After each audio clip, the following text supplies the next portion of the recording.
Again, somebody left it out. Okay, so first things first, session question. Mm-hmm. We've absolutely already done that one. It's the first time I've rolled. Did you like the books I uploaded? I looked at them. I have to go get some. I have to get space, and it's on my PC. So I'm gonna Take a gander at that. Hold on, let me see. Soon. But let's see here. Natural 100 on the questions list. Where would the... So it's in the files, right? The shared D&D files? Yes. Probably linked through that Google Doc. But getting Which started one? with character questions. And then we'll get to recaps right after that. That's a lot. Okay. We'll start with Angel first, of course. What currently is your character most curious about?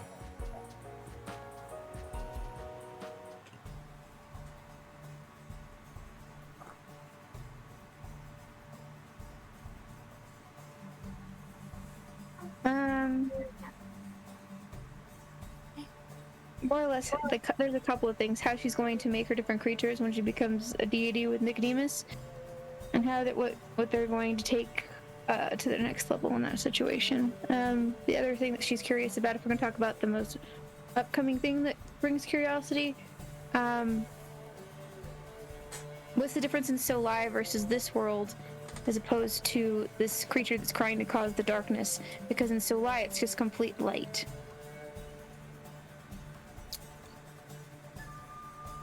Sort of. Kind of blinding. Hey.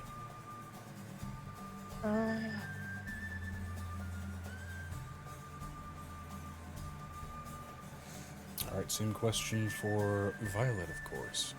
What currently is Violet most curious about?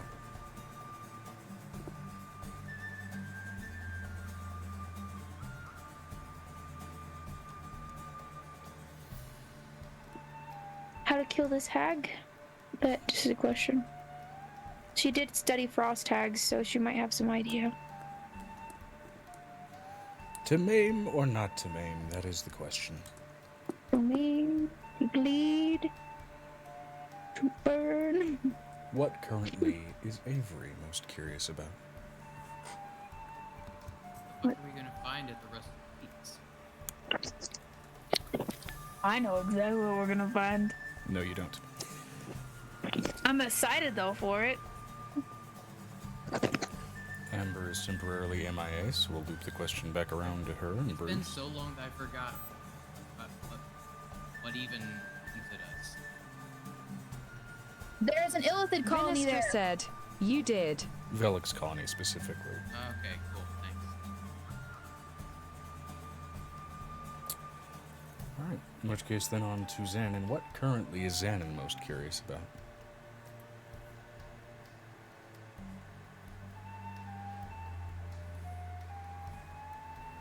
Fun thing about at least re-rolling this result later down the line is that the answer to that question may be different later. At this current time,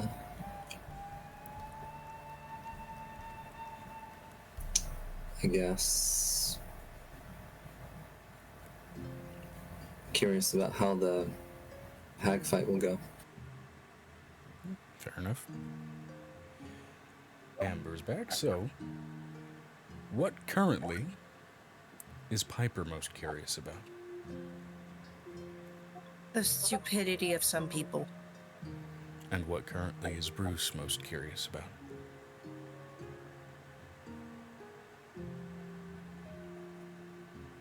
I don't know at the moment because my brain keeps getting distracted by the fact my phone fell down in the couch and it's going off for the alarm for Ren to go get ready for bed. Ah. So give me a second. Let me Minister pull that out. said, and why isn't it squirrel? He's already eaten enough squirrels. It's fine. And what currently is Venestra most curious about?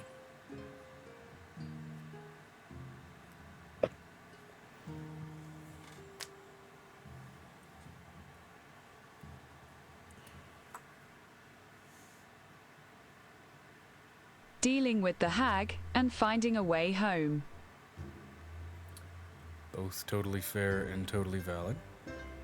I still want to go to Summerall and see her beautiful vineyard. Yeah. Go get drunk. Go sleep in a place with wine. A wine tasting, You wine just wasting want to get episode. wine drunk. Kinda. Also, just want to get to know Vanestra more instead of knowing her halfway.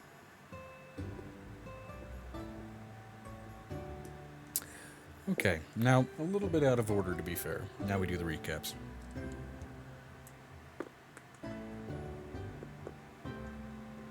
Posted mine. Wunderbar.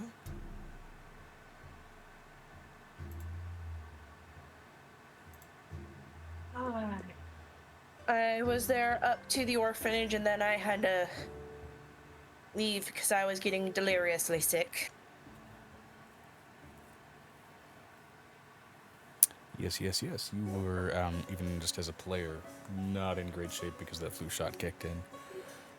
Oh, and also we found out the next day that we all have mono.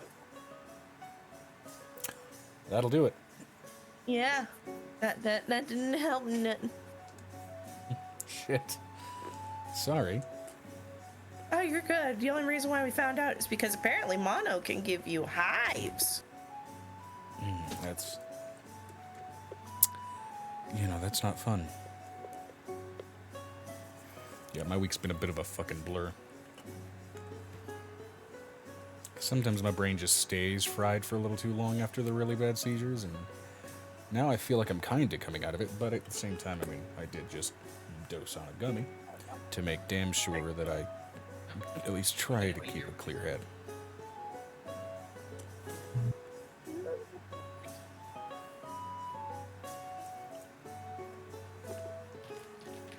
But fair enough. And Esther, you get your inspiration die for your recap. We'll go ahead and get that recap all show from, let's say, Avery to the best of your ability. Let me pull on Vanestra's recap for a hook.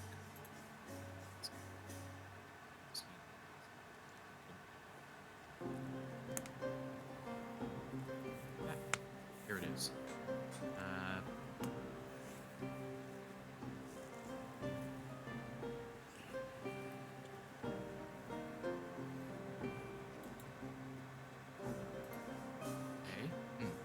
I don't.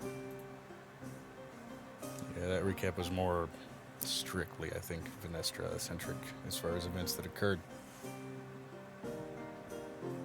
So I don't know if it'll strictly help you that much. It doesn't. I'm just trying to find something that I remember so that I can then extrapolate off.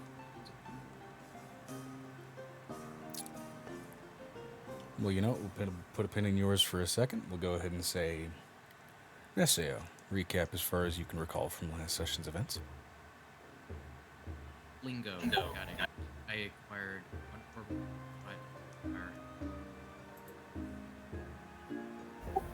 more. Got a boon from Chelsroth, and the group warped back to armor, or warped to armor. They were talking about killing the hag. Then I talked to Ryu, and then Angel yelled at me in the closet.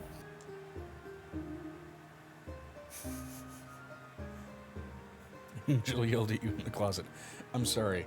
That has abusive parent energy. Just the way that's even phrased.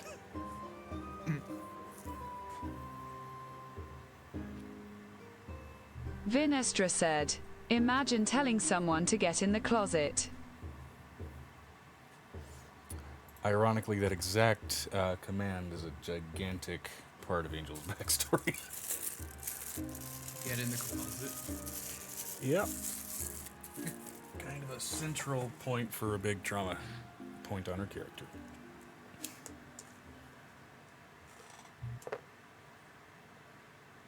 So, I did put notes that I acquired a couple different items, but I can't.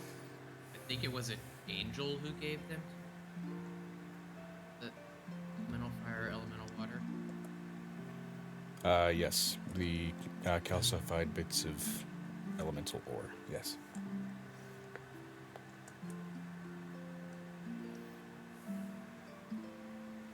All I can remember is I met them in the castle, and at some point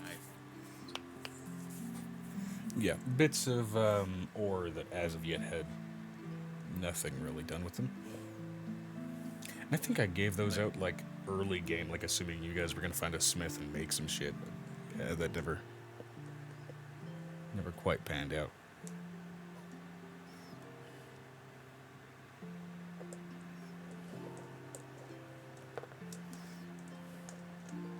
And hey, sometimes as a DM I give things out and then they come back around to bite me in the ass literally real world years later after I forgot that I even gave them out.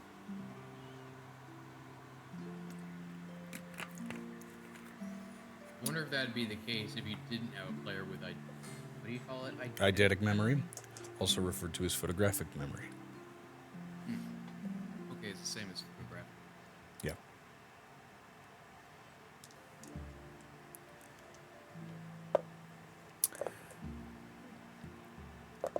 If you're in a position for it, Amber, recap to the best of your ability last session's events.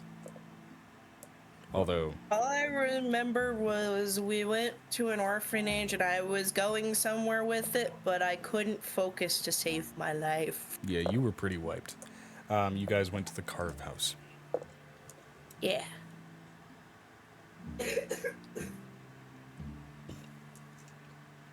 Which I don't recall if you guys did or didn't manage to actually get the name of the place, but you did get some pretty good checks as far as the history of the place.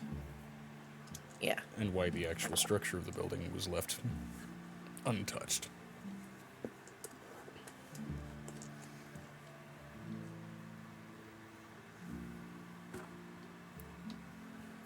And Bruce was talking to kids, and then that was where my brain went.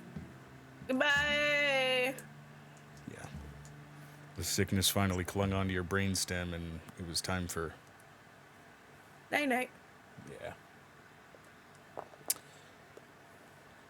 And then finally, Megan, if you're in a position for it,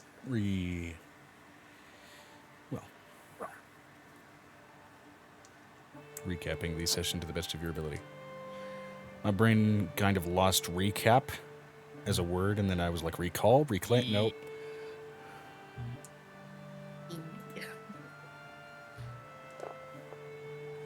It could just be a but that's a very different kind of session. I don't think I want to know. Nope. I don't. I don't either, and I don't want to know. I don't either, which means the gummy's kicked in, so we're good. Right?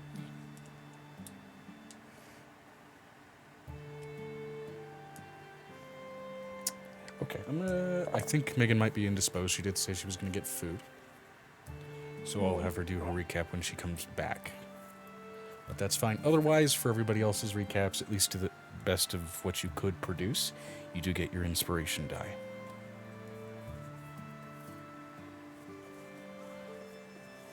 For that, and also your roleplay questions. Why does my hand itch? That's weird. I'm gonna have to think of reasons for Avery to stick with the party afterwards.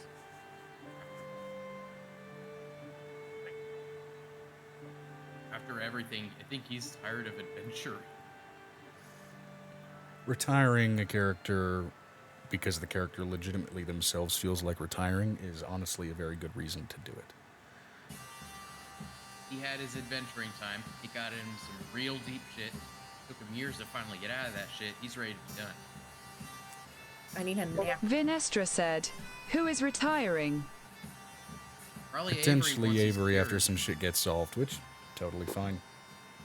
Avery's gonna retire? Probably. Why? I don't want to adventure anymore. Because he's itching to put some of that well-earned coin toward a therapist. What do you mean? Tired. You His could've got- entire reason for adventuring at this point is Once cheering. cured and he's tired of getting kicked in the dick. Exactly. He doesn't have a dick. He's a Ken doll. He's a changeling. Whenever he He wants. can have as Sometimes. many dicks as he wants all across his body. Ew. Don't. That's a message. I don't need that. Now I'm gonna draw Introducing that the somewhere cursed in my pufferfish. mind. What have you done, Joe? Send it to me. If Why you put haven't it you on done this? Don't put it on paper. Don't put it on paper.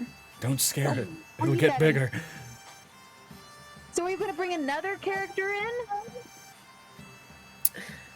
Other than Avery? into it. I don't think this was dropped as necessarily soon news. This is going to be whenever the curing thing happens, which again, that's going to depend on how everything paces out. So, I'm letting you know I'm rolling my eyes right now.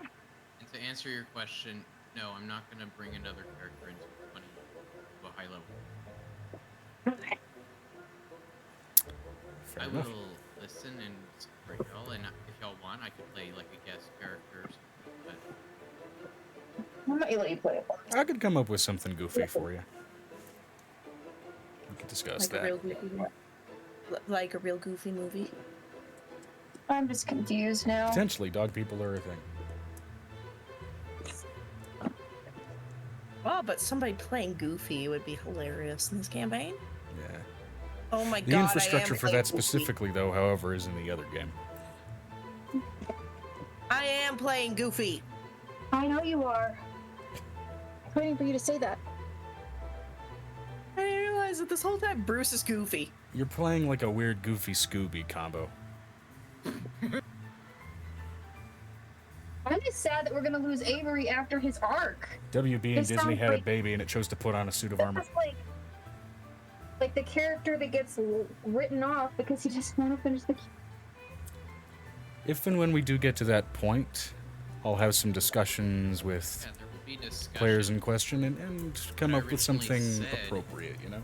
What I originally said was I'm having a hard time coming up with a reason to keep.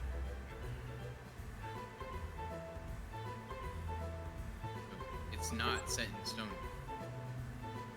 That's it in stone. Plus, there's plenty of adventuring to be had before that event finally is reached. So, Oh my god! finally, now that you're back, Megan, Well, I'm sorry. I had to get all my dice down. I got a new dice bag to put my dice in. to the best of your ability, a recap of last week's session. Last That's little my bit of little inspo. recap of last week's session. We were prepping for all of the birthday celebrations. We did the birthday. We started the birthday celebration and blew a candle. Last part of the episode yesterday or the other day. And then Flake found out. They found out that basically the hag is living underneath the entire city and is kind of webbed underneath it, Yes. which And was of kind of course- similar to what happened in Sable Hearth. But I mean, in Green Knight Crossing, because we already been through that. I like to repeat Yeah, we were things. there. It's fun for me. At least, I know you do. Hey, at least this time it's not children's sculptures. No, at least No, this time it's it's just not. children literally not- comprising her house and white picket fence. Now you're gonna make me vomit, Joe. Please, brain. And her And then we found out that one of the characters, who is basically I think either an Azamar or a severe follower of Vistris, lost his wife. And it's in less that 200-300 year range, so we can technically bring them back. So, gotta go get them. within that ballpark. Assuming the right educated guess is about his age has been presented. He did say that was about 20 years ago, so.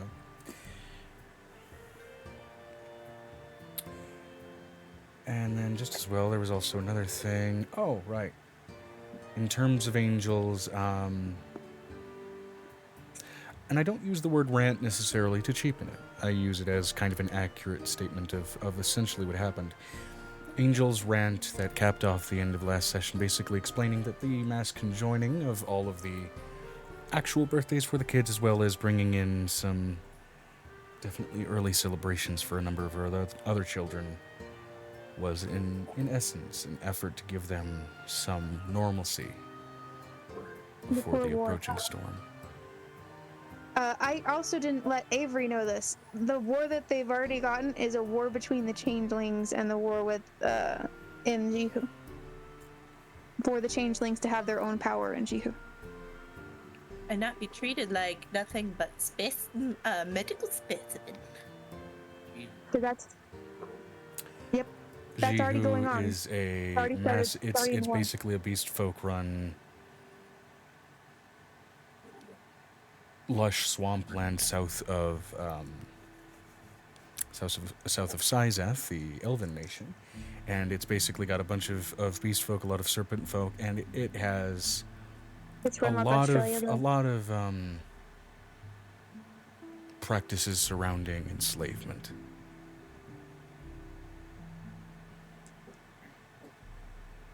That's the war that's going on at the same time. That's why Angel's kind of like, y'all don't understand. There's a reason I'm panicking. There's 3 to 6 wars going on at the same time. I don't know how to explain this to anyone, but everybody else is like, well, we're worried about what's going on immediately in front of us. Well, I have more than just that to be worried about right now. So, Bruce, meanwhile, I used to be a slave. so that's the reason she got upset last week. It was more or less, I don't know how to stress this. I know that they're not dragons. I know that they're inferior to you. But I understand that the world is inferior to you on a regular basis because that's how dragons think. So I'm going to put this in perspective. Clarifying some information, clarifying it in character, however, which meant, of course, it was going to naturally be emotionally charged. She's really frustrated. Like, Hi. really mad frustrated. What are you doing? Ma'am? She's not mad at him. She just mad at that it's not an understood concept of what's actually going on in the world. Considering Jihu right now, Paul, she hasn't seen her son Paul in weeks. So, you're playing D&D. the one child that actually saved her life when he was born. Totally wasn't there for that. She's totally keeping it to herself that she didn't set that up or anything. Even though at the time period that this actually happened, she was like, the fuck is going on? Hey, yo, no. I'm talking to you. You're good. Let me put up an ambience track, given I that, just picture especially right one now, of your kids' eyes like, things are going to be getting a little bit raucous. I just expect the eyeballs to be like 3 sizes bigger than and Piper and Amber just sitting there like, no, do it, don't jump, don't do it, don't jump, don't jump. Closest thing, Where are you honestly, going? would be a Why are you dwarven doing it? tavern, given that there are dwarves actually present as well. We're going to loop that. no, but like the look of, what the hell did I do? Kind of. What did I do? I took the scissors. Ma'am, you do not need to be trying to take my pump and throw it off the cliff. And then I'm going to lower the sound output on my end through Like wavelength. in your or house, wavelength. like Tomska's hole. There we go. Vinestra said, "That's an old reference." If that makes me old. When you finally hit. I'm Ooh. letting you know. I'm also going to let you guys know that Jihu is essentially Australia. That It's makes right next to- sense. It was There's opened by Australian colonies. elements in pretty much every country. I'm going to be honest. X There's to people that doubt. are whacked out of their asses. Texas is just American Australia. No, that's I'm letting you know, we had one fight in Jihu on the edges of Jihu at one point during last season, and I was like, what the crap are these monsters coming out of the mud? And Joe's like, they're just like these defiled, like evil, like worm things with holes, and I'm like, I'm not okay with Yeah, this, plot Joe. twist. Zaria, as far as the massive splitting of OG Earth, all of the land masses here are just made of what used to be Australia. Why do you think there's monsters everywhere? I am not okay with All this. the monsters That's a joke, by are the way. just magically mutated Australian creatures. The only things that didn't I'm letting mutate you were the know- spiders. They just finally had enough room to fit their surroundings. I'm letting you know. You also employed flying spiders last season, Joe. Yes, I did. Flying spiders Flying at the end spiders of last sounds season. Flying fucking spiders. I want a giant flying spider that I can ride around. That would be so cool. But the whole point is that, like, other than that, if it's not like a, you know, what'd be so cute. A Yeah, freaking unfortunately, flying you'd have jumping to roll a spider. charisma check just to make sure it didn't Half-Life brain crab you instead. I'm going to make a flying And jumping then spider. fly off with Are your the limp body cutest. attached to the bottom of its body. Unfortunately, I- they are tiny. It's like they're like, well, Susan thought we were, and then somebody said that we weren't, and Susan said we weren't. Susan said, read the message. Susan said that that's what she thought. I'm st-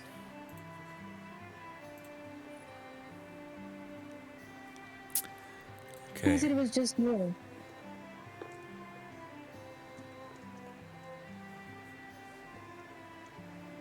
I'm No. going to tell everyone that I heard. Susan, you said it was just you singing tomorrow. We were having an argument if I'm supposed to sing tomorrow.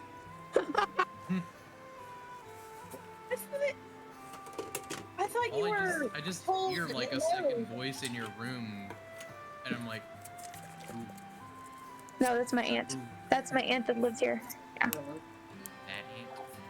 ain't. Yeah, she lives here. Oh, I can't see. First of all, red. Ooh, can I see? Your head balls is in the way. Anyway, what can I say? So, Okay. right now, the kids, the ones that are young enough to be excited, have blown out a great many candles.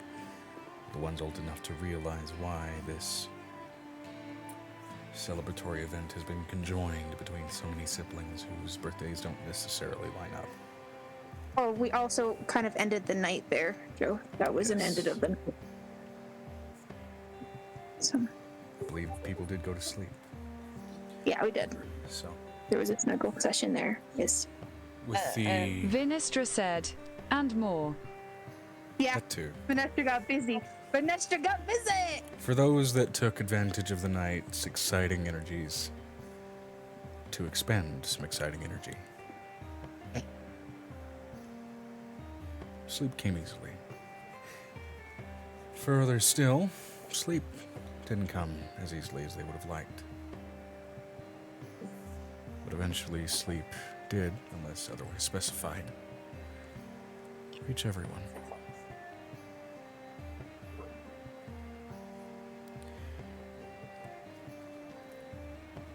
The flash feeling of morning hits everybody in those steady little moments, a little bit like a truck. You're woken up by the castle, by the keep, by essentially alarm mechanisms meant to wake people up at an appropriate time, especially in a part of the world where even the later hours of the morning are still met with clinging darkness. We're still in armor. What time is it? Take that. What time is it? Reverse it. Forgot you guys are in the dragon place. So yeah, We're staying in there. We're staying there so we can basically finish her off that evening so she doesn't have a chance to run. yes. What time is it? Because a reasonable hour differs from person to person. Oh yeah. Oh yeah. What the sentient castle, whom is also a several times removed great grandmother, dictates to be a reasonable hour. Oh, great. So is this like early bird old lady or sleeping till 1 She's in a.m.? her- no, 1 she's- p.m. old lady. She makes bread in the morning. So Being like, She was the person who gave a rather impulsive, half-orcish monk, whom later became a dragon and the progenitor of Angel's bloodline, structure. I'm asking whether I'm covering my head up or I'm getting out of bed. you're covering your head up. Okay. Many of you are very much covering your head up as you hear the sharp Angel trill not. of essentially alarm bells ringing out from pendulum swinging clocks, in some cases cuckoo clocks, and various other chimes and means of waking up, where you can see a clock registering roughly and befuddlingly, specifically 4:35 a.m. I'm letting you know Angel jumps out of bed. So, question: are there like sound crystals in every room? Like, no? To prevent sounds within from getting out, not necessarily vice versa. Okay. But can I make an Arcana check to flip the script with ones in our rooms? You can certainly try, yeah. Never tried that, but that's because like my character's part of the house. You don't know what's going on. You don't know what's going on. Oh, I don't have a proficiency in Arcana. That needs to get fixed. Yeah, that would be something. So Plus 4, 16.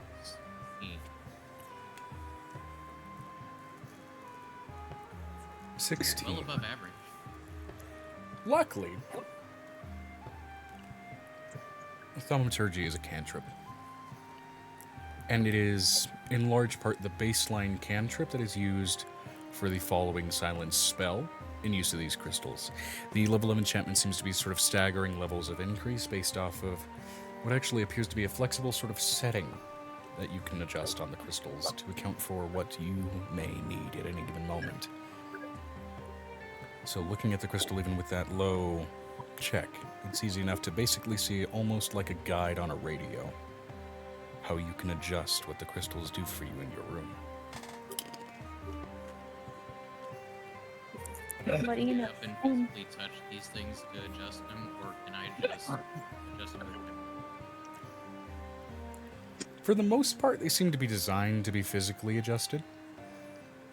But, that said, it wouldn't stop you from using something like telekinesis or mage hand to do that, so. I have a question. Would Aiko have noticed beforehand and set the clock to not go off at that much of an hour?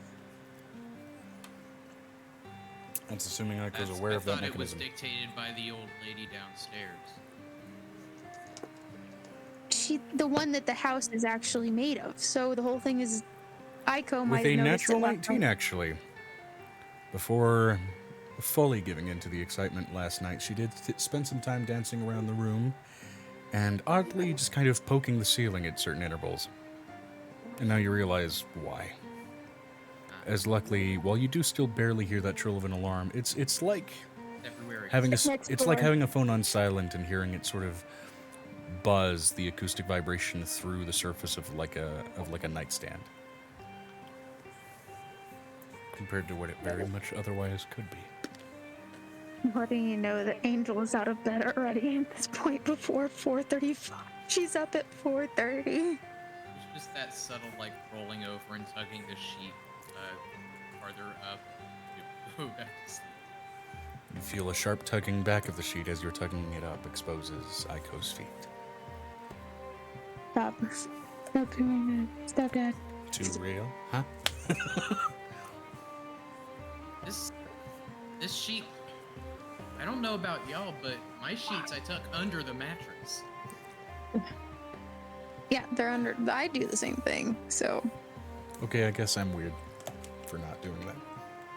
you're supposed to. You're supposed to tuck them under the mattress. It's to keep the air in. Plenty long enough. They're usually plenty long enough that they cover the entire mattress and go under. And some. And some. Yeah. No. That's why they're so big, Joe. That's why you See, have what big. I do is I get into a lucid wrestling match with pretty much every single cover I have, and it ends up either bundled up and clutched to my body like a teddy bear or cast aside on the opposite side of the room by the time I wake up. That sounds like a you problem. It is. I mean, that's relatable though, but at the end of the day, while it may be bunched up, it's still tucked at the bottom of it. You have not seen a 4-year-old decide, nah, this blanket no longer belongs on I this guess I'm a bed. squirmy sleeper. I did. I'm very squirmy sleeper.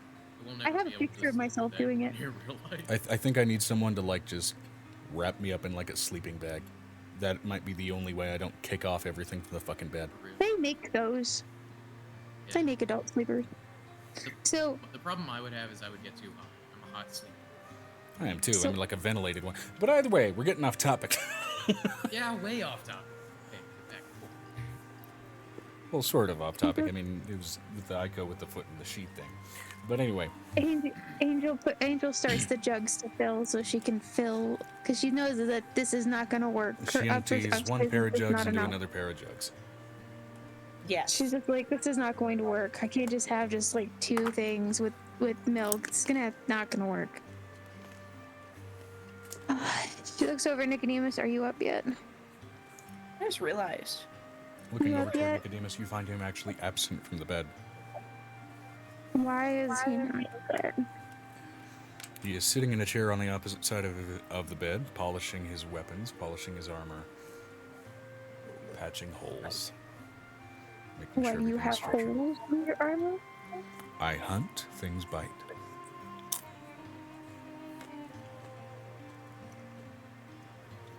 You went and hunted dragon for breakfast.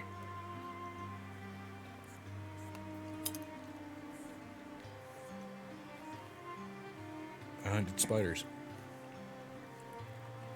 You hunted spiders. Mm-hmm.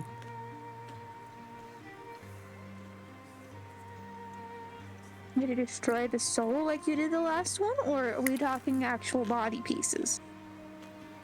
I didn't go after the big things that take a bunch of people to go after, no.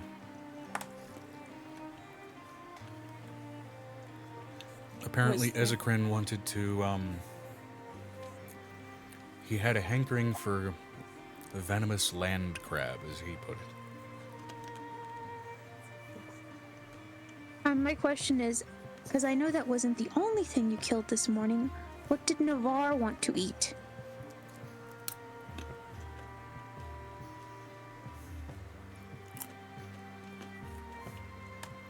May or may not have killed a couple of smaller drakes.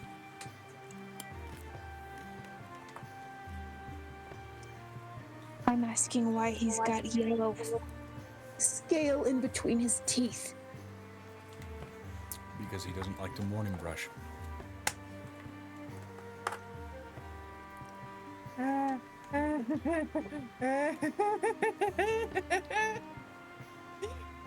Remind me to get the dragon toothbrush that we have and brush his teeth. Because we're not playing this game. If you're going to kiss my face, you don't get to do that. Whatever drake he ate, for some reason it has the oddly specific aroma of canned tuna. Some people also. Navarre is a dragon. Navarre doesn't like to brush his teeth. No, I Correct. get Like what any you're dog. saying. I'm just saying, like, there's multiple explanations. Like, yes. She's going to brush Navarre's teeth, and then she's going to go take care of the kids, considering it is now baby time, which means everybody needs to be fed. And the And babies changed. are in, of course, various states of rambunctiousness. Some of them, however, less so. As especially among your more celestial-oriented births, even for those in an infantile state, it comes prepackaged with an acknowledged wisdom for perhaps last night's celebration that normal children wouldn't normally be able to perceive. Okay.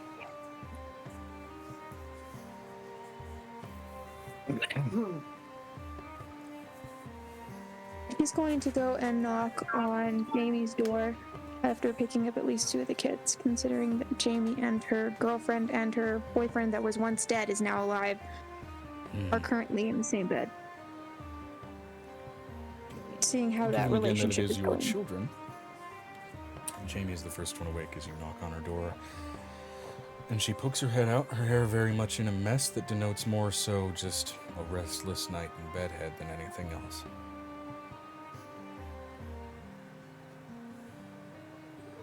Yeah, what is it? I have a question. Because some of you share my dreamscape and your dad's. Okay, I went through. How many of you have had the dream where you die? I've had a few of those, Mom. You know what I mean. It's a battlefield, it's bloody, it's loud, there's smoke, and it's not where we live. It's not in the Underdark.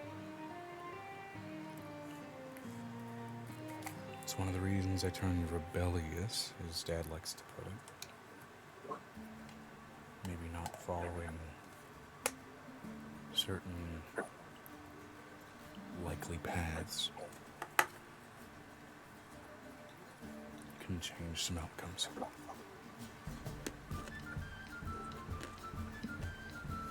I'm going to ask you something because you are of my flesh.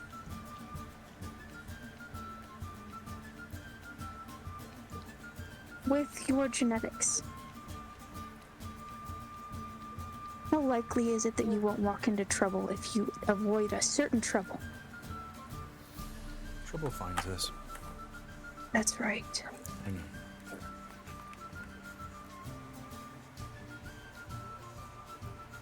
I told you this when you were 5 to 6 days old.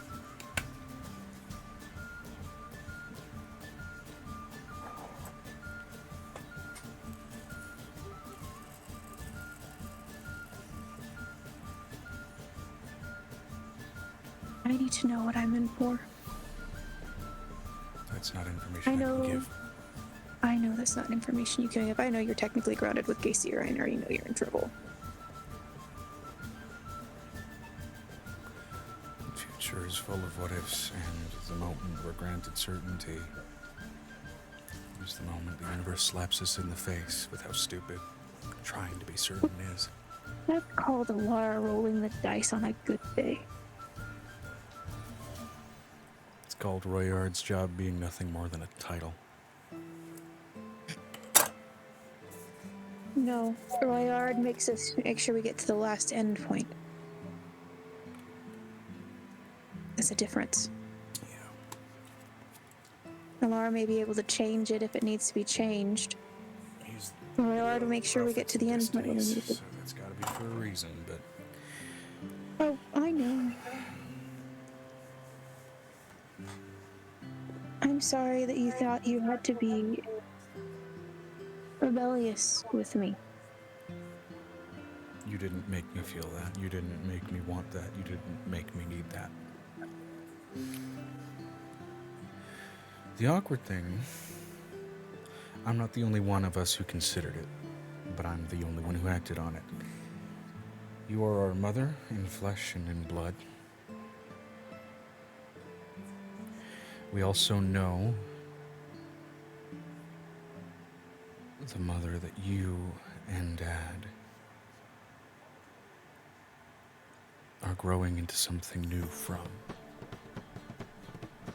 And some of us, even though we're new, feel our souls drawing comparisons, and we are fighting not to let them.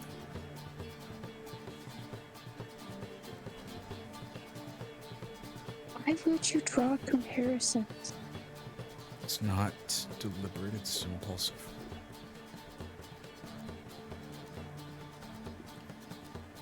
You're not even really a god yet, but I will say you're doing better than her.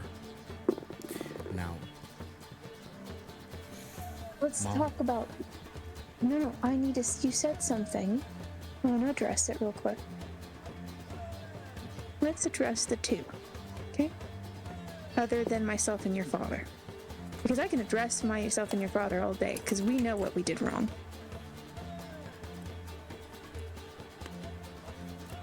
But I also know what they did wrong over the years. I studied on it the past couple of years because I needed to know what I was in for. And what I was supposed to do because I would like to maybe get some wisdom from one of them.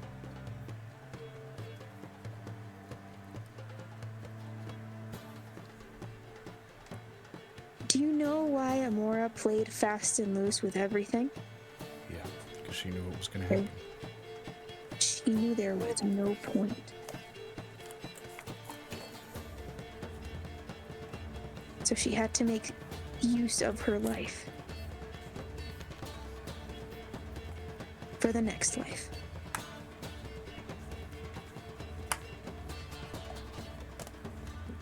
Now, if we're going to talk about your father, let's talk about your father. Father went through a smiting recently. On my behalf. Do you want to know why?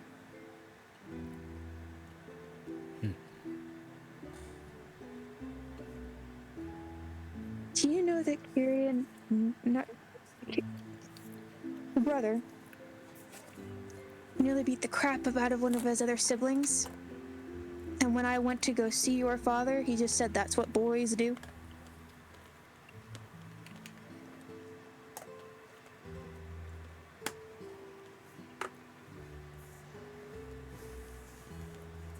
I don't mind you having a scuffle or two, but when he decides to not heal the person that he just beat the absolute crap out of, I'm gonna have something to say.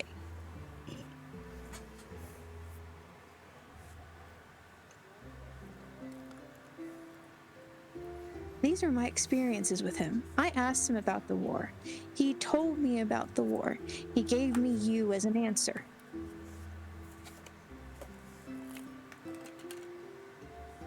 I don't want that on your shoulders just because of your existence. Because of your existence, it's on all of our shoulders.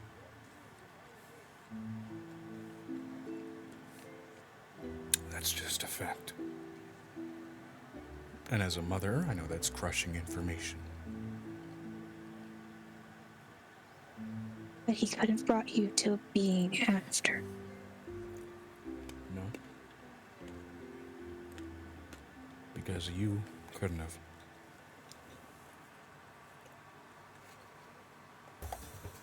It's a fact of what you are.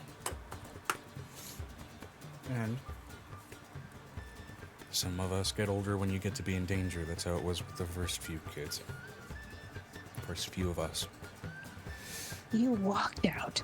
As more danger started to show up on the horizon, and on the time stream it went from being some of us that would just get older as things got more dangerous, to there being just more of us. Yes, I walked out. Because I wanted to try and see if doing that would change anything, and it didn't. So I'm sorry, Mom. I am. And I don't know how I'm going to make it up to you, and I'm going to figure that out. Right now... I want you to make it up to me. You making it up to me would put you possibly on a battlefield away from me, and I couldn't handle that. You may have to. Now, in the meantime, unlike a battlefield, I would like to give my two partners behind me a far gentler awakening than what they would get on a battlefield. I didn't come to Unfortunately, talk the to last just few dreams you. I've had, they've joined me. I am not just talking about you. One of them has asked about joining my space. I already have another cleric who would like to join that space as well. So I need to talk to her because she wants something from me.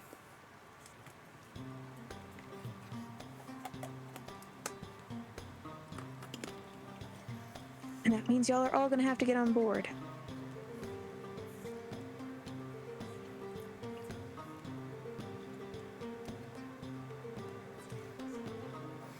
You're gonna have to get okay with her taking her clothes off.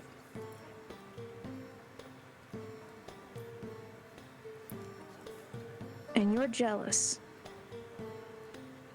Or do you not remember the first week where you beat the crap out of your siblings for taking your dress? That you thought was a dress, it was a toga.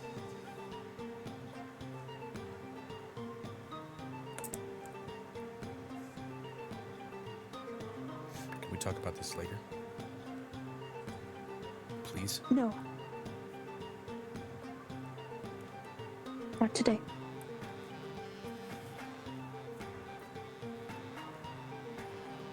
I promised her I would talk to her about it. I have to handle it while we can. I keep my promise. Then give me a minute to wake her up.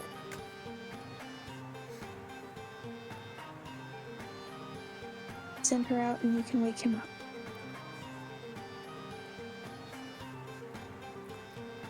She pulls her head back, gently closes the door.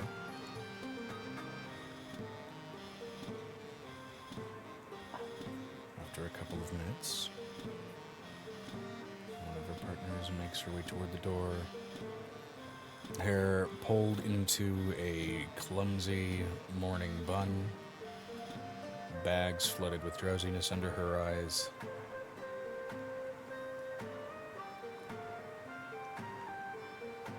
And that general sort of not morning person look of disgust with the world. You have the same nightmare, or say sharing the same nightmares. Hi, always glad to make your acquaintance. I am in desperate need of coffee. What do you need? She hands her some of the god coffee that does not knock you the fuck out. She downs it, you see life start to return to her face. We What's made that finally? Yes, we did that. That was our one accomplishment. You only got like 2 or 3 of them, and one of them was basically a coffee that was similar to god coffee that wouldn't kill us. With exhaustion. What's up? What do you need? So, it's not a what do I need, it's a what you need. You came to me and you asked me for a question. Yes. And I am answering the question. You are setting up a brothel, so we need to make a discussion of logistics before I head out there. And since we also have to fight a hag, I also need to ask what your intentions are with Jamie before we get there. Because I know what his intentions are with Jamie.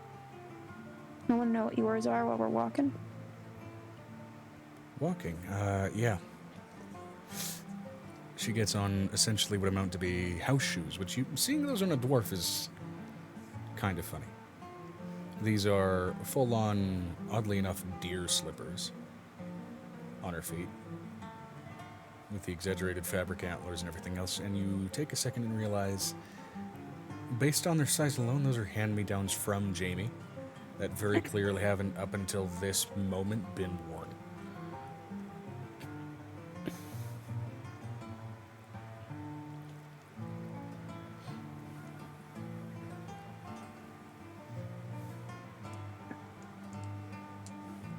That's cute. She closes the door behind you and starts to walk with you as you start to make your other rounds. I just put babies on bottles, and then I just go to my study where I usually go.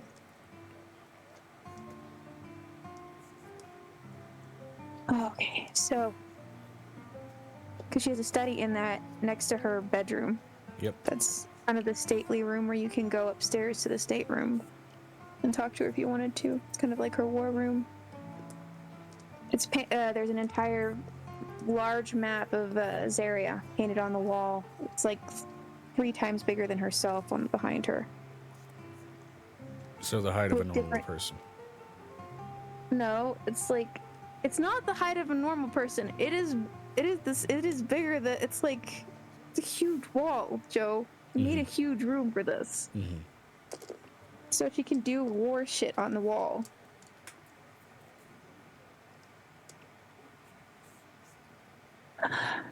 She can see a bunch of daggers kind of stuck in certain places for different cities.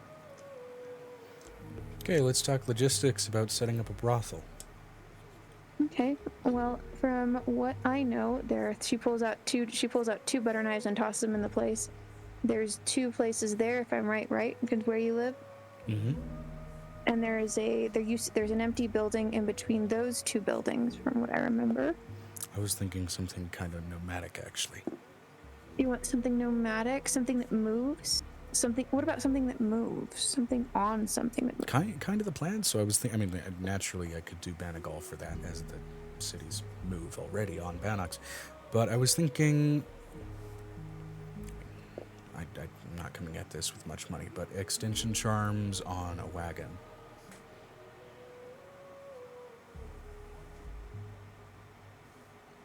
Massive brothel on wheels. Makes it easy for the bouncers because there's really only one door in or out, and it's in a very condensed place. What about a dire yak? A what? Like a dire yak. In that cold area, it'd be a perfect thing to keep moving in and out. There's a white version of a yak that lives in that area. A yak on Bannock. Well, not on a Bannog, but like we You can mean make to a pull big the enough. cart? No. To put a small hut / door on the Bannog, on the yak. As a dire yak would be like twice the size of a yak, and it could travel and move. So tiny house brothling. With the extension Well, charm. giant brothel. Yeah. With the extension charm, yes. And some stabilization charms just so the whole thing doesn't feel a yak gallop. Although some might be into that. Well, they move very slowly, so it would be really easy for you to move from city to city without being too well noticed. I mean, isn't the point to be noticed to get business? That's why it's a white yak. You would have to stay in certain areas. They have a white coat during a certain part of the snowy season. Okay, well.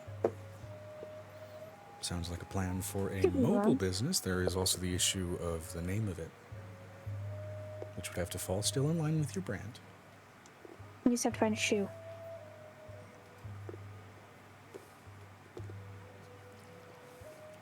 Okay. As long as they're not wearing Uggs from like back in the actual world, they're fine. Well, actually, this isn't okay. This doesn't fall in line with the shoe branding necessarily, but it does fall into some wordplay. And hear me out. Okay. Well, actually, no. I'm perfectly good at It doesn't hearing work that. without the wagon. Never mind. I was gonna suggest the Devil's Wheel. No, good lord, no. No, We don't bring up that old name. I'm not It's got- entirely certain what you mean. It's more normally. She renamed it the Dragon's Tail in Hobgoblin because dragons still have hooked tails with some breeds, so she tried to rebrand that thought process. So, because technically, it's almost an escape route for different types of people. Okay. Well, we'll workshop the name then. As far as types of clientele and workmen, I'm thinking a little bit varied because, I mean, it's going to be nomadic anyway. So,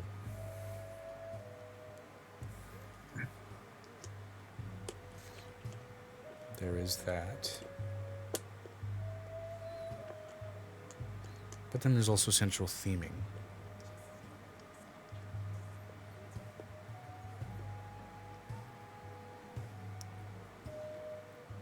And some people have a thing for sort of the gruffness of the traveler, so I was thinking leaning into that.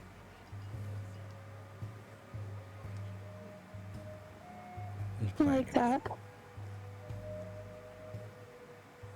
The theming was only for the outside of the business. The inside of the business changes based on your season, usually.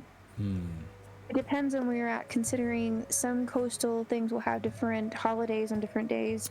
Different Well, areas will have different Sticking with the mini central holidays. theme and then augmenting that theme maybe to celebrate, you know, where and when and blah, blah, blah. Yeah, that makes sense. Clientele can always vary. In most of the Devil's Hills, it is unisex. There's not either a male or a female side. That now, would be the plan which is here. nice. I enforced that. With the Now, class that it is one doing. thing that I was considering, and I was workshopping this with Jamie, and the rather strapping man that we've also been joined in with, and Yes. let me know how you feel about this. As far as our worker base, having them strictly be changelings. It's a safe haven that's constantly on the move and able to hire on employees at a moment's notice. whose job descriptions need not necessarily always involve something so hands-on. Wonder if there's any type of breed of dragon that stays close to the ground, but has wings for a needed basis. Name a rider drake. Well, something large if you were going to keep your business, right? Because you want it to be Name tied a to properly business. empowered and matured rider drake.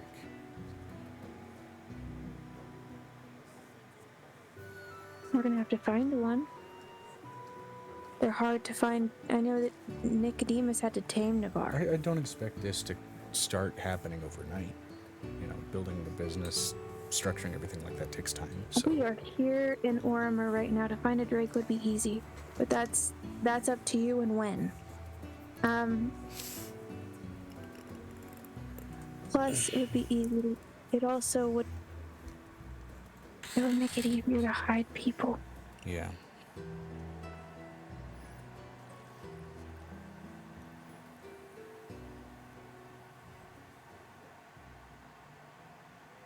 This is just okay. You're sharing dreams with Jamie, aren't you? She is sharing them with me through a dream diary.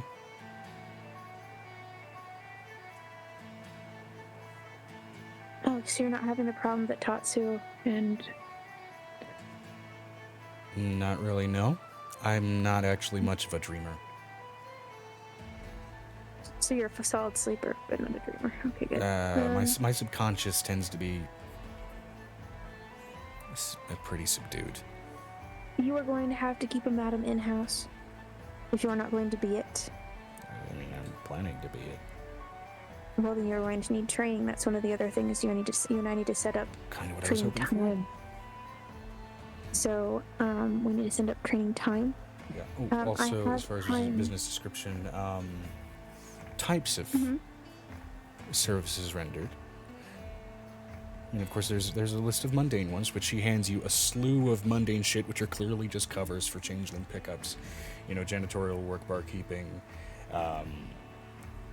structure maintenance, all that kind of stuff, even enchantment maintenance, and even a number of literally, functionally just a title and that's it type jobs. Okay.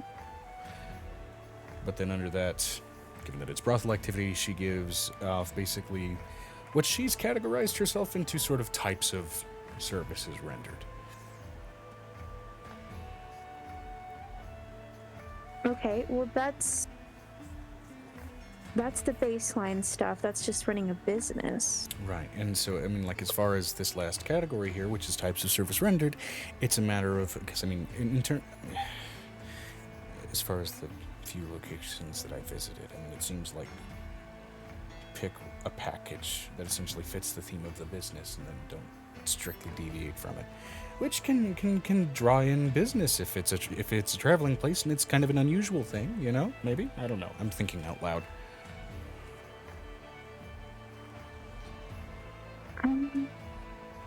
I like the concept. I'm trying to think about how you're going to package it.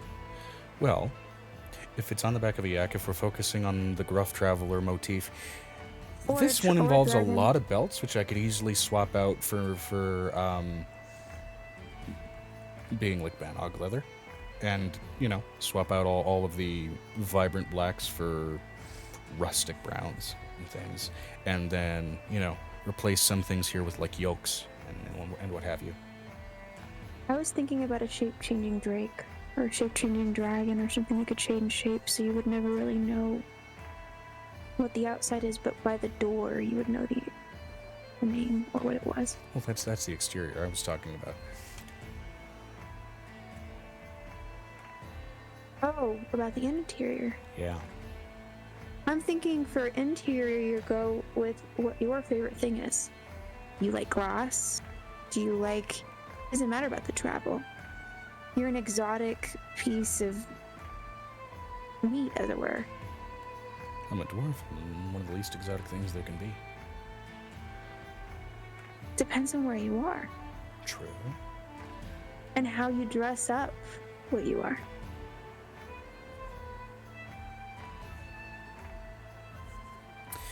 So I heard the Skag and your company Griff and talk about something called Wild West. It intrigued me. Okay. And what he showed me about the dresses from that era fascinated me, so... I mean, burlesque style, kind of open. That, and also the more refined things. Tassels, feathers, easy things to find where you live, yes. Yeah. So that sounds like a solid plan. And then, of course, there's the matter of funding, as well as also commission rates, because, of course, we have to pay the parent company. You pay me, I know that from the Devil's Heel locations, I take a good 10%. Okay. And that's it. And then in terms of... In terms, I actually pay alternate services for, rendered and the employees therein. that depends on... Okay, so the women usually get about the 30%. Not what I mean. Because our women 30. I mean the pickups. People who stay with us?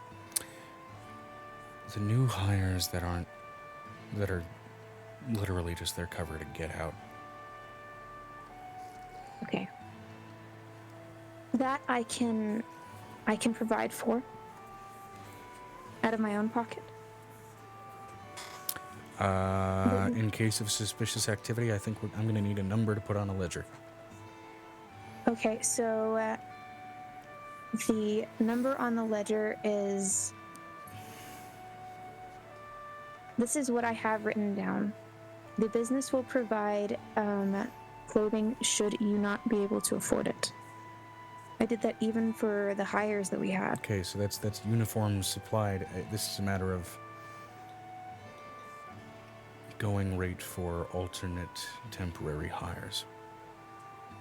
For alternate temporary hires, that's an under-the-table business. That's not put on ledger. And in terms of keeping the freaks off our ass and exposing them in front of the law, I'll need something that is on paper over the table. The reason this is why this works, the Devil's Heel is usually run by, and most people of the Devil's Heel know this, we're run by rogues for a reason. And the reason we run with rogues is because rogues will make people disappear. So the thing is that this is what the law figures out really quickly. No, wait. This is what we find out with the law. If we're making people disappear, it's not... What we do with the law is we pay them a portion to help these people. Well, sure. What I mean for at least something I want to represent in this for those people that we pick up. A reason for people to be afraid of being out in broad daylight, rather than afraid of what'll get them in the shadows.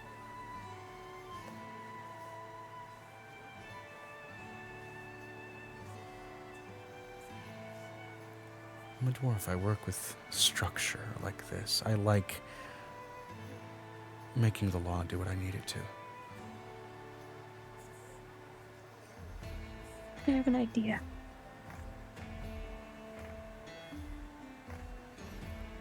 But it will have me negotiating something with Piper. Hold on.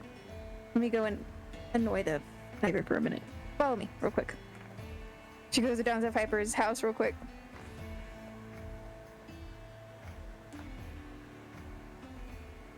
Hey. She goes and knocks on Piper's door real quick. She's like, Piper. Amber. Yeah. She's gonna come to the door like half asleep. Ah. What's up, late? What?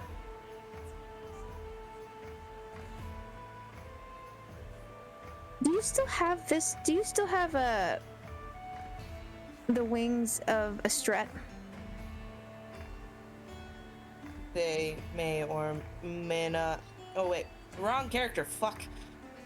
They may or may not be mounted on my wall in my clinic. way. Do you mind if I have one? I'll have to send Piccolo to get it, but sure. I wouldn't want to deprive someone of a perfect set of something. It's not a perfect set.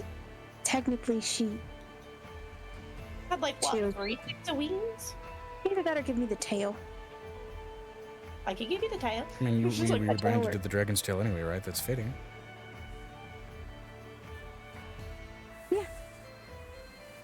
I don't know what you mean by rebranding. Devil's Well, Heel got have rebranded to Piccolo- the Dragon's Tail. I was apparently out of the loop on this information, and I'm trying to open a new location. Okay, I'll send Piccolo to go get it. Good night! Just slowly shuts the door. And from muffled behind the She's wall, not a- Babe, what are you waking me up for? You want me to... Can I like snuggle for like another hour first? Yeah, they're late sleepers. They sleep until like 10. So Like, sure, fine, only because we gotta wait till we leave Armor anyway. Sweet. His body That way we becomes don't your have to come straitjacket. back in 3 years' time. So that's Randy. I realized putting my hands in front of my face like this didn't really accomplish the muffled behind the door effect that I was planning for with my microphone right next to my lips. I'm going to let you know about something about Estret's body parts. They still bleed. Yep. A dead god does not suddenly remove all of the power that was there. Or a placed god does not remove the influence that held. I am going to make imprints of the tail against the wood.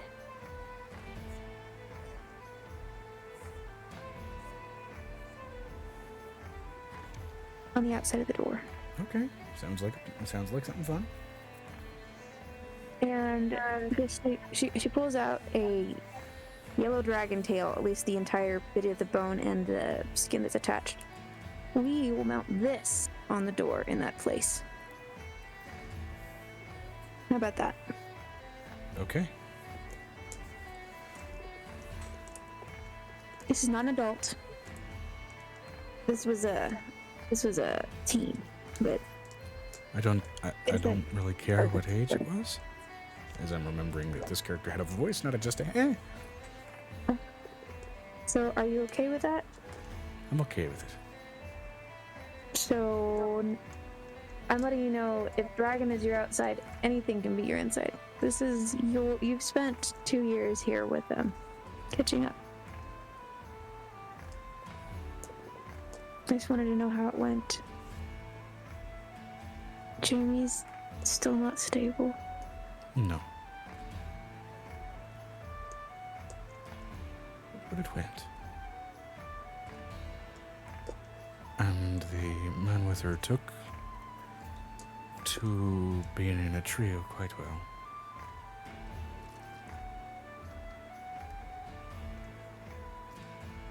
But you don't. I've learned to. I think he'll grow on you. I like him. I like you. So I A don't have tripod problem is with it. more stable than a bipod.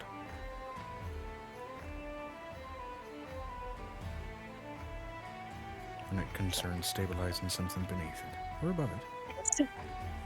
Yeah. I'm also going to try to see if, because of the war, if you could use Venestra's vineyard as a stopping point. Because she said she had a spot in Sombrel. Something to talk about in a bit. Yeah. But,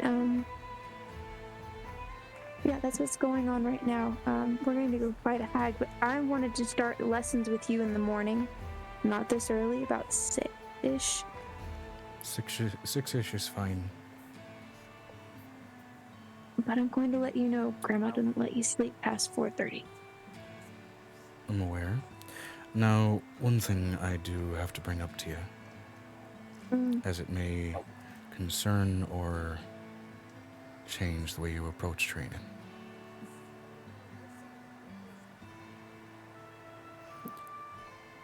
She kind of tucks into that reading nook just to try and limit how much sound can really get around. She literally pulls her back into the office and shuts the door. It's been 2 years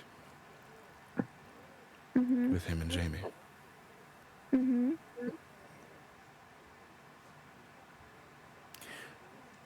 Divines have certain flexibilities in terms of what they can allow to be created in private moments.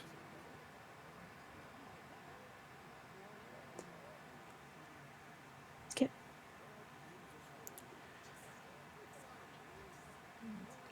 You'll be training a madam,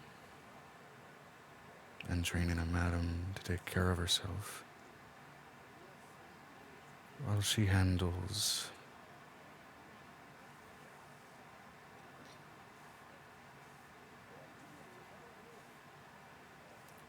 what it means to have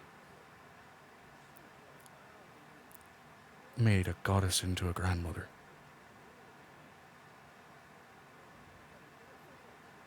That way she would know.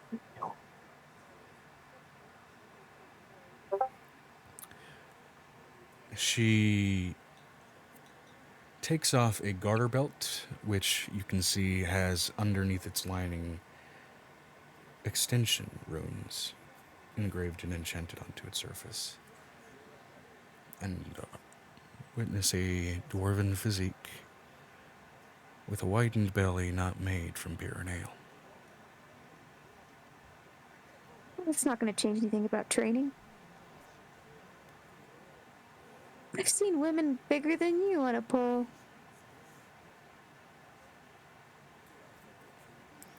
I'll try not to take offense to that. Most women will actually use it as a way of making it easier for the transport of children to come out.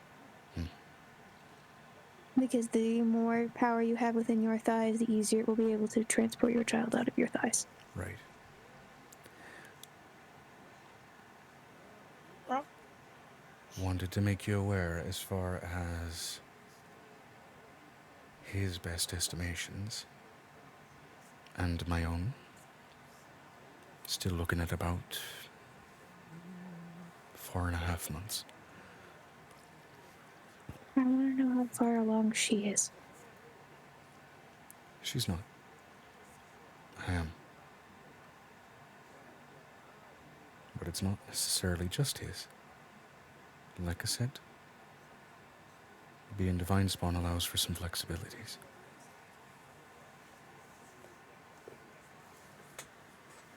Oh, God.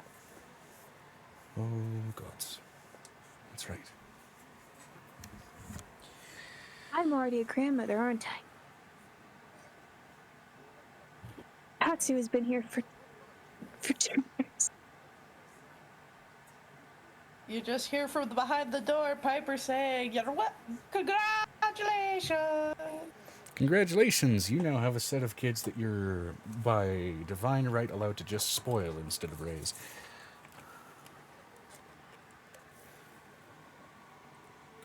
I bet Tatsu's still going to ask me. Chat for another time, I'm sure. She looks over at, that means that all of them, Jamie's brothers' wives are now, they've already had their kids. Not I necessarily. missed the births. Not necessarily. Not necessarily.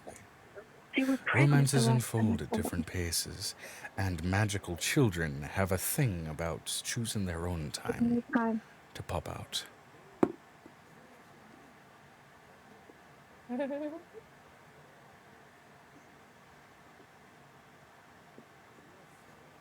That's just what's the question. Which one's going to pop out the baby first? I pray it's not me. Why? I'd like a little more time to snog and snuggle.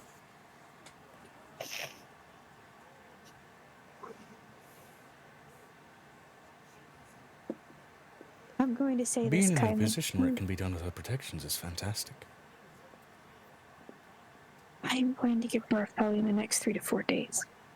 So we're going to have to be very Then I careful. certainly don't want to steal your thunder.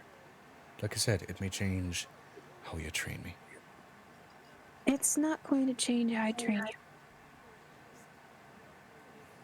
It's going to change how much your body can handle. My body's handled quite a lot. I'm letting you know there's a moment where her eyes just kind of glaze over and she thinks about her training with Earthbug.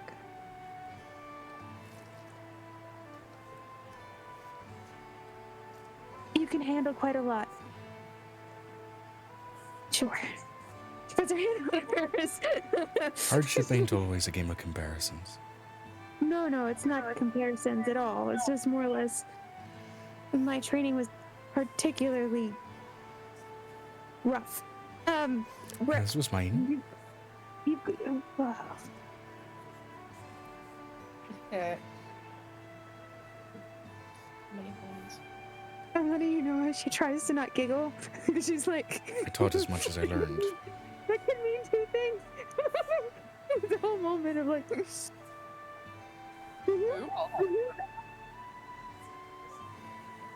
Considering she knows her children and their father.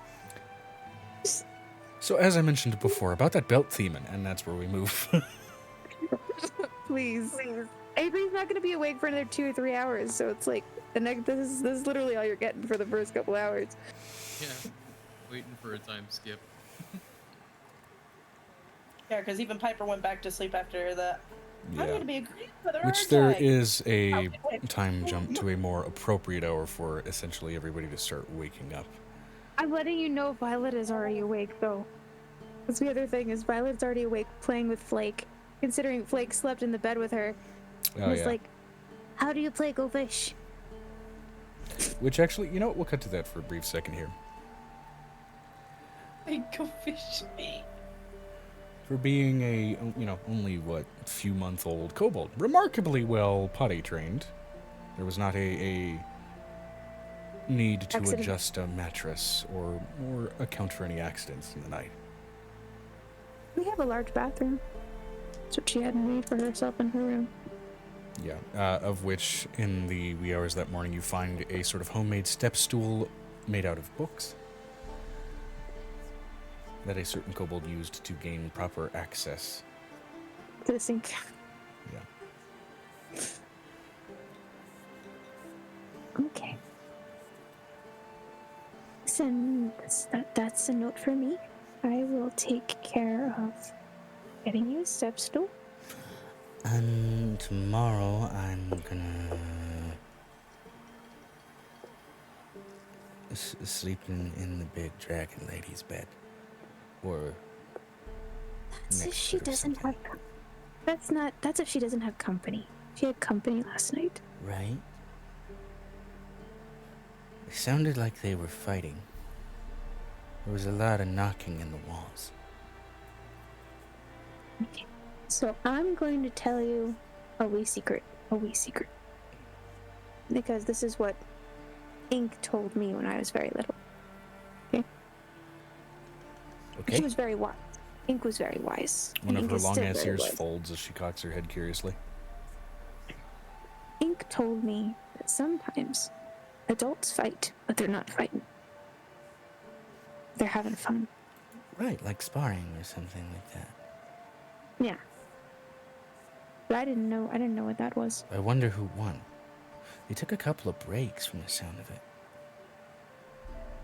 Maybe they went a couple of rounds. Most people do.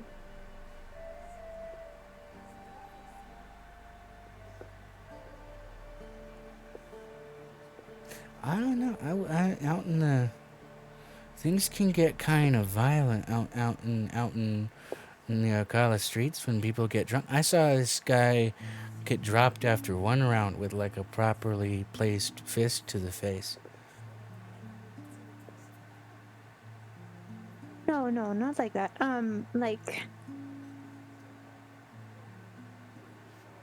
They were both laughing by the time he woke up, so I think they were just sparring.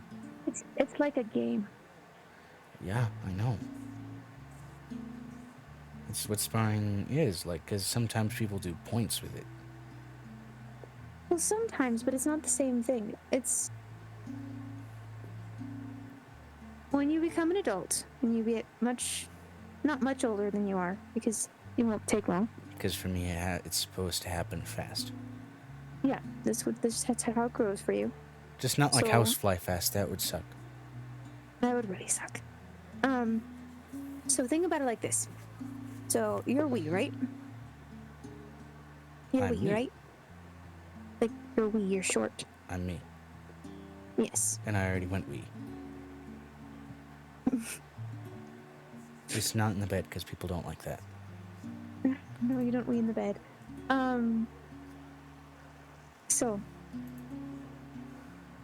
one day you'll meet a very nice kobold or person.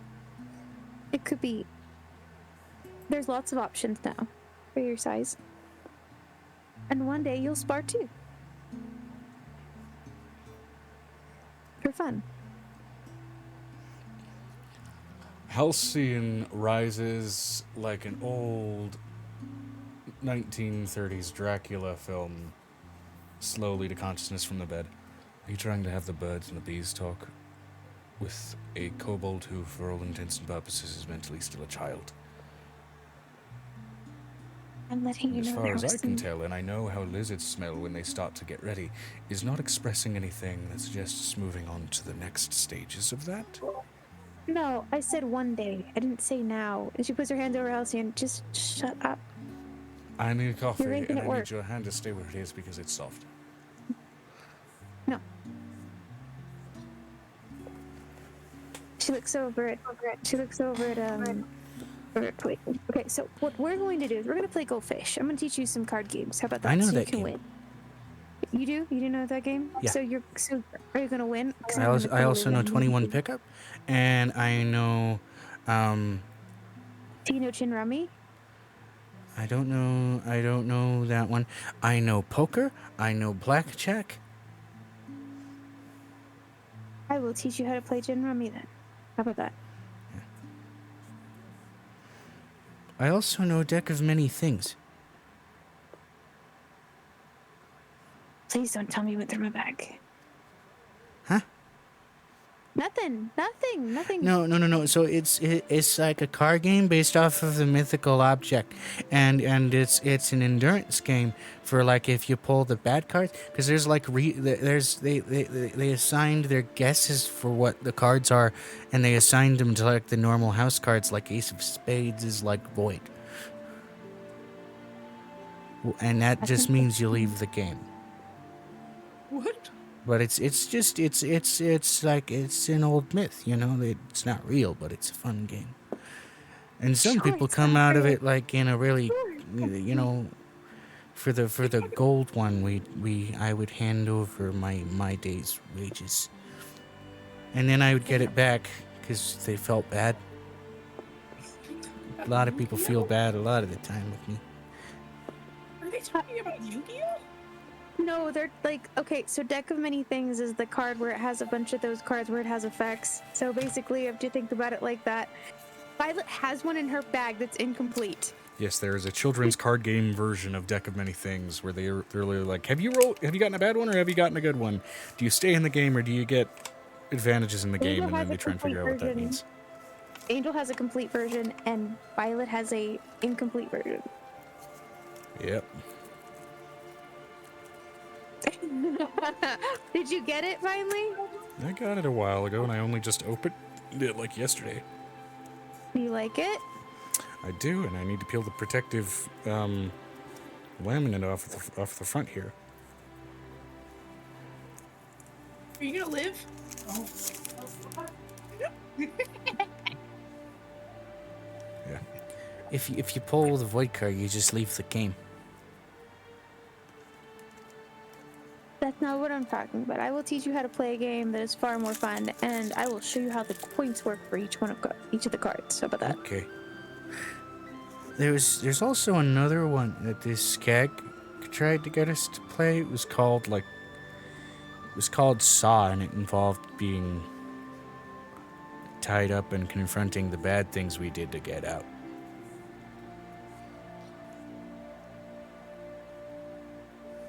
think I'm gonna let you play with that person anymore. I think we're going to stay away from that situation. No, some very nice guards actually showed up the next morning and told him that he needed to go to sleep for a little while. I bet they did. I bet they did. Okay, so we're going to have this discussion. How about I teach you how to play Gin Rummy, and you teach me how to play Go Fish? Because I need a refresher on the rules. How about that? I kind of miss Mr. Eller. He was fun. You know what? I will be more fun, she says as she pulls out a bag full of jacks and a bouncy ball. What are Considering that's one of the those? things- I will teach you how to play. What are those? And she bounces the ball down and picks up a jack, and then it's like magic because it got back in her hand with the ball. Oh. You watch those kobold eyes just dilate to the size of saucers. I never taught. Just don't tell Mr. Ink. I never taught him how to play this. I will become the master of whatever this is. This is called jacks. I will become the captain of Jacks. Jack Sparrow.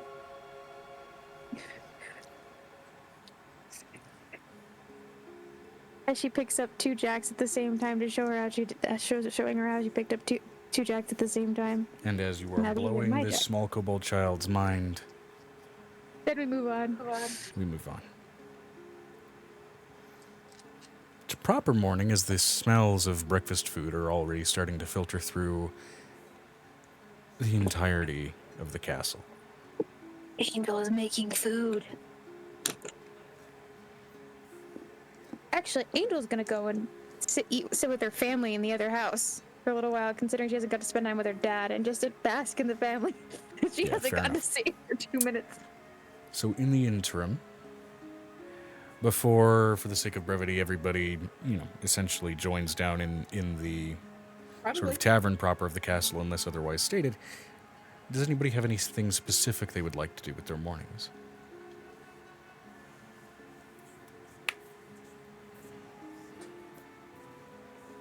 Avery sluggishly gets up.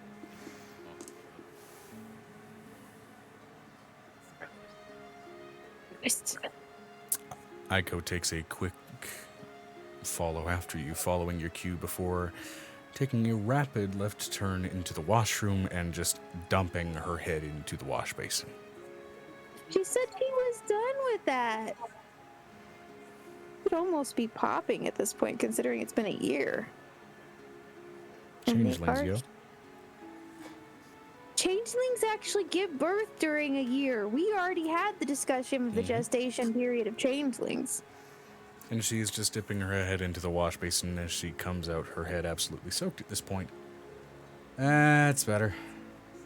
Feeling Didn't awake get now. dressed either. Huh? You didn't get dressed either.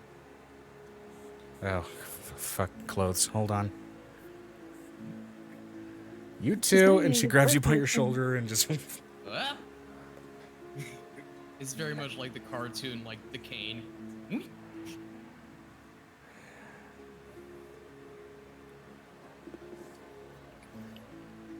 And eventually she then follows down with you down to the tavern proper.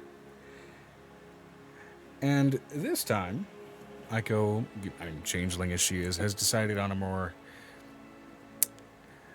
boyish look, actually trying to look like one of your more masculine manifestations, as she did hint she wanted to try and prank everybody, choosing to look like you in her form and asking if you wanted to try and mimic her. I absolutely We're would. gonna swap.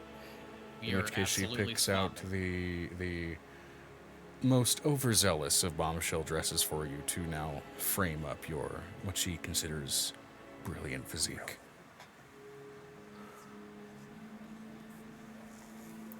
Oh, since they're at her parents' house, as they come downstairs, Angel's literally basking in the fact that she has younger siblings at this point. Oh, let's see if I can do a female voice. This should work, right?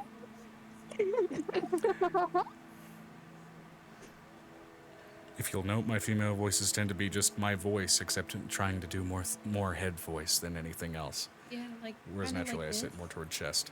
Yeah, This is better. good. This is good. That's actually really good. That's Yeah. solid. Not bad. Not bad. I just need to. I need to smile when I'm talking. You even just if need to I'm suck saying your balls up into your chest. something. I'm gonna let you know that you come down to Angel basically playing hide and seek with her newer siblings, who are basically their triplets, and then there's actually another set of triplets who are literally her uncle and her aunt running around. Her uncles and aunts running around. No, it's just time dilation, dude. Yeah, I know. Still, it's funny to... Vinestra said, V is going to unentangle herself from Gertie and Brush and get herself ready to join the others. Yay! While you brush yourself off and get ready for the morning.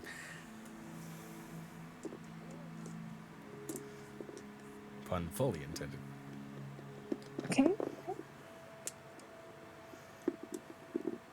Along with unnervingly between the seams of your scales, peeling off a dwarf very much has the sensation of peeling off Velcro.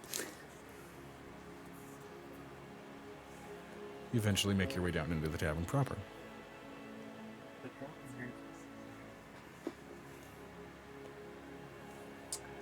As I'm going to go ahead and change the music back to tavern stuff. There we go.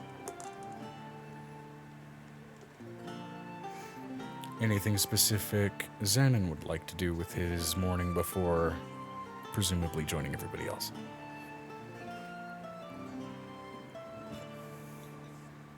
I don't know. This would be kind of in that like early 4:30 wake up range. It would be in the later day, right? Later in the day. Oh, this is stipulating. Right, this is stipulating like anything you'd like to do with that chunk of the morning before joining everybody in that later part of the morning. I don't know. Okay. In which case, we'll say you take the opportunity probably to adjust those silence crystals to sleep in, and then eventually just join everybody.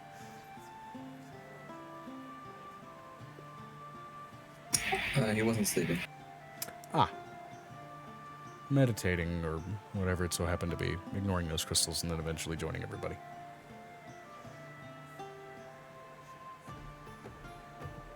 Well, there's technically 2 breakfast tables. Angel has decided on the breakfast table in her parents' house, considering seeing her family is kind of fun. Fair. Doing that In which between case, all of then, them. amongst the collected adventurers of Zavorcizor at the moment, it is Violet who joins you and Angel, who seems at least notably absent, though her presence, at least for those draconically aligned, can still be felt in the building on the adjacent floating island.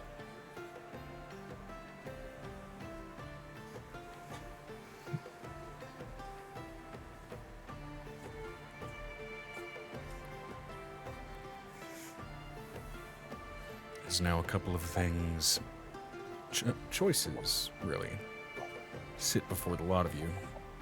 Thankfully, in a place with time slowed enough to consider those choices carefully. Hey, Flake. Yeah. Which hand has the cookie in it? She has 2 hands up. The right one or the Dueling 20? higher lows to see if she guesses correctly. Okay. If you would like to change your answer on a I know failure, exactly what you may roll a sleight of hand. No.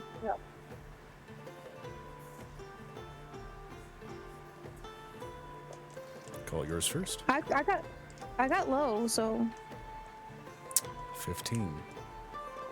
She guesses the right hand. Would you like to change your answer? wow. You're so good at following my hands. She like pulls out the cookie, like just like the weird like magic move where she pulls it up from in between her fingers. I can smell it. Oh, you can smell it, man. You know what? That's why I lost. Yeah. She snatches it and trots off proud of herself in a moment that uniquely makes this long-eared kobold look very much like a scaly rabbit for the briefest of moments.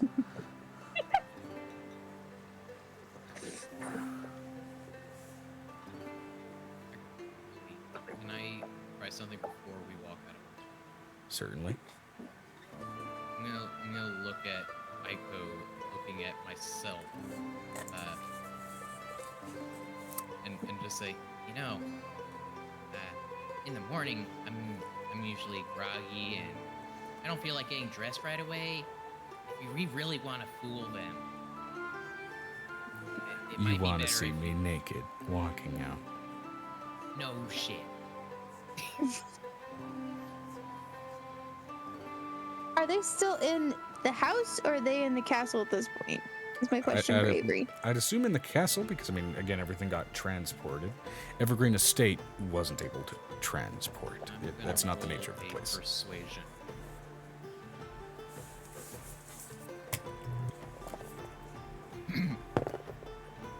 That's a natural 20. She got a nat 1. Like Magic Mike, she pulls and the clothes just tear away.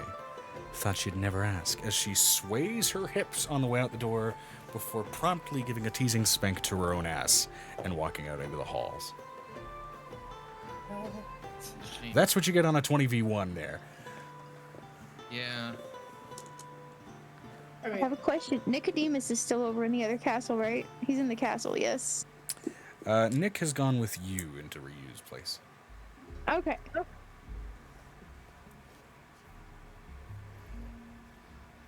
As, of course, the rest of you gathered in the tavern proper otherwise.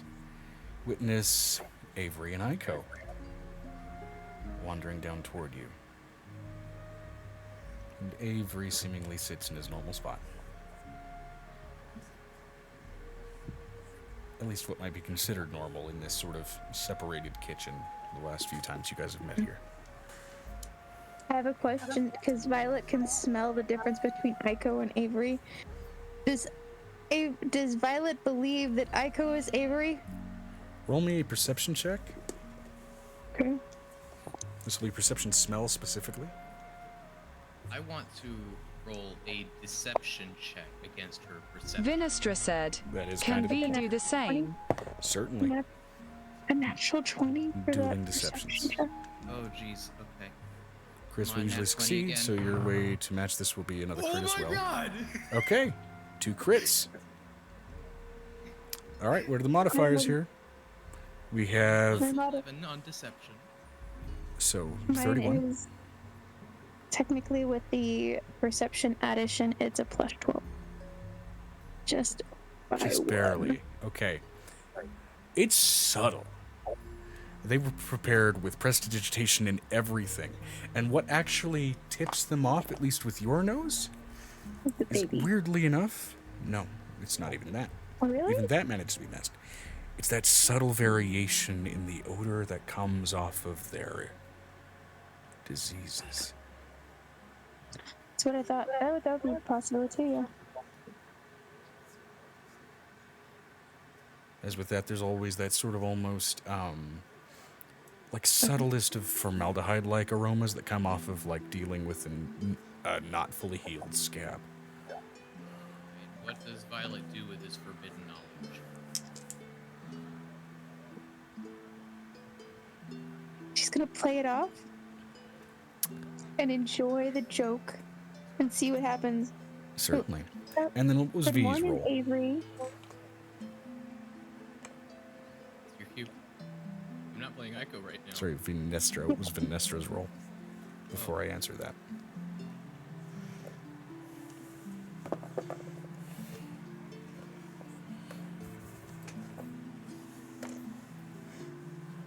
Vinestra said, 36. Okay, was that with a natural 20? Because that is what it would be countering with Avery there. C. C. Okay. So, You are We've got also- 20s. with a plus 12 on one side and a plus 16 on the other, Vinestra, the other V in the two V's of this equation. Wait a minute, 1 second. So I have proficiency in deception, and that would have made it a plus 6, but with the extra levels, it's plus 7. Plus 7 at the moment. Okay, so I actually think me and her tie. Yeah, Will that be a with meter skill beat? checks, it's meter beat. Okay. So that I would say that I'm just not- adds I'm the not further adding my emphasis of second.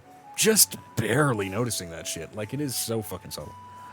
However, with the plus 16, I'm yeah, adding no, my- Venestra definitely has a cleaner time kind of immediately noticing, I'd say not even necessarily just the variance in the scent, but there is absolutely a different pattern in the scarring between you two, as scars are one of the few things that you can't really obscure in a You change can't hide. shift. Yeah. Oh, the other thing, DM, I was going to ask is, does Halcyon catch on, or is he completely oblivious? Halcyon, I'm gonna roll for how morning drowsy the guy is right now. Which is ironic being a sun paladin, so he is rolling with advantage.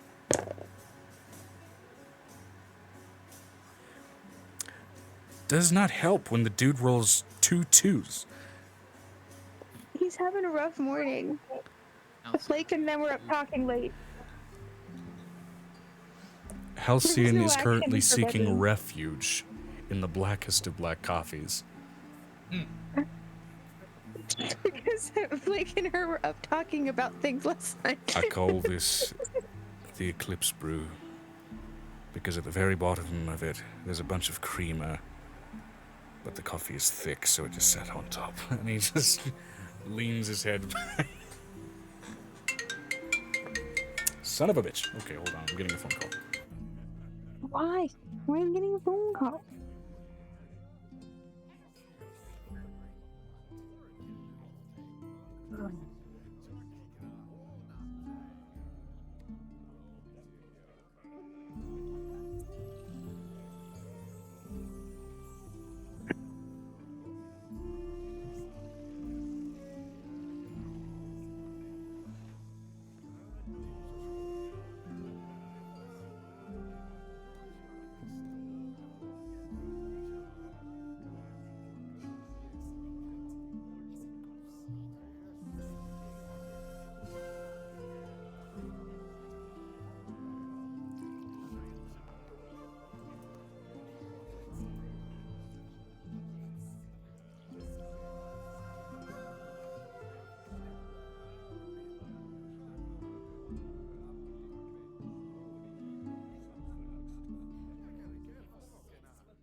Death sauce, because heaven forbid you say the word devil around my mother. Okay, real quick, we're gonna hit BRB here. I'm just gonna explain what the hell that phone call was about. Sorry about the BRB.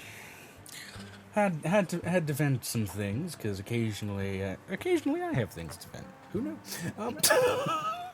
knows? But yeah. Violet, Avery, Venestra, Amira, Bruce, Piper, all the people, the beautiful people, are now gathered here basically in this, well, I mean, essentially around a kitchen table, sort of separated from the main tavern proper, although the music does still very much filter in from this range. So Violet was going in with the, like, playing along. Bruce would not care. We don't know what Venestra's reaction to it is, other than very sudden.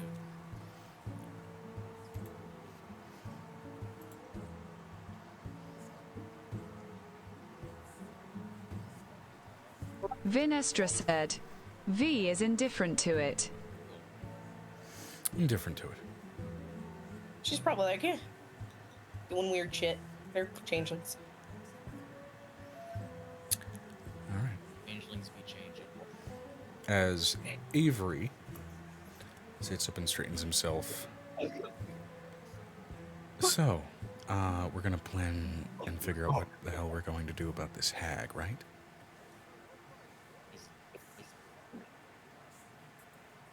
I think Piper would finally be back with too much. her. It's been one sentence and she's already asking.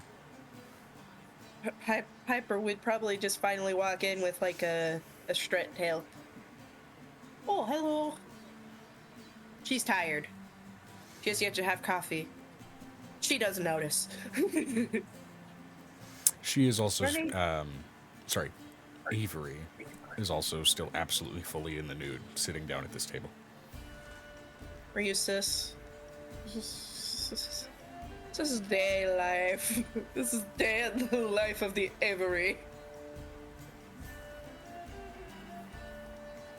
Vinestra said, wasn't Flake there also? Echo would hear in her head, "Told you so." Very briefly, and I think actually before Avery managed to fully filter into the room, Flick was.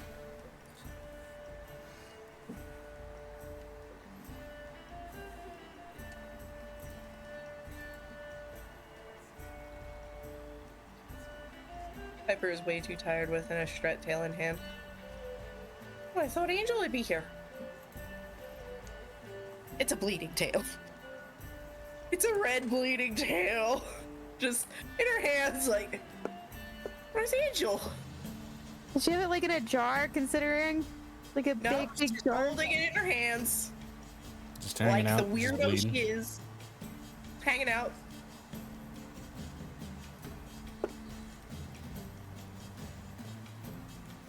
You know, there's studies that children that grow up in a house with nudity have more body positive images of themselves. Is that Aiko saying that? Or is that Avery saying? This is Aiko's appearance saying that, yes. I would hope you would talk with the Man, if you just talked with Avery's voice, Piper would clock that as weird, but would give a No, shit. Aiko said that. Aiko Okay, anyway. said that. So Pepper's just like, we're fucked, but okay. Looks at Violet. Where's Angel? Is she not here? She's over there, playing, I think, from what I can hear, hide and seek. Okay, she wanted to get this for some reason. Why? I don't know. I didn't ask questions. It was like 4:30 in the fucking morning. It's a good idea. Maybe you should go check. Yeah. Let me get my coffee first. Looks at what Probably not. Halcyon has. Puts the tail inside of a barrel so it doesn't bleed all over the floor. As already part of the floor has been stained. She sticks it in her bag. She's like, I'm not even Coldest thinking in bag. eclipse. Once you finally get almost done with all of the coffee, the creamer starts to filter in and thin out the thick, black, delightfully caffeinated shit. I have a question, considering Ezekrin literally has, the guy who basically cleans up the entire castle in his bedroom when he sees the blood trail from the Fae room all the way down the hall. What is the reaction? I need the reaction. There is absolutely a look of annoyance on this Fire Genasi's face, but then also pride. Not the Fire Genasi, the one who was, God damn it. Realtar's dad. Realtar's dad. Oh, the butler. Right.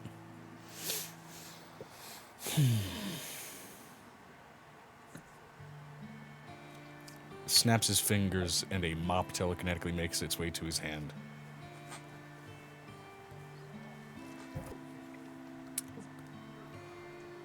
Well.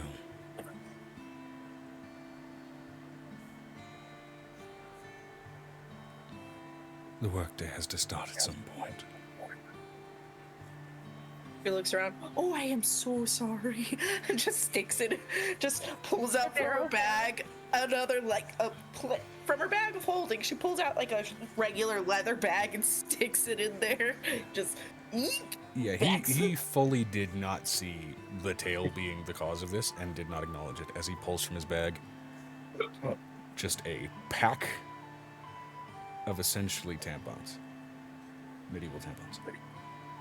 In case this becomes a frequent issue. Just takes it, like, Thanks. Just walks away because Embarrassment. actually I was about to roll to see if it actually is that time. Because she is wearing a bracelet of chastity. She is not as pragante.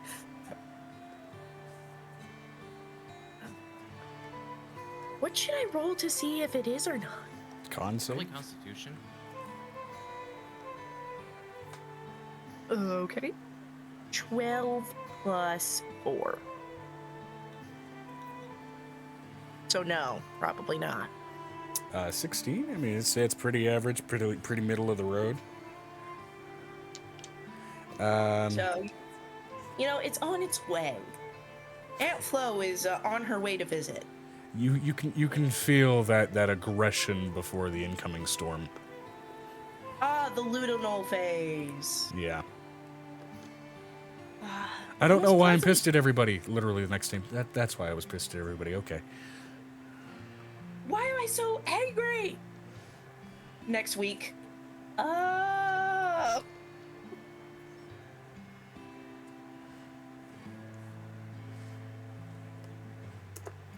Yeah, at this point, I have conversations with some of you frequently enough that I know if one of you suddenly dives into a very angry conversation, it's just like, okay, the next 2 days are going to be revelation time. Yeah. It's probably a bad sign that I've learned some people's patterns, but I digress. I mean, that just kind of means you're a good friend. You know what? I appreciate that perspective. Pattern recognition should be natural. Also, it's a basic survival skill, I guess, so, yeah.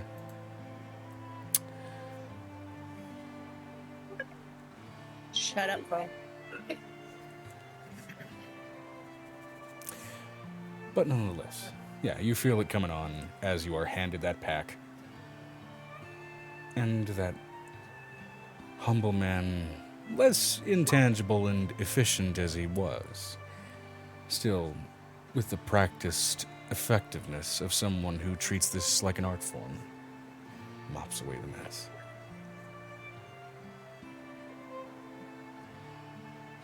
Anything I can get you from the kitchens. In the meantime, I'm gonna go make the coffee.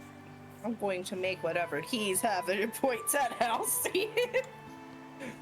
that is an eclipse.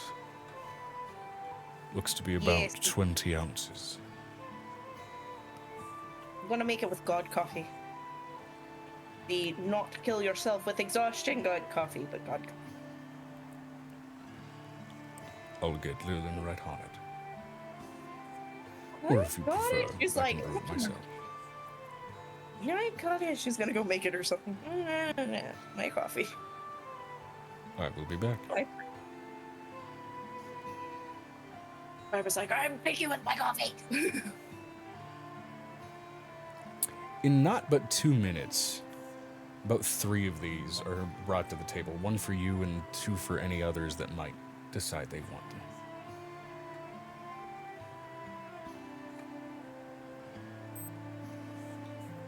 As true to form, it is about half the cup, really thick, like Colombian style thick fucking coffee.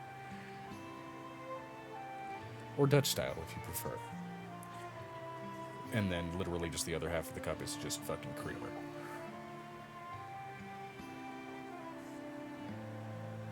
Letting you know at this point. Going to go. That's going to. What sad. She goes and gets like. She's going into the kitchen and like splurging on like 16 different things and making a plate. And then just coming back with a pile and then puts it in front of Flake. Take what you want, I'm gonna eat the rest. Why does he have a tail in the front? He doesn't. He doesn't, it's a Kindle. No. Avery apparently sits with a vulva most of the time. So he would not have the front bumper. Ah, correction. And also, not even necessarily the other front, literally, just actually Kendalling it when coming out.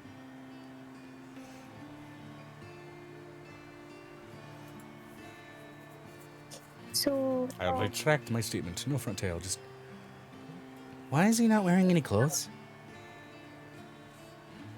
we don't ask questions at the table. We just eat your breakfast. But then how do you have a conversation at the table? Because asking questions is how you start to talk to people. We don't.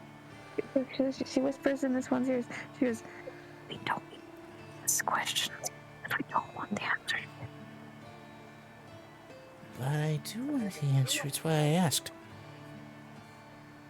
Children are hilarious. Because he's not intelligent enough to put clothes on before coming down where there are children.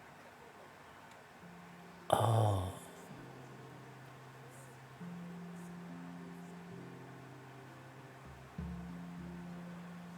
I'm sorry you're dumb. Aiko snickers.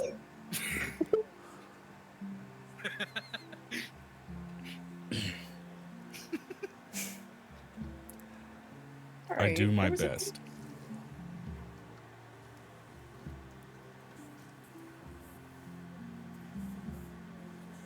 Your best would be pants. Hey, he's allowed to not wear clothes if he doesn't want to. In an establishment where there is no shoes, no shirt, no service. Well, It's literally written on the door. We are outside of we'll the go for a service area. picnic if we have to, saying. but that'd be kind of mean as friends. No, she looks already over picked Nick.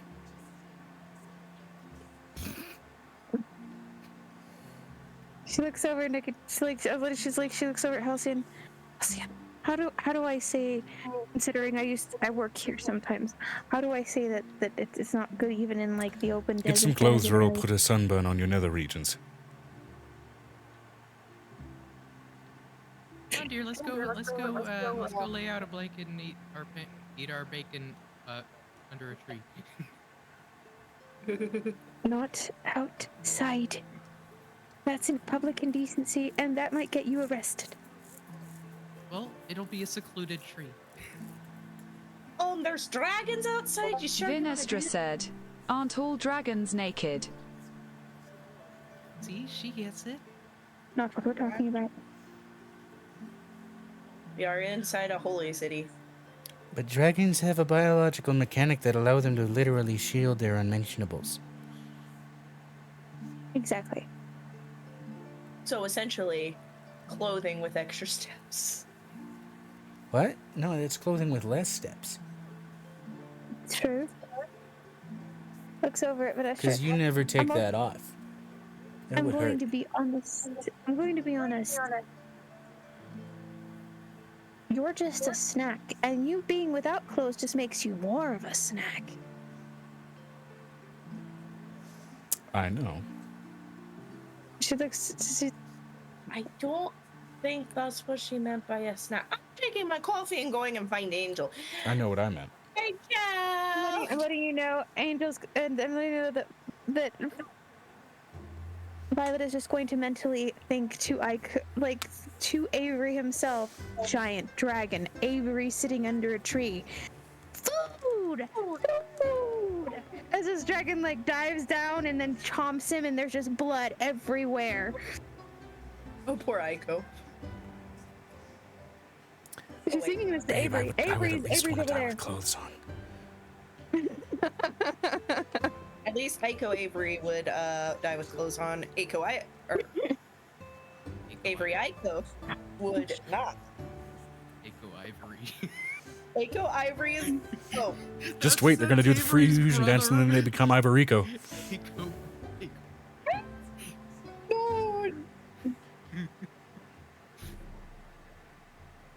Well, whenever you're done with dishes, could you go get me more Dr. Pepper? I'm not awake enough for this shit, apparently.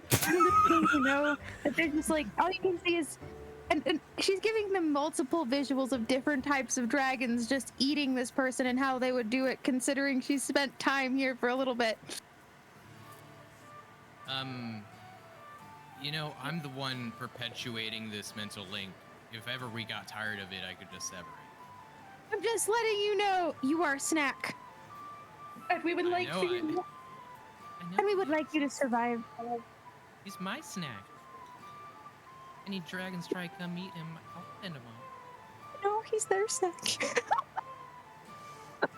Violet's like, he's their snack.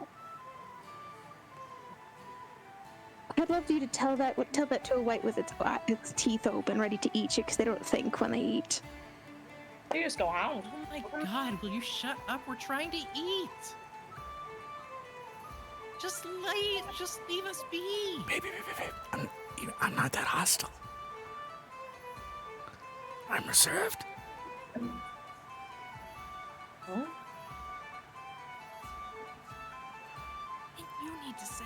Then you need to stand up. He's still not awake yet, technically, in his mental state. You want me to stand up while I'm naked and getting death visions about dying while being naked? I'm letting you know there's a mental whisper over here, Avery. Technically, you still wouldn't be half awake yet, and usually I would have to put pants on you because I've had to do it multiple times. So try to think about that next time. Shit. Anyone looking in Aiko's direction just sees her go bang, bang, bang against the table. I'm letting you know, he's not thinking, she knows that you are Avery. So she's thinking it to Aiko, which is she's thinking it to you. So there's a mental thought process of, I would have already put pants on you by now. I am making a point.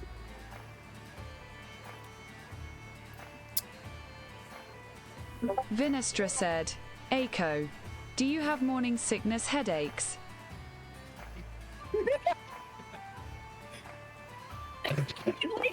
Avery just turns and looks to Aiko. I say with the fucking air quotes. Just little pregnancy headache.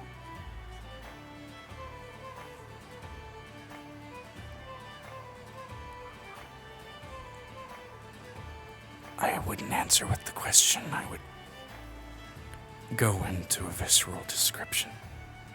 Or just give them a death glare. Most women, when they are pregnant, There it is. You look constipated. You look constipated. Less trying to look angry, more actually imagining flaying their skin off. You know what? Fuck this. I shift back to Avery. Piper's just like, Shift back to Avery and rip off the... Well, I don't... This isn't my dress. I start to rip off the dress and then gently take it off. It's not mine. I stitched that myself, she says just out loud before full Aiko comes out and she decides to flat chest and alien no nip herself while still absolutely in the nude. I'm going to say that at this point, one of the staff would tell them they need to put clothes on. You know what? Piper just, Maybe it was nice being free of a wardrobe for a minute. Yeah, what are you gonna do if I say no? Oh, sorry, I need to... And we're finally out of your What are you voice. gonna do if I say no? Do you want to find out? Okay, Because I'm usually the bouncer. real quick, I need that dress. Because now as a bonus, it smells like you. Vinestra said, We were proper out of character question. If Aiko is no nips, what happened to the piercings? They're just sitting on top of the skin. Since now I'm assuming you're not saying Oh, this, right. ironically, You it hear is them clang to actually the A-I-K-O. floor. Aiko. I thought you were making a joke out of Avery Aiko. Yeah. No. She looks, I'm letting you know she looks over at Which Avery. actually, yeah, that would have been another slightly more obvious salve. Like, that's definitely not. It's the fucking piercings. Looks over at Avery. If you decide to do that again, you're screwed. Considering you can't act like the other, We can workshop it. you're going to need to. I mean, and that means we can make absolutely sure that we've got each other nailed. Piper's just sitting there so Personality confused. Like, wise. She looks over at Piper. They switched spots, and they screwed it up. It worked for a little while. I mean, you're confused enough that I'd call this an absolute success. They don't wake up easy. Vinestra said, V is going to look at Flake. So Flake, what's your favorite food for breakfast? They just change shapes. There's a stack of pancakes in front of Flake right now. Oh, okay. Like literally eyes. Yeah, so, while you ask her that question, you see her eyes twitch as her face is essentially mole burrowing into the layers of pancake. Before she pulls her face out, flecks of pancake and syrup just kind of stuck to her face. What was that? No, I heard you. I'm just trying to process it because the sounds of my chewing got louder than your voice. They're frostberry pancakes.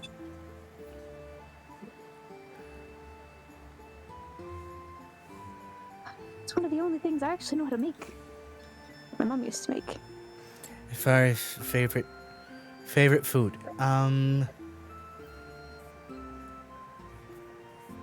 For breakfast. for breakfast. Yes. I mean, these are really good. Be better if they were frozen. I know. I tried to make. Pancakes? You know what? Maybe I can. She's going to try to use a little bit of ice breath to freeze the pancakes to make them a little tastier. That's better. And then she dives her face back in, and it very much sounds a lot more like a chisel than a chewing motion at this point. You just hear a clink, clink. I'm letting you know that in the same motion as breathing the breath, she pulls out a shirt and tosses it over Avery. It goes all the way past his legs. As Aiko catches it and promptly puts it over her body before allowing her physique to naturally fill back out.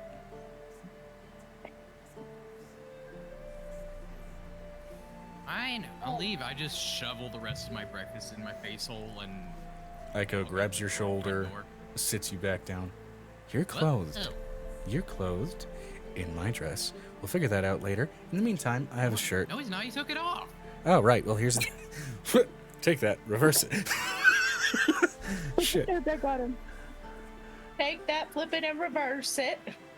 And swim in the banana avenue.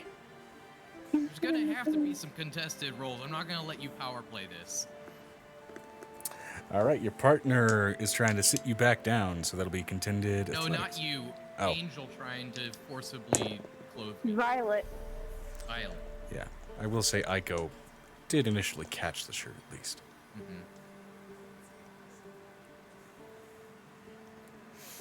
You know what? Since it's an attempt to literally throw it onto him, which is admittedly a The difficult tail is feat. the only thing she doesn't make go away. Well, it's admittedly a difficult feat. Go ahead and give me an acrobatics check or sleight of hand, whichever is better. Both are high, so. Give me an acrobatics or sleight of hand, whichever is better. Avery. To avoid the shirt clinging to your body. It's a 34 or a 36, Joe. So whichever one, because I have a natural 20. I also got nat 20. My dice are loving me today. Nat 20 plus 7, 27. Okay. Wait. 8. 28. 28. All right. Vinestra said, "My condolences, Avery. OOC." As I mean, in you a can throw it on. It's not going to keep it from taking it off. As in a flash motion of movement that really only could be matched in, well, a Warner Brothers cartoon of old. You go from shirtless to shirted at the simple throwing of fabric. I'm not sure what the fuck else to say. Shirted No, sounds it's about more right. the tail is what put it on. It's not anything else. She has the tail that's always out.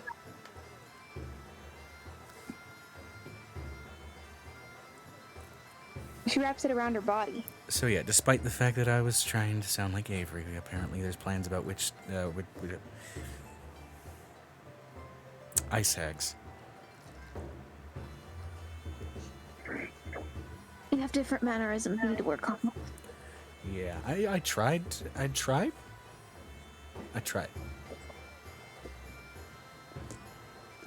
letting you know, for somebody who is a changeling, you're lucky if you actually live. She looks over at Avery. This is not being mean. This is me being concerned. Getting a character down for either of us can take a little while. In normal I'm less practiced at it circumstances- than he is because he's been able to move around. She looks over at Nicodemus from across, like, she like looks at Nicodemus and all of their kids and just is like,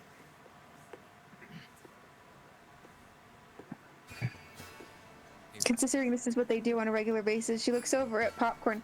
Popcorn, you want to pretend to be me for a minute?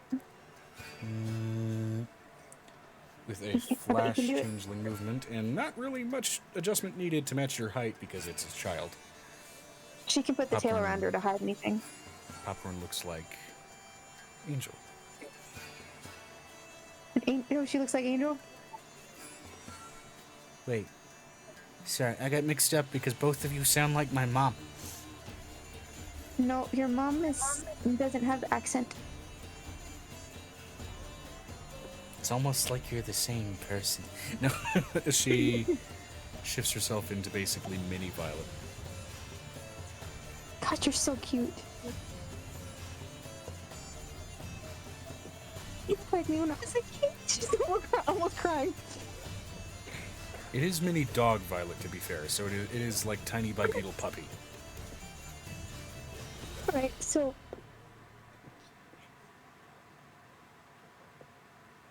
that's how fast it should work.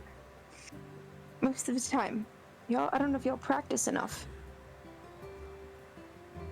One thing that She looks does like slightly Eiffel hinder your Tower. guys' ability to shift that Is the flawlessly is the disease. Yeah. You Yeah, were, that. I would say you guys were It's absolutely not serious much that, smoother with we it before your failed, exposure. right? I think, and I don't even think we failed it. I think it was a pretty good attempt. The goal was to confuse somebody, and you managed to confuse Piper. She didn't say it was a bad attempt. Violet did not say it was a bad attempt. But she also has... let me put it to you this way. If you're going to subvert yourself in a society, the way to do it is to not draw attention. You drew attention by literally wearing no clothes. You just gotta go into the right nudist society. Yeah, it's just not this one. I mean, this isn't a So she society looks over nudist, at despite how Ezekrin. often everybody spins nude once the sun goes down. She looks over at Ezekrin, who's literally giving death glares from across the room. That's why. You are food. I can make changeling tartar. So Oh my god! Oh my god! That's what she's afraid of. That was what Violet was afraid of. Avery would look over at Violet. I appreciate your concern, but kindly, it wasn't asked.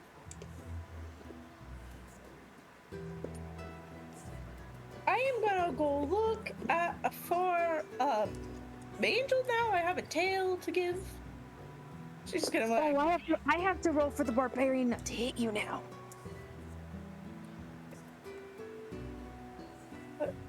Did we just jump into morning fighting words? Oh, come on, Violet. Violet, don't fail this.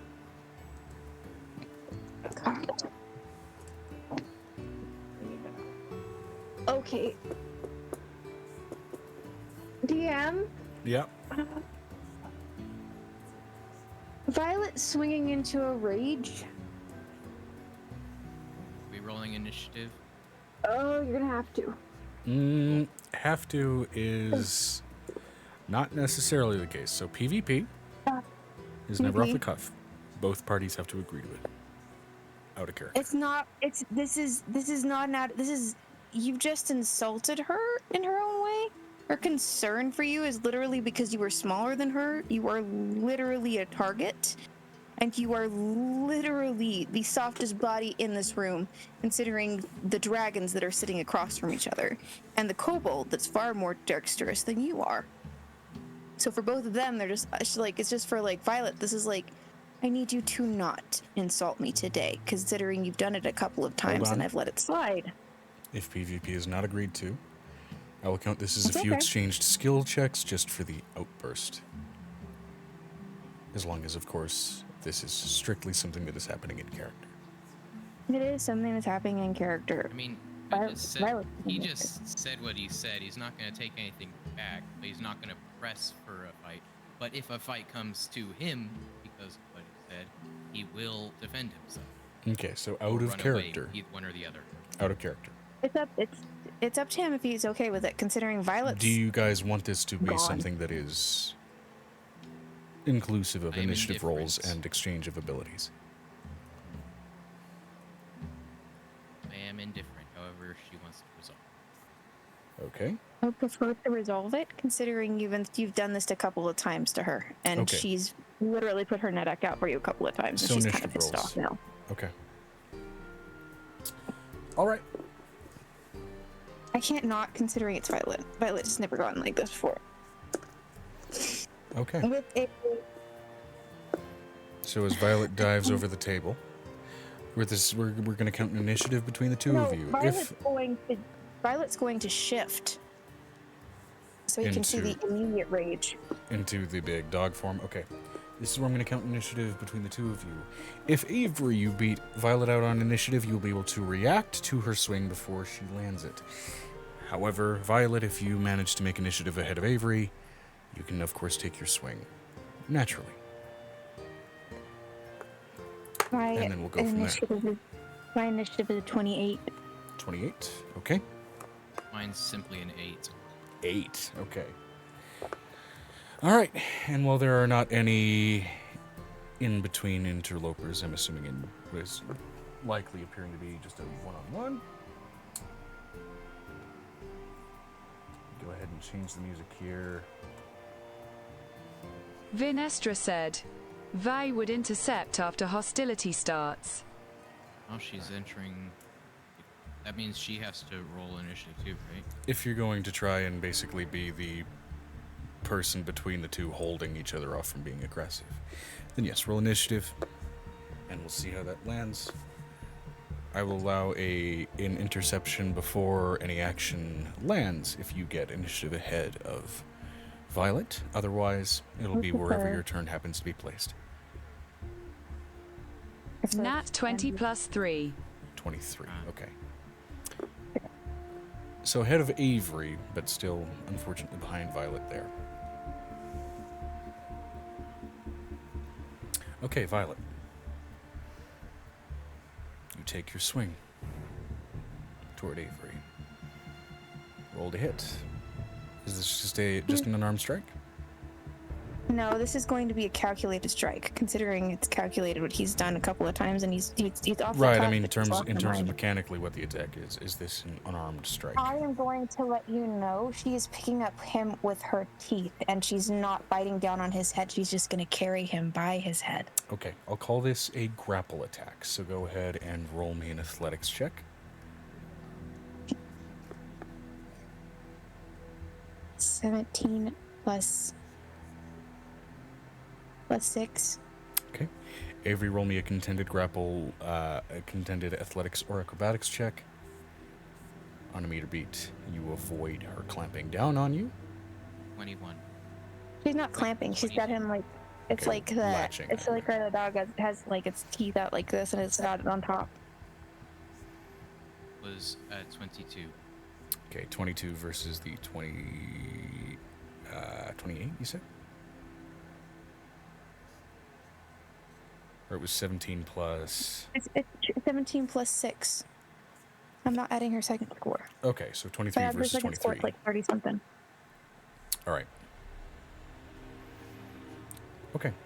So in the case that you were the one rolling the contended roll there, Avery, with the meter beat, you met, which means you just barely kind of avoid the grasping mouth, which very clearly wasn't meant to directly assault as much as it was to restrain. You managed to glean that as you managed to just barely weave yourself out of the way at the breakfast table.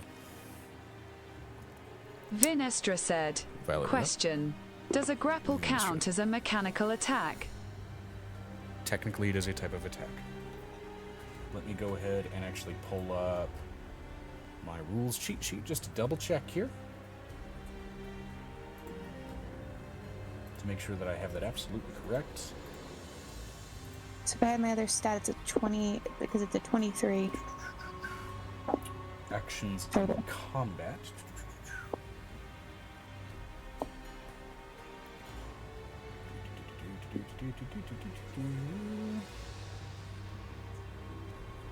Grapple replaces one attack, so yeah, technically it would be counted as an attack action.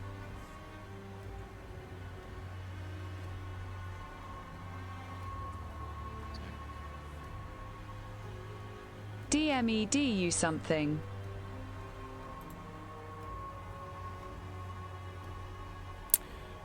Well, there was no damage taken, so that would be something that doesn't necessarily apply here, and Avery managed to avoid it.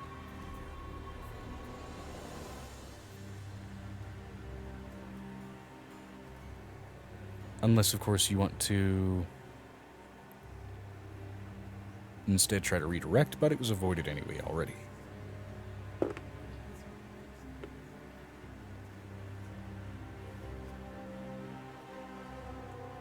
We'll hold off then. Okay. In which case then, either way, Vinestra, you are up. Trying to be the wall between the two in this case.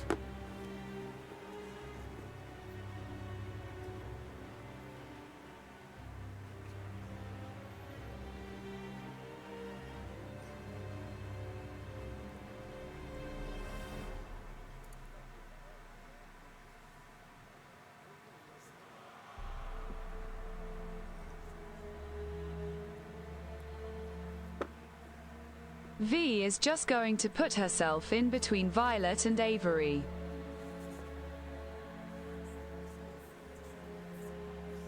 Okay.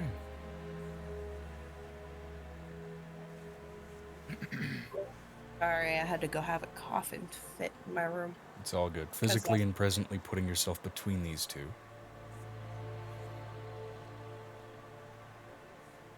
Fair enough. In which case then, Avery, you are up. I'm gonna try to use sleep on Sleep on Violet, okay. So that's initially 5d8.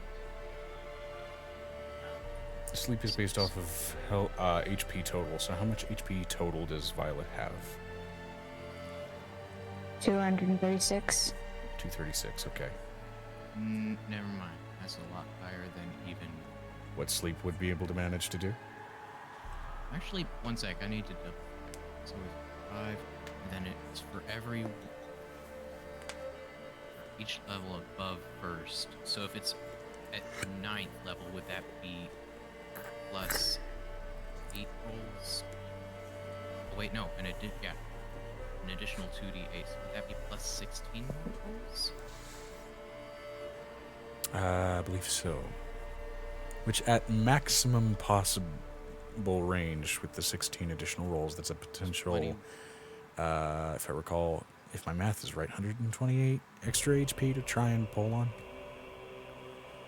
1 times 8.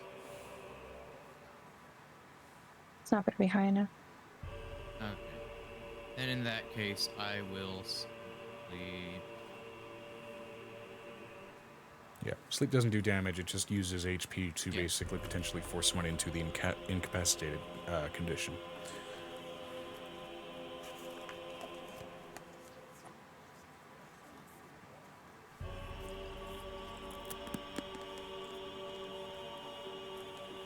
Would it be hold monster or hold person to hold? Hold person. That's your wisdom save. Yeah. Yep. You'd have to make wisdom 19. No, a natural 20 plus 6. So 26. Damn. Alright, that doesn't work, and that's... I'll move behind I can- Vanessa at this point. I am rolling higher than I usually do with Violet. Alright.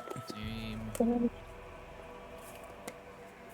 She looks over at Avery, and she looks over at Halcyon.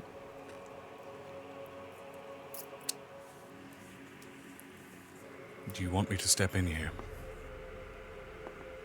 Can't calm down.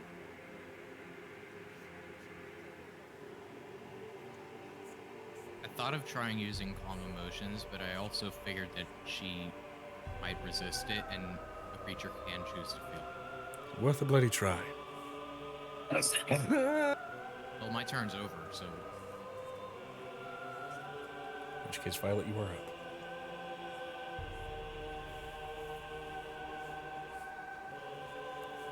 She As Halcyon just stands next to you and gently rests a hand on your shoulder.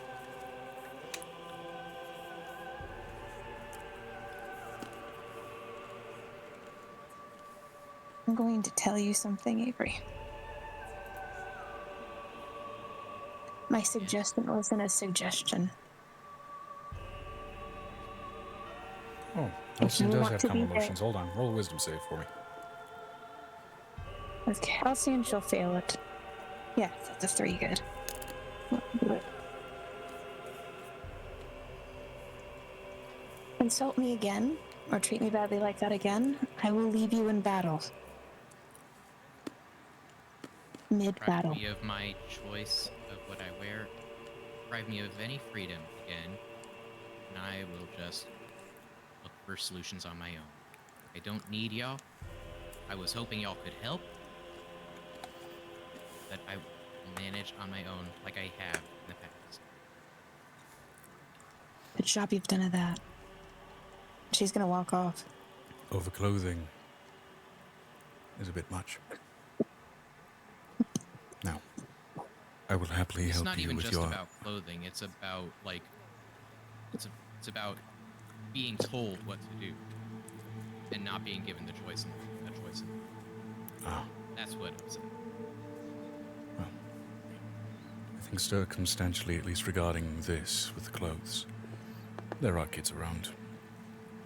Being told, as far as that, I'm sure it's more acceptable. Now I'm going to go and try and console my fiancée, try and help her take a breath. Pregnancy does increase volatility, as I'm sure you know. I'm gonna go take a breather. Probably on the roof. Be careful you don't get turned into a snack, recall the prior warning. There are gazebos around her.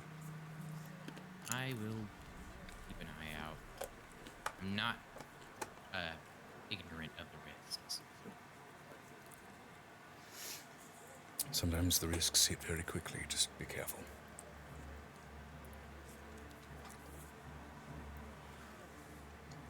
Also, I'd at least recommend doing that with clothes on. Otherwise, you won't really need me to get a sunburn on your nether regions. What the gazebo's for? Precisely. And he promptly, calmly, chases after Violet. Vinestra said, "Wait, is there a dire gazebo outside?" Huh? No. Dire gazebo? Not on that island. No. Huh? His sunroom.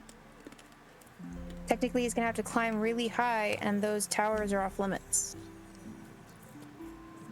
After the last guy broken.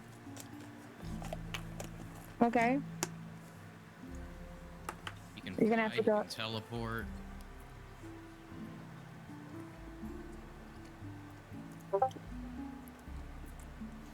At this level, I tend to assume mobility is not much of an issue for most of you.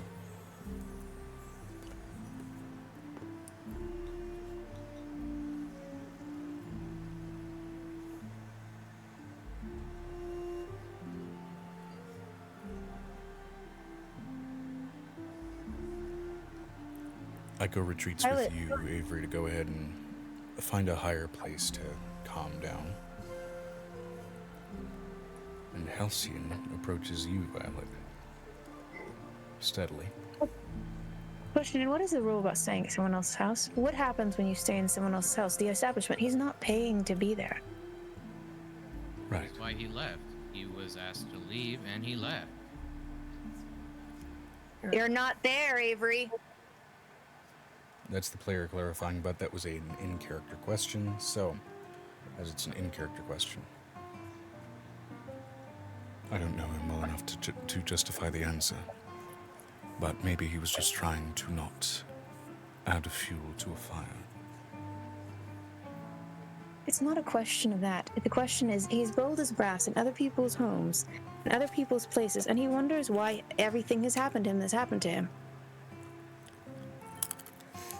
Boldness can often be a defense mechanism. But it can also get you and don't killed. want to deal with more. Yes, it can. He is a changeling. His body is literally parts for magic. Yes, both of them are walking moneybags.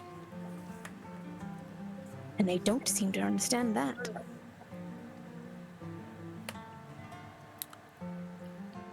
Weirdly, I would count them blessed that they don't. I'm going to let you know, all of Angel's children know that.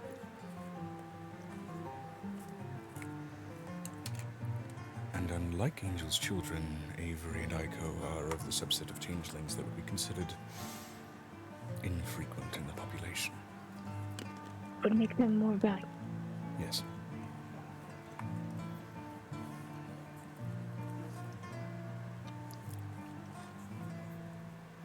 So, sometimes saying it plain. I have a question. But here's a question. If I go to a bar and I go... Violet. Before you try and make your point, I want to say this plainly. Sometimes saying it plainly to someone does help.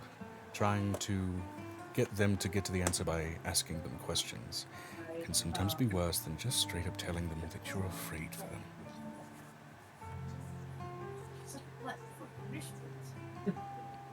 Trying to beat around the bush so that they can land on the answer. Especially if they fail to immediately do so, just I gets them thought he was frustrated. intelligent. I thought he could grasp it. And maybe I he thought can. was smart. Some of the most intelligent people that I know don't grasp the obvious shit right in front of them, and vice versa. He doesn't grasp the front that it makes him completely look like a pariah. And it's not attractive. And it can lose him clientele. I'm spitballing here, maybe he does it on purpose. He and Ico are diseased. For all they know, tomorrow it could be the day it gets so bad that they no longer can really live. I pray that those people don't get a hold of them. With that in mind, maybe they feel like they must show off because they don't know how many more chances they'll have to do so. I don't know. I'm guessing. I've dealt with dark times and being close to death more times than I could count, and that's prior to even meeting you. It puts into perspective how willing you are to display yourself or do things that otherwise break rules. I have a question. I was running from my parents once. I was running from people who wanted to kill me once. Did I think it was a good idea as a frost elf when they're looking for a child frost elf to literally walk out in there and being like, oh, this is great. I should just walk out here and be bold as brass. Depends on the perspective. Technically, they're at war with If you you. knew you were going to die anyway, would you have out of sheer spite? No. And that's you. I have better preservative skills, apparently. Or just a more preservation-oriented perspective. You know what? Ink got himself killed. Ink didn't have very good preservation skills. Maybe that's why everything that's going... What Avery did in there was a child's reaction. Sometimes people need to work through or past those. And I apologize if I'm being offensive to her, and that's frustrating. I'm a paladin. I'm literally trained to I'm a divine so magic weird. cop. I'm trained in de-escalation and shit. Why do you think I have you read like a book? My beautifully furious, furry fiancé.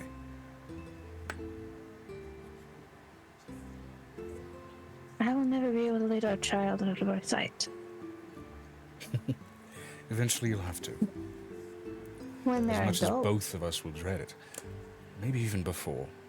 If they're anything like you, it will definitely be before. I don't want them to be like me.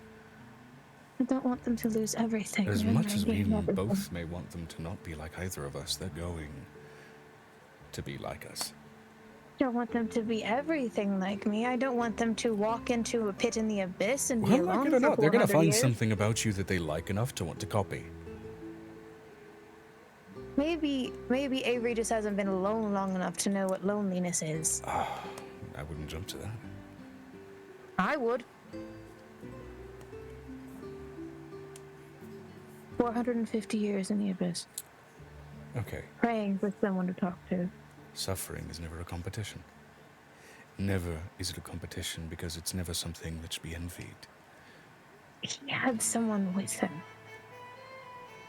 He should have known what he was worth. He should have known that everything that they can do, they can die. Have you talked to Angel for more than 2 minutes? The amount of people in this cavalcade and group of adventurers alone who to some degree think themselves worthless because of count the list of traumas that we've all naturally dealt with. I don't Seeing think and knowing what myself your worth is often worthless. difficult at best. I don't think myself worthless. Did you have times of believing it in the abyss? No. Not even among your family? Mm. Don't you so I never lucky? thought myself worthless. I thought myself worth something. I just had to find a way to be able to use it. Don't count yourself lucky. Now, have you eaten anything yet? Or I did you was lash eating it before breakfast. you could touch your plate? I made myself a plate. I know how to go back to the kitchen and just take off the halfling plates because they don't get mad at me for eating everything. A breath with me right here. Because we're gonna have to go back into that kitchen. Avery and Aiko may very well join us again. They may not. They may be chilling on the roof for a while. I don't know. But we'll have to go back in there at least. And there are going to be people among our friends that have questions as to what the hell that even was.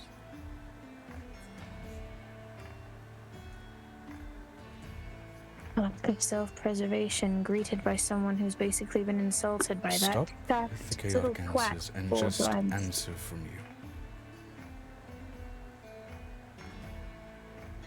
We've saved his rear more than once, and he keeps thinking, "Oh, it's no one's idea that I can't die." I'm like, want "Oh, to try and great, make go friends, jump love. up yet." Answer from you. Stop with the cryptic answers that makes everyone feel like it's a quiz. Let them hear it actually come from you. You want me to tell him Connect he's an with idiot? Or tell him that what he did was idiotic. What's the difference? What's the difference between those two things?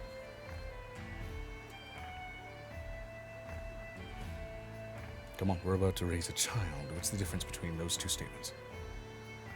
I'm right about both. What's the difference between telling someone they're an idiot and telling them that they did something idiotic? If you let him call them an idiot, they'll get angry.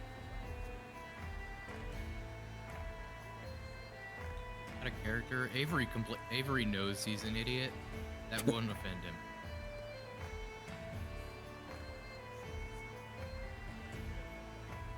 By telling him he did something idiotic, what would that do? Would it just get them angry, or would it get them to think about the act that they made? I don't think he has an ample thought in his head sometimes. I worry about him. He's just worse, he's worse than Ink was when we were children. Well, that's the thing about the benefit of the doubt. Maybe he'll be able to self-analyze.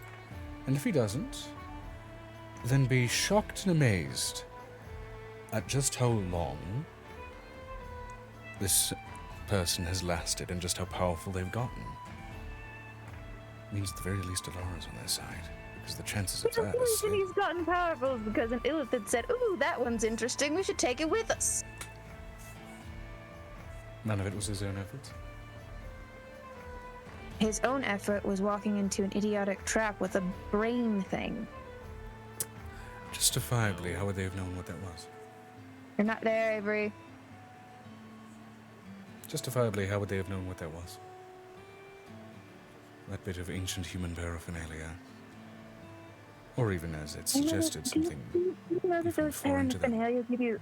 Do you know that they give you a nauseous feeling when you get near them? For some, yes. For others, no. Depends on how No. initially sensitive they were to magic.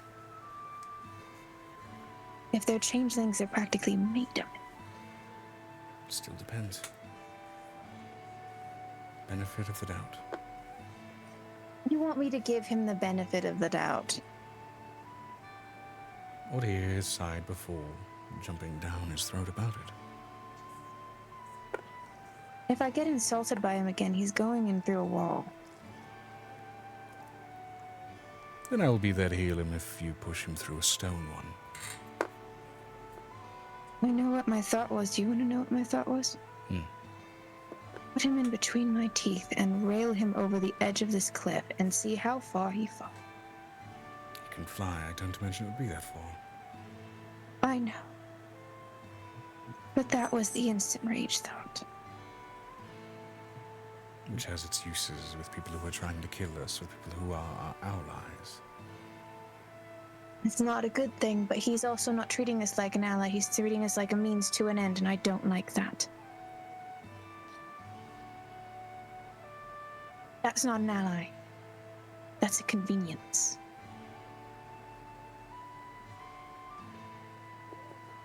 What a waste of time.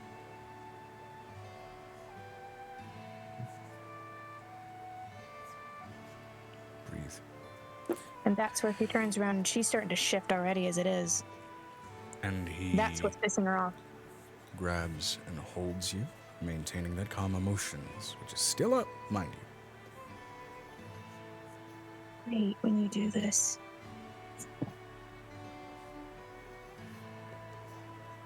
Just let me Maybe rage at them if you want. No, I will not allow that. Maybe he is treating us like a means to an end. Maybe not. That's called using people. Okay. I don't want to be Maybe it used. is using people, if he's useful in the interim. He's not useful if he's going to be like them. Not worth it. He's still useful right now. I don't see him as useful right now. What about the others? Do they see him as useful? I think Finestra is useful. I think Rosanna is useful. I'm not I asking think about he's the others. I'm smart. asking if the others see him as useful. I think they see him as helpful. I think Which is a useful thing. I think no? Angel sees him as useful. I also think she thinks he's smart. I thought he was smart until just 2 minutes ago. How about this? You just tell him plainly what you took 2 minutes to tell me already. That you're scared for him. See where that goes. What kind of conversation that makes. Just be plain. His astral self is already in pieces. Gods know that means at the very least he doesn't quite think like a normal person.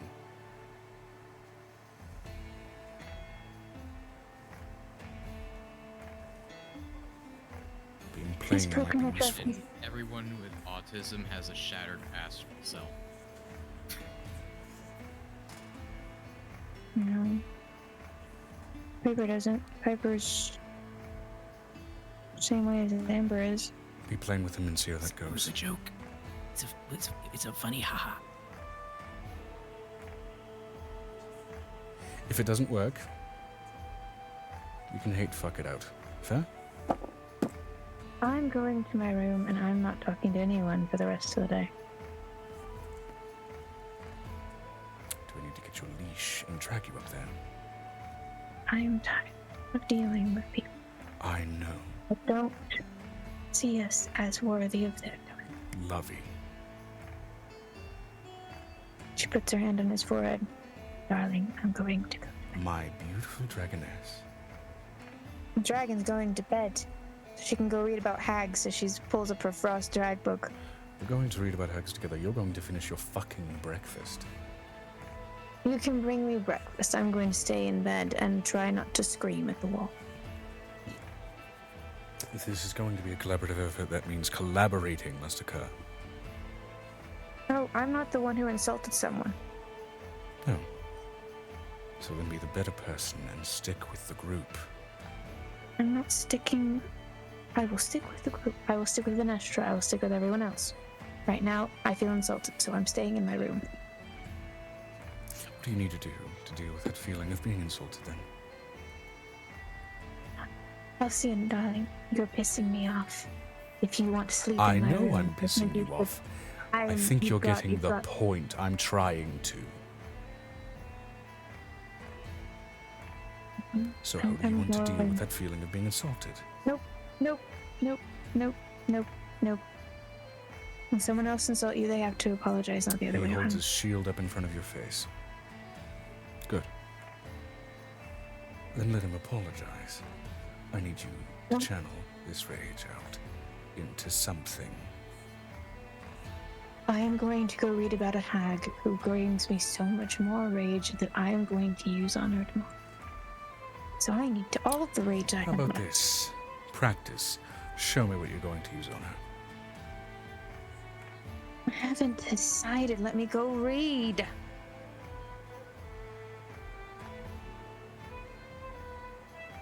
But you I read want- with the others get some ideas. I'm letting you know, Joe, lay off. This is not the moment.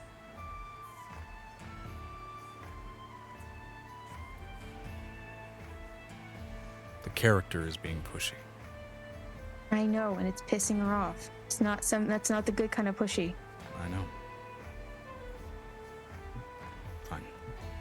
Do you want me in the room or outside the door?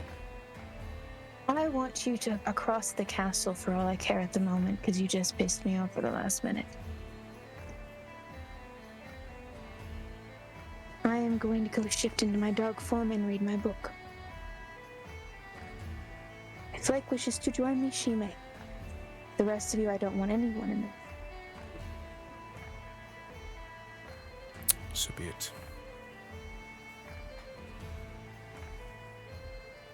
Starts to cry.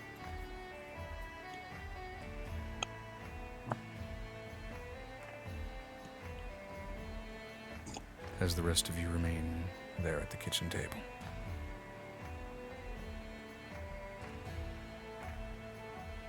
A breakfast now turned a few shades of awkward.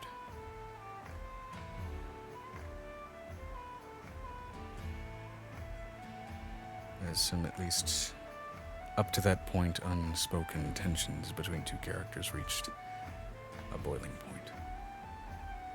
We are now well past the 2-hour mark, so I'm going to hit BRB here, actually, as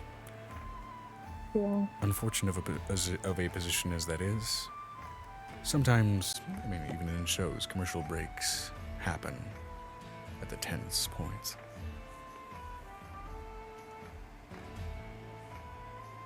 I want to say Welcome back, everybody, from the break. It was a little bit extended just because I had to set up some things. I had to set up my AC because it's finally hot enough outside to justify having this thing run, because honestly, I need cooler temperatures if I'm going to be able to think straight. So, yeah. And hopefully it's not coming through too loud on the microphone. I'm not sure. You know, I have this thing set up to pick up a good bit. I don't know how much of it's getting picked up in the VOD or even on Discord. And I do know that that just ambiently makes the room louder. So. But either way, it's necessary regardless.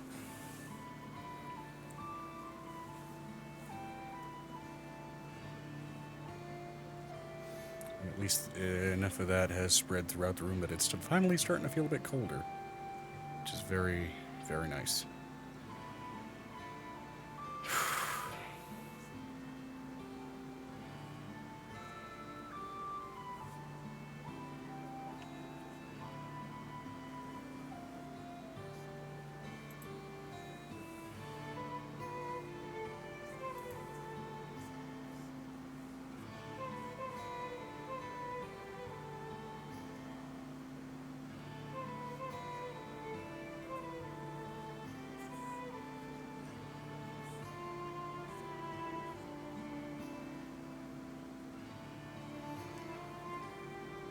All right. Otherwise, sorry about that brief moment of silence there.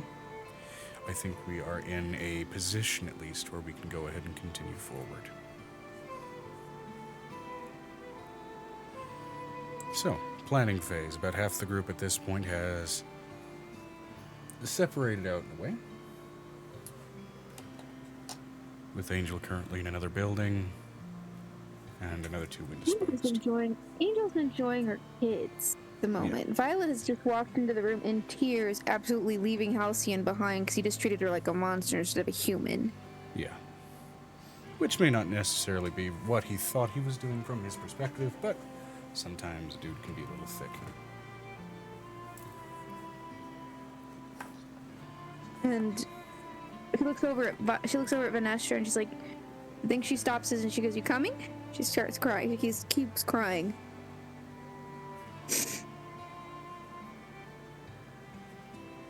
Kill his hag or not?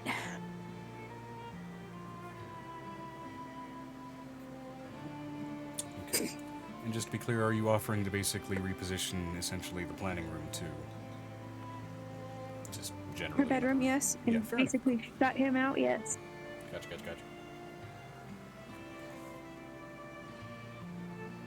Is this essentially what he just did to her?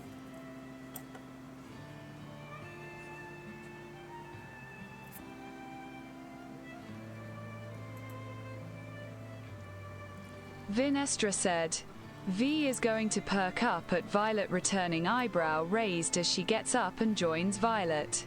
I and we can talk about what happened later if you'd like. I want to plan out the Frost Hag. At least. So.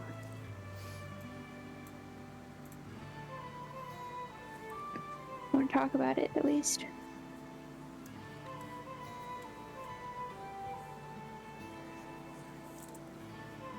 Looks over at Blake.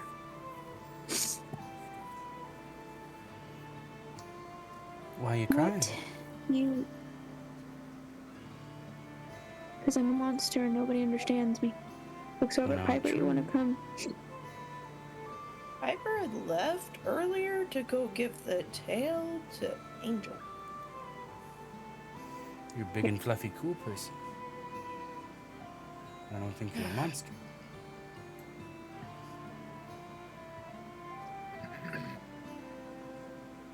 It's apparently what my fiance thinks, though. Something has to be controlled. She picks up Blake. Puts Blake on her forehead. I'm gonna go read about frost tags. You wanna help me? Take a plan?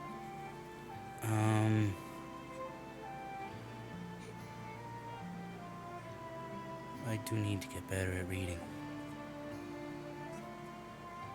Well, we can sound out the words together, okay? Okay.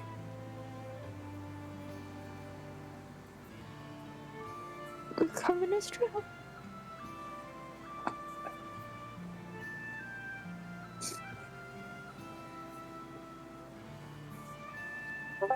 Vinestra said, very well. Xanan care to join us and Violet. I very much doubt that's what he thinks. He might be a dumbus in wording things, but I doubt he thinks you're a monster. And yes. Dumbus. Sandy, you want to come too? I'm gonna need your help. I'm not enough fighter by myself. Sure. Thanks. They're gonna rush off. Let me take a second to appreciate the voice chat going dumb bus. He's not a dumb. He's a dumb bus. He's a dumb bus. Okay, now that that's over. Can we at least let Piper go and give the tail? I think it was trying to say dumb base. He's not a dumb ass, he's a dumb base. Can we hop over to Piper so she can deliver the tail of blood? Absolutely. Smash cut. Piper's gonna be going around going, yeah. Holding the sack with the undulating bloody tail. Yes. I have a question. Does one of the kids who's hiding literally come out because they see the tail? That's cool. No. Actually, if you remember, she put the tail in a leather bag into the bag of holding. Because she had the embarrassing moment of the butler thinking she had her period. So what, a secondary question, does one of the kids come out asking what's wriggling in the bag, considering Piper Angel's been brought a looking for birthday while? game. Pin the tail on the creature. What you got in there? You got a snake? No, I found you. no, I have to give your mom a thing. No, this is one of her siblings. Angel runs out and it's like, I found you. Oh, I thought that was your child. No, this is my sibling. Right, you have little I am supposed to have a little sibling. My mom never let me know if she had that kid or not. That's concerning. Then, Fae do it their own way. Don't step on it. Step on it. My neighbors. Okay, are you gonna show me one? Yes, go. Shh. There's a church. Yes, go. Come on. Yes. Yes. Amo. We're still alive.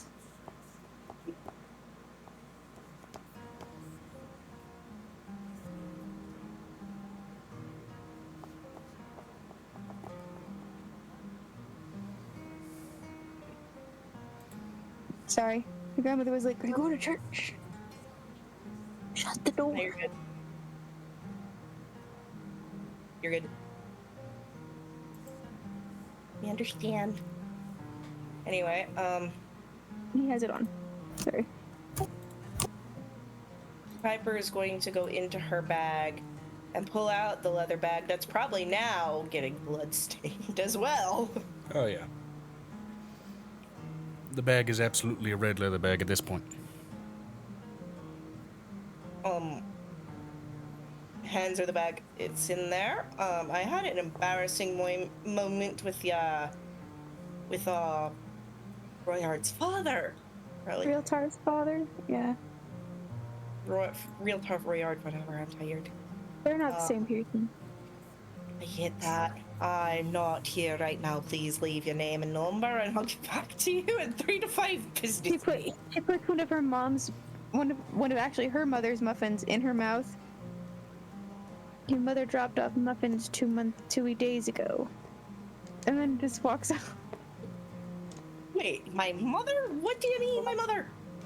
Your mother came by and dropped off muffins. I don't know. They were just on the counter and said, "Here's the muffins." I don't know. She was just being sweet.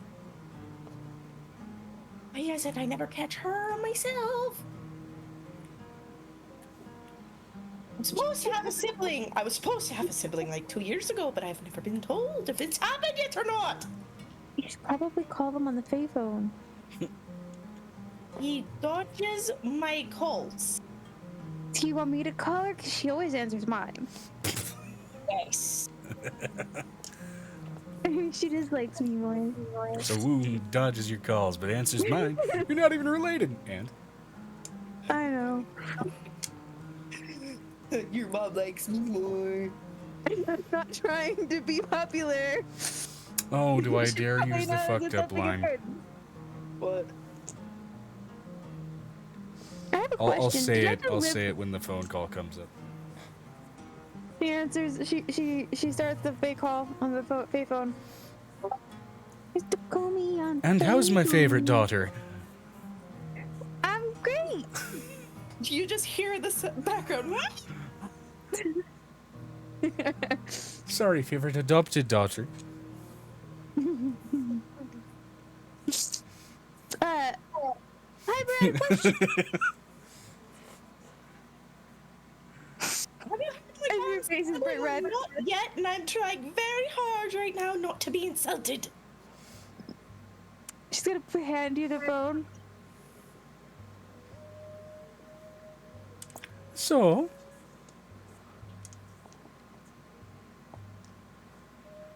did you call me just for a conversation, or do you need something? Have You've been dodging me for literally 2 years. Have you had my sibling yet? Hasn't been 2 years over here. At least not where I've been. Fate time dilation and all that. Where? I'm going to imitate a movie I saw from freaking Griffin. Where have you been? No note, no car. Wait, no note, car gone. Should put bars on your buttons. Well, you see, your sibling is still gestating. Wanted to take some time to take things in. What do you mean? What does that mean? When you slow down time dilation and suddenly, what would be 2 years turns into but a few months. You watch all the boring things pass by real quick, and all the interesting stuff you get to watch in real time or even in slow-mo. Which court have you been staying in? Well, currently it's spring right now, so if I wanted things to slow down, or technically speed up, kinda had to pop over to the opposite side. I'm over in autumn, taking in the wild colors. Or, here's a thought. You could go to my place and it'd be same as material plane. You hear in the background, that's why they're chestnut muffins. That's why there's chestnuts in them. Oh, yeah. The issue with going over to your plane there, dearie, coffee's not good for when you're pregnant. We have plenty of non-coffee hub. I thought I've had plenty of non-caffeine hubs. Also, I've been having coffee every time I'm pregnant. I'm fine. Except with having the caffeine there, it's temptation. It's such a temptation. Yeah. And honestly, if history's been any indication, especially given, the succubus in the family and my banishment and what have you, temptations and I don't go together very easy. And when they do, it creates disaster on a familial scale. Why were you banished? That's the one thing we never got the answer to. Right, well, about that, and she hangs up. No.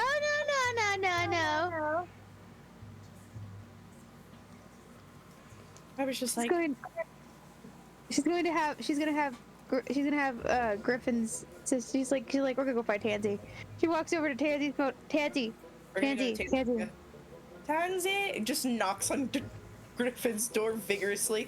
Tansy, our mother's being weird. Griffin cracks open the door and peeks through. From personal experience, I think that's just how she is. What's up? This specific kind of weird? Okay, so she hasn't told us why she was banished yet. Also, the fact that she apparently has been court hopping for shits and giggles. She doesn't have Right, to. okay. Just so she A, I guess not have the baby yet. And B, Yeah, so this is a Tansy year. conversation, I gather. Give me Yeah. He looks back behind himself. 5 minutes, and she'll be ready to go. If she's hanging upside down, I've seen her in weirder positions. She just walks in the room. Okay. Angel's like bright red. Angel's bright red at this point. This is her baby sister. She's fine. And your baby sister is strung up in kinky Cirque du Soleil. So, she's a fae. I'm used to This this. is not uncommon. I have seen. There are what a looks number like of objects attached to her that I will not describe to maintain terms of service conditions. Okay, so question, Tansy, do you know why your mother was banished? And why she's been court hopping to dodge me for 2 years? You're asking me now. Yes. Yes. Don't She say just hung yes up on me. in succession like that. There are things that react to the word. Mom, she's been weird ever since she came back. I know.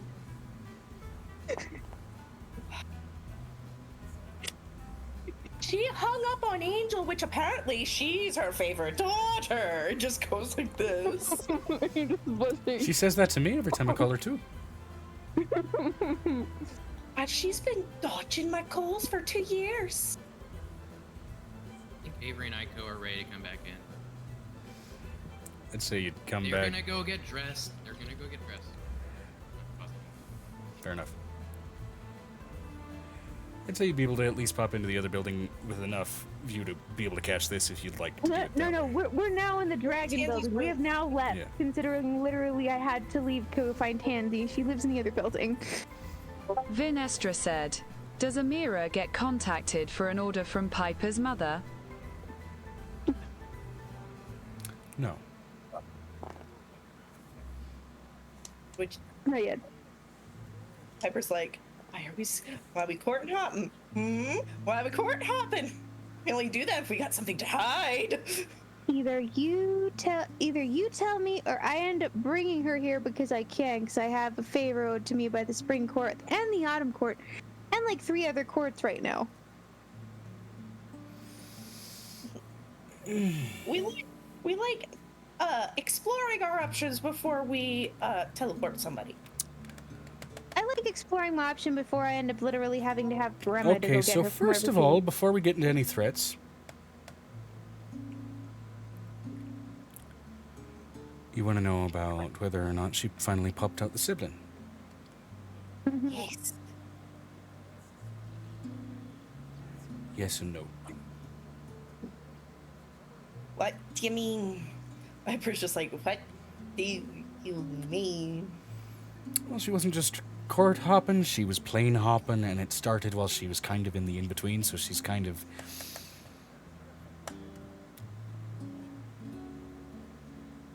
Now she's been in sort of a perpetual labor for about a year. And she couldn't have told me this. Why? We can fix that. I've had one like that before. Well, because the weird part is, it's also been a completed labor at the same time, and so it's... The poor child is sort of slingshotting back and forth. I can fix that. She doesn't want to impose any weird fate energies onto you, in particular, Angel, which is why she's been keeping you away. And then as far as you, you're a burgeoning archfey, and that gets volatile, and so when dealing with volatile magics like that, she's wanting to not I'm literally, I am disrupt ongoing processes. I am a goddess of love. The only thing that I can do is fix pregnancies. Can we at least let me do the one thing I'm good at? Also, all I wanted to do was talk to her, and she's like, no, I'm going to dodge all your calls for 2.5 years. Because you're a medical archfey, and you'd get a sense for it if the call lasted for more than 2 minutes. Y'all really think I'm not like the rest of the Fae? I'm not that fucking nosy. I just wanted to It's say not about hi, like, nosiness. You'd literally get a sense for it. Didn't you with the centaur boy? Spine thing. That's different. It's different if I want to just call my mom to say hi. And mom's family, which means it's one of the few situations where it just kind of happens and you don't really control it. Piper, she's doing what Amora did when she had her babies. Oh, wait, that's not good. Also, the slingshotting has been getting a little bit violent as the baby's been developing a personality. Because we're realizing the baby is,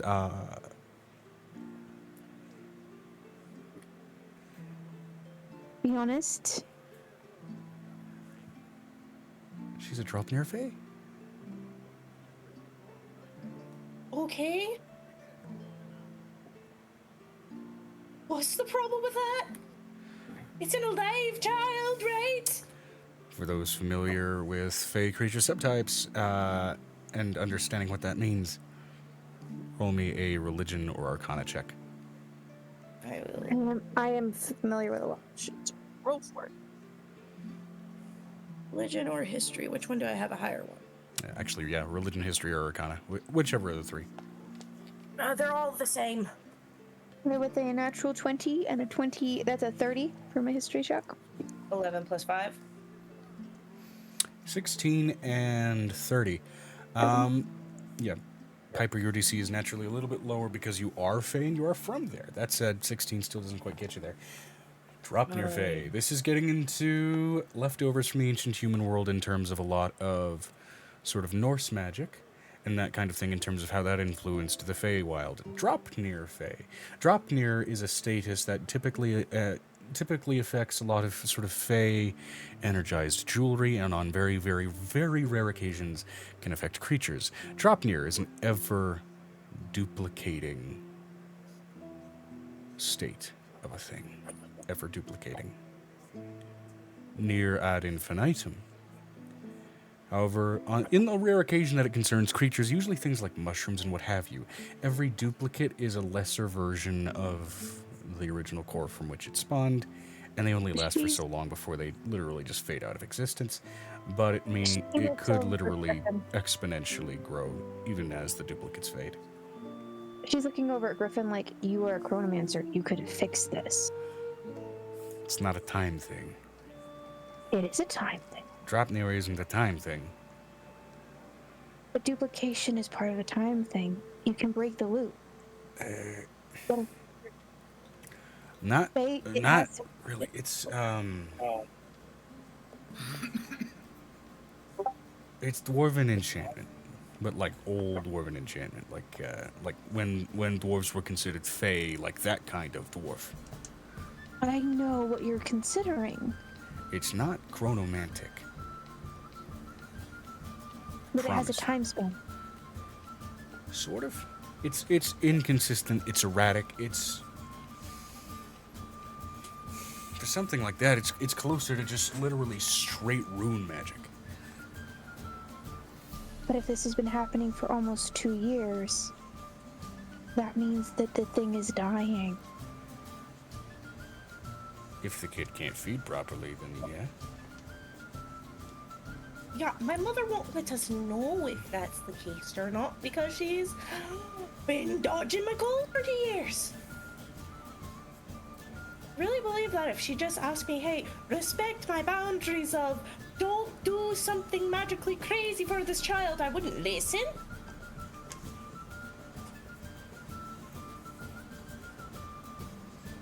You couldn't tell me that. Well, has Mom always been that talkative? She didn't tell me why she got banished.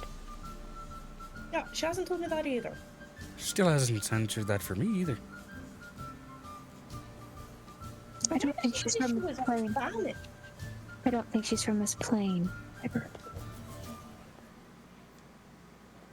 Okay, from what I remember of all the goings on, my step bitch lobotomized her. Shits and giggles. Right? She didn't say where she was banished from.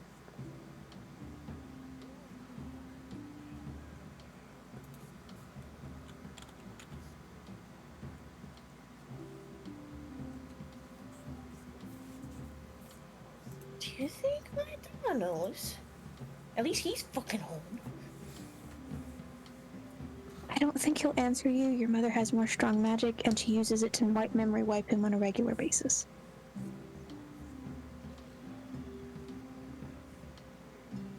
I doubt that. Go ahead and go. Ask. See if he'll answer you. Piper's like, fine, I will. Grab your Fae phone. You don't have to use mine. Calling him up. Yes, Piper's using her face phone to call her Dada. Well, hey. Where's Ma originally from?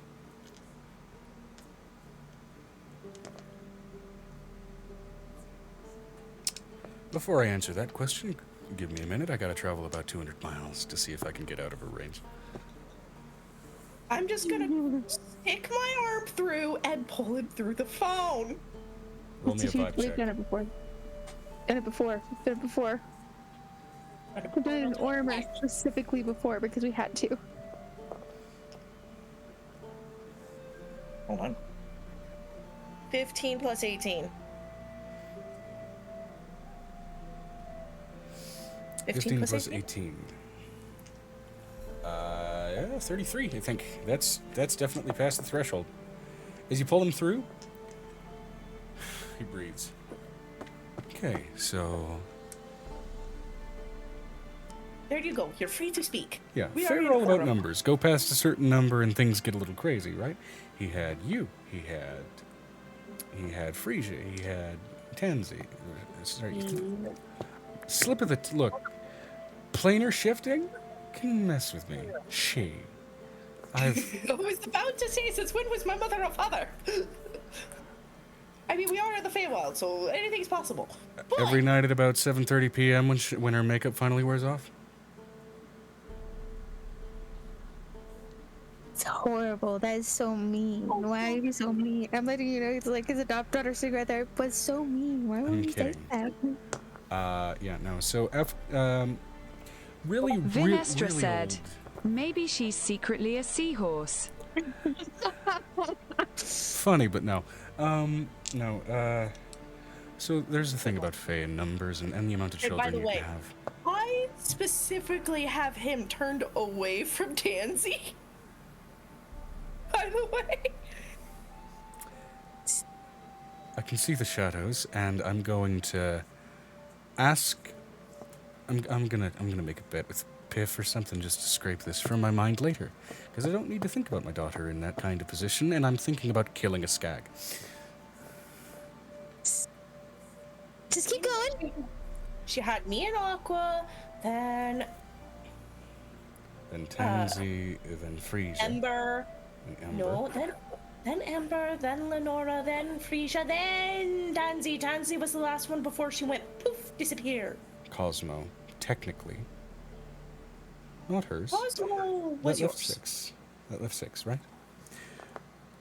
This kid's the 7th. Yes. I said weird rules about sevens. 7's a really fun number, especially for Fae. It can usually, especially given certain, let's just say old Faerie, a spell work, break certain conditions. Like birth deals, like shielded memories. And like old origins. And I do say fairy, not fairy. Yes, I understand the difference. That is from an old place. Which, I mean, without even having to roll, you are naturally from the Fey Wild Piper. Yeah, you understand. That means like ancient Fey dealings. As in going This back was to like- like the Eldar courts of like Oberyn and Titania and the shit that the Feywild was before Earth broke. She grabs his face and she goes, "Does it have anything to do with the brass tag?" No, so now that I'm out of her range, this is the 7th kid, not fully born, but it is actively breaking the condition. It being a drop near is just an additional complication. That's part of that. 7? First of all, But Cosmo was not hers, nor Cosmo yours. wasn't hers. Cosmo wasn't 7. This is 7th. Cosmo is where 6 would be, but he's not hers. He was technically the one you had with the succub bitch. The new one is still Yes. the 7th. Because you also have to add yourself Yours? into that equation. He's saying of yours. Of mine and hers. Oh, adoption counts. Got it. No. No, the miscarriage. There was miscarriage? Not a miscarriage. In order to have more children. What? Would there be a miscarriage if you had to make a deal with a fae? Not a miscarriage. We did have a first. Did you make a deal with a fae to have more children? Wait, That- there was one before me and Aqua. Yes. You're the firstborn after the deal, which still had some magical potency, but to start a deal like that, which basically allowed her to continue to live in the proper time flow of Zarya, the actual firstborn had to... A lot of complicated things. First of all, and he doesn't talk with an accent, by the way. He's doing this free and off the cuff, out of her range like this. What do you remember her maiden name being? I don't know. Her name was Marigold Goodfellow. Robin Goodfellow. Because Piper has been studying all of the mythos. Last was Arthurian, which is that realm of fae and shit. You say I am related to Robin Goodfellow. Puck is Who is not only my last name, but also my father-in-law, technically. Sir, your last name was Mossfleck. Piccolo's name is Puck. What are you talking about? Brain. I was about to go, excuse me, sir? Puck is my father-in-law. Thereby, your grandfather-in-law. Old, ancient, proper fae from the world of the Faerie and the Faerie chords. Thereby, old-ass magic sticks like glue. Gamora made a deal with Puck. Probably. No, she did. That's part of my lore. You remember that somewhere in the back of your brain. I mean, something added this idea in there. I hate that. Piper just looks at him. Are you saying not Why do you think only you're is spawning my... into an archfey so fucking fast? So what you're saying is... It's in your blood, sweetie. I get that. What you're saying is not only is my last name Puck, I have a That was just a happy grandfather. coincidence, honestly. I have a grandfather whose nickname is Puck. Or his proper name, depending on perspective. His proper name everybody would forget in the room. Like how it I is. wouldn't. Every time Piff's real name has been said, everybody forgets afterwards, except for me. I remember his real name, but I'm not allowed to say it. So yes, you're also not wrong that there is a time flow trait to this. The kid is slingshotting back and forth between now and then.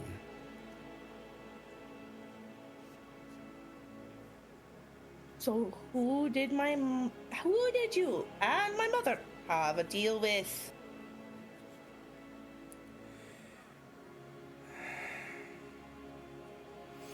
In order for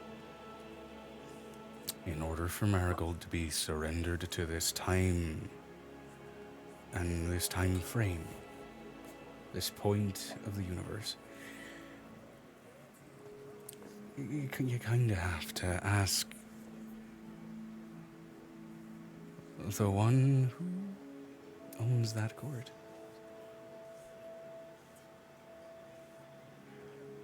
You mean I have to find Grandpa Puck? No. Or King Puck may Oberon? not be too pleased because we had to go through Oberon together. Oh no! This is player also saying that. Oh no! Wow. Okay, it's like, I'm letting you know, because Marigold has been so nice to me. I will Particularly nice. talk to Faye. I I just have to figure out how. All due respect, Angel. Mm. This one ain't your job. Talking to Oberon, that's on Piper. Healing her after the conversation with Oberon, go nuts. Please.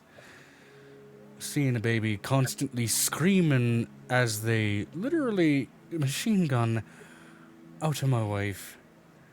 And they're starting to learn and develop in the process, while more of them just spill out before slingshotting back, is the most horrifying thing. Okay. And I got to tell you, it's not comfortable for her either. Yeah, but Piper's gonna have to use me to actually talk to Oberon, considering I'm the only one that's able to walk the realms like that. And Not if come it's in your back blood. without fucking it up. I don't know if I'm ready to talk to him. No Okay, rush, have a- just if you want If you want your mom to be able to walk. So the question is, so she was banished from Puck's court. Kinda how it had to be done for it to work properly, and her not to slingshot back to where her time was meant to be and meant to stick. So wait. It's also why she refuses to talk about it. She literally can't. So that's why she's been making calls. Okay, that makes sense. Old fables. What you're saying is somehow you and her met each other. How the fuck I don't know. Considering you're from now, they're from then. Well, Circle of Dreams, Druid. You move through dreams, sometimes that affords you the opportunity to tap into the bigger dreams of the fairy. After all, the biggest tales around Oberyn and Puck and all them was a dream in midsummer. Wait a minute. I know how to make that drink. Wait, Angel. You mean to tell me this entire fucking time you've been a druid too? Me? Looks at her dad. Since when? She's like, I'm learning so much about my parents. Isn't it such a faith thing to just not fucking talk about it until it's the most inconvenient thing? Yeah, usually that's how it works. Are you saying I could have learned all the Circle of Dreams shit from you instead of By the time I could have been teaching you, to be fair, I was wrapped around the finger of a succubus. I know, but at the same time, instead of that, if the succubus wasn't in the equation, you would have gotten a big head start. You're saying I wouldn't have had to have awkward lessons with Firo and her husband, where I accidentally Oh no, they're still walked in necessary on teachers. You gotta learn the wrong anything. way sometimes to learn the right lessons.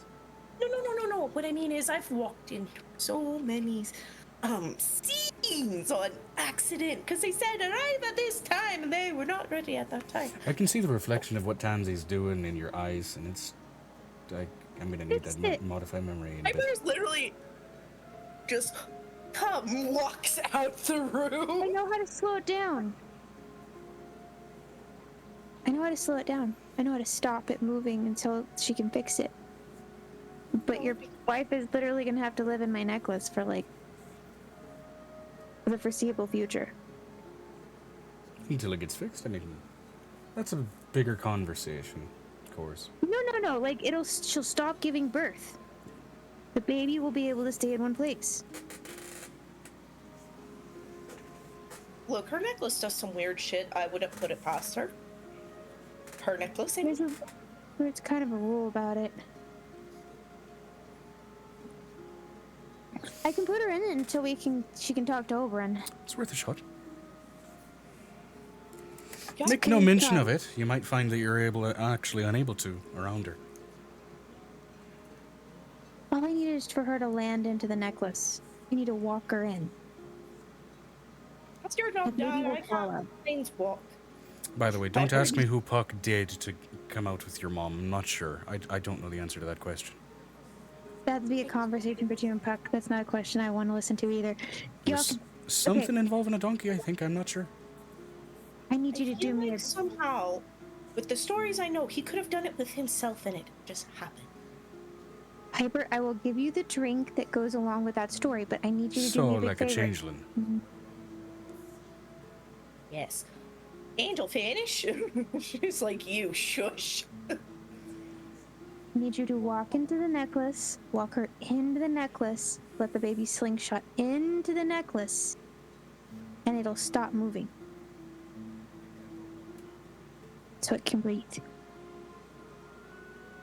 It will expand my base for a little bit, but it should kind of equal down. So they can stay in one space. But we'll put them in a dimensional plane that literally is meant to do that. Just until she can, because they won't be able to leave if they don't fix it. which we can do that later, considering Violet. Something tells me a lot of what will finally fix everything involves quite a bit of the older things. This is an older thing. It's older than me. By a long shot. It's older than Griffin. What are you talking about? For once, something's older than Griffin. I'm gonna take that as a challenge. What the fuck? Oberyn. That's all she's gonna say. Oberyn. No, fucking really? Yes. Yeah, no, their grandparent is Puck. Robin Goodfellow, also known as Puck. You know, back in the day, like when humans had access to this thing called the internet, there was a lot of really awakening autistic renditions of his wife. I don't know. I don't want to know. I don't want to know. Piper just like... It's giving me ideas. I'm letting you know. I want to remind you that who you're sleeping with also has the ability to do that. I'm aware. And she's also pregnant, because I do remember that. Mm-hmm. Which means she should not be upside down. She's not. Just looks that way because illusion magics are fantastic. I'm going to punch you. Cute. I'm busy. So anyway, you do what I told you to do. This thing needs to stop, because I need to stop hearing the screaming of this child. Something I'm starting to do now, and it's freaking me out. I was wondering what the screaming was. I'm guessing you probably did the same thing I did. Oh, it's probably just a kid of mine somewhere crying. No, it was like excruciating, body-splitting scream. Well, yeah, that would be different. Okay, so my suggestion, this is Tansy speaking up in her position. Call her and pull her through, like right through to the necklace, maybe? Dad, your turn to use a payphone. You're gonna have to call her inside the necklace. So the baby slings through 2 barriers and goes inside the necklace. Alright, so yeah, sure, I can do that. It's gonna break your phone, but that's gonna be okay. I have a spare in my room somewhere. I like how we just. It's fine, I can get a new one from Brownie Kia. I love how we. Oh my god! Oh my god! It's a Kia phone. It's a Kia phone, the most unbreakable phone ever. No Kia phone. Brownie Kia. Brown Kia. I will say this. I love how we all just decided that the Fae glasses, Fae fairy votes. Sending stones or fairy phones. Okay, so I have a question. So we managed to do this, right? Because I rolled for my vibe checks. Help us. As he pops in, he's got to roll his own. Okay, I'm gonna give. He's also got to roll a wisdom save because she's going to be coming into proximity again. It won't be able to work in my heaven. In that brief opening of a gateway, it will. But he rolled decently enough. Need to walk in first. You roll decently enough as mid-call you feel another flash in your necklace. It could be a second flash. I need one more. One more. And briefly your necklace flashes like a strobe light before it stops. There we go. You can visit them in there. I'm still insulted by my favorite daughter thing, so I'm just gonna go help beat up a frost hag. I think they're meeting in Violet's room. Insults abound. Go to Violet's to calm down. No, go fight a hag to go calm down was the answer. And Griffin, if you're not There's there to fight her trouble in with home. it, I'm gonna take it out on you. Griffin, if you are not there to fight him with us, I'm going to remind you that Hag has his hair. Your nephew's hair. Oh, you want me to join then, do you?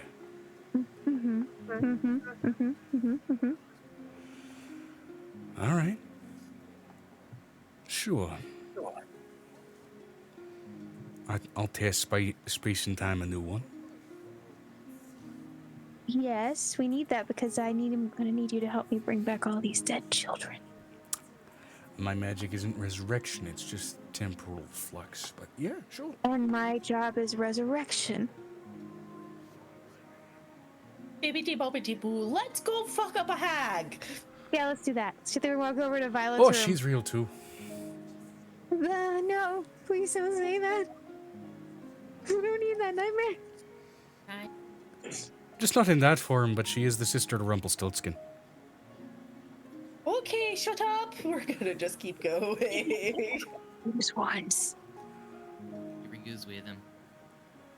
Oh, Hi, Avery. He's been here. You followed us? He came down from the roof and went where all the noise was.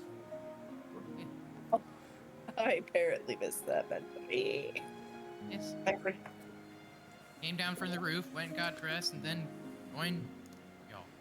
Briefly got a very, very, very revealing view of a Fey person. As she walks to Violet's room, can I come in? Is it okay? She like pops her head in and she's like, is the world alright? She also sees that there's purple fur by the door. I'm imagining she just pops her head into fucking Five-Finger Death Punch, all the curtains drawn in, just being like... I'm letting you know at this point, Violet has like candles lit around the room and her tail is so long it's looping the room. Piper's just gonna pull out a comb and start brushing hair. You have a bad day, Violet? You okay, Violet? Exactly what she's doing. Violet, are you okay? Are you okay? Are you okay, Violet? I brought hot cocoa. You can't tell us. And then she's like, I brought pickles. You've been hit by, you've been struck by a smooth paladin. Banana, banana, I brought pickles and cracklings and some. I probably have some spare ribs in here somewhere. A severed skeleton head just goes ha in the corner. Vinistra said, so the hag. Yeah, I've done. Oh, hag time. Are you okay if we bring in Avery? Violet's eyes kind of roll up and she's like, you can bring him in. And all of the curtains are drawn right now. She usually has big stained glass windows open. It's all dark in there and there's candles. It's super emo right now.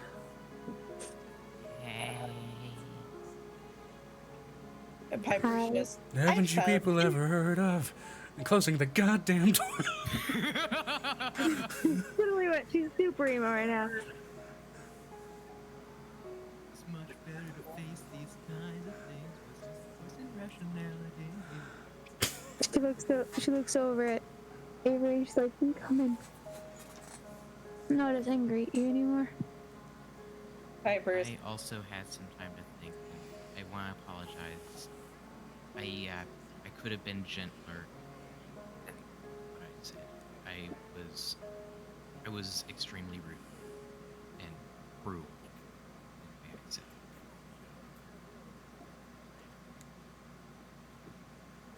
Will you forgive me? I forgive you. I just want you to understand I worry about you. I know you. Piper's just looking between two.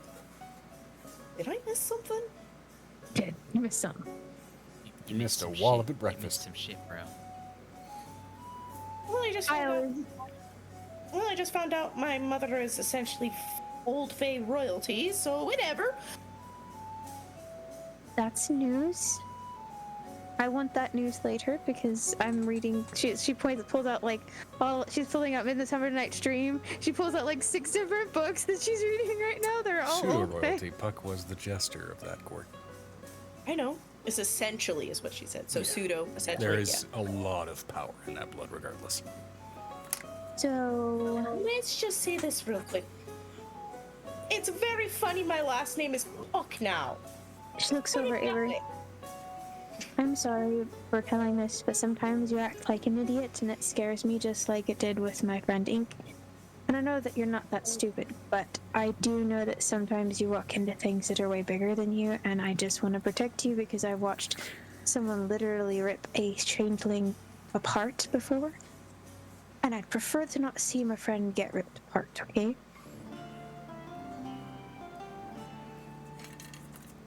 Because if it happens in front of me, I'm gonna let you know they're gonna die. And I might not be the same person tomorrow. So she tells Avery. But like I said, I'm not stupid, and I'm aware of risks I take now. But remember that when you're in someone else's house and you're living in there, try to make sure you also remember that the little ones are impressionable too. It's just a suggestion. You don't have to follow it, but it helps in most royalty houses. Yeah, I'm not doing anything dirty in front of them. Oh no, no. It's just that it's not becoming of the royal children to decide I'm going to go Santa Claus because mommy's friend goes Santa Claus. Toddlers will do that anyway, even without the influence. Yeah. Actually, some of them grow up to learn that it's. Do not wish that upon me. Neither one of my kids have done it. I'm not Don't wishing it wish- upon anybody. I'm just working off of What do personal you experience. mean they haven't done it? I've watched your daughter literally streak across the house because she didn't want to wear a shirt. Okay, there we go. Ren did it. Ren did it. For like a week. And it was only a week. Was it when I was having Mia? Because that never happened whenever I was around. Well, I'm guessing that was the only time it didn't happen because she was so angry that she decided to streak across my house. I've never had that with either one of them. I had a problem with Mia deciding I'm going to take my diaper off now and play with my poop several times. Yeah, that's a problem. No. This was full on. I'm taking off my pull-up. I'm taking off my clothes, and I am just pissed off. I'm like, can you put your clothes on because your mom would prefer you see your clothes on if I'm gonna give her a phone call. And that was when she put her clothes on. I watched two toddlers do that, and then they found a gigantic, Costco-sized jar of Nutella Oh God. Oh, and no. wanted to paint each other. Oh, sweet God. I'm letting you know this was the thought process. My mother for your found out child. firsthand It that was trying on. to hose it off with water from a hose will only make it solidify like chocolate shell. When you were having Mia, like a couple of things that had never happened because it was just an absolute shit fit. Because it was like, I am done. Life is done. She didn't know how to process mommy and daddy being gone for so long. I was like, you've never been separated from your parents ever.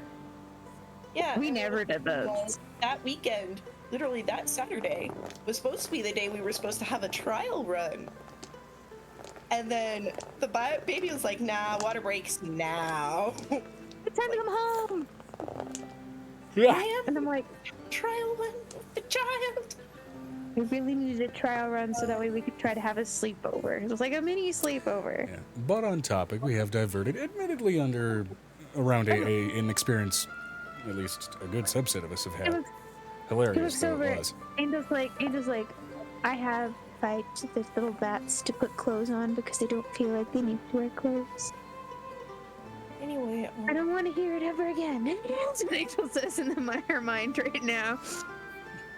On the other side of the house, a bratty little bat folk. But like in the vampire movies that Griffin shows us, the bat wings are like a cloak, and if the wings are like a cloak, then I'm already cloaked. No, you're not cloaked. Everyone can see everything below your cloak right now because you're not tall enough and your wings aren't big enough. Anyway, Actively tries to stretch and lower the wing. Anyway, looks at Violet. So what are we gonna do about this hag? Because I need to let off some steam regarding mother. It's a frost hag, so I was thinking fire, but I don't know. That's the best thing to take. I was gonna call my contact. Her name is Jahira, and she's really nice. And she's a hag of a different kind. She's a really nice lady. Yes, there are some good hags. She has a Fae phone too. I got her one after Savinius and me. Savinius made me one. Because me and Angel are used our call for the day. Angels doesn't have a limit. Shut it. Excuse me, looks over. What do you mean? Mine doesn't have a limit.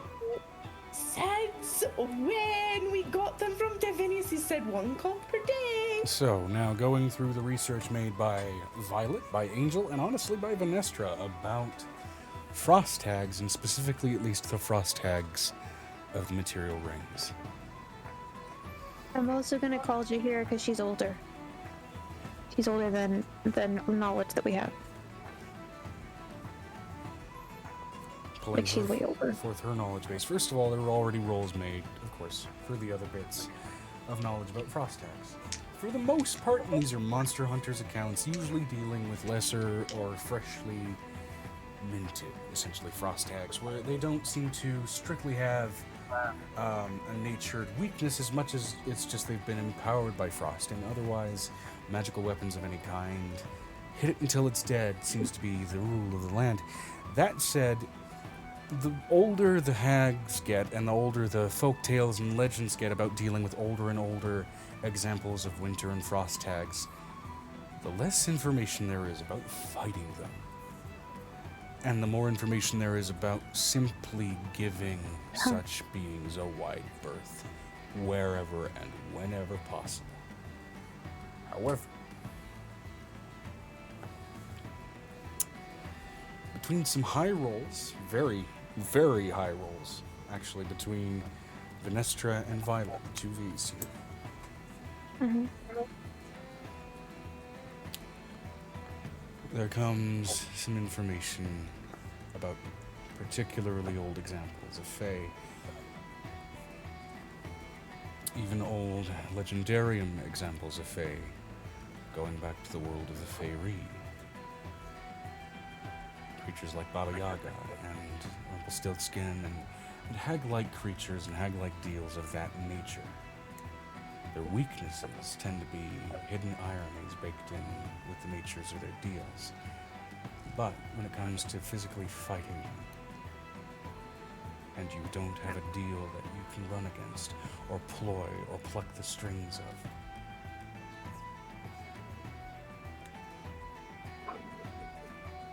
often the remains of someone who made a deal with them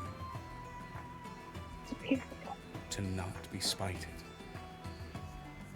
and made it out with advantage. The remains of the advantaged in the deal with the Fae of old can be sprinkled across a weapon or channeled through with the flowing of magic of the weave. And that can weaken those older barriers.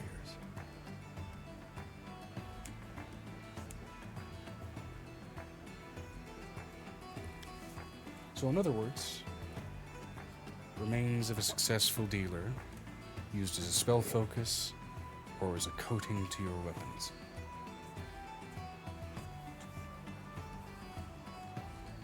An advantaged dealer in any kind of being like this, whether it's a demon, a devil, a fae, whatever it happens to be,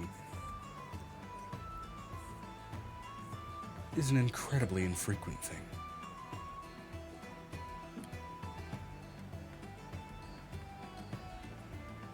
But it is possible to find.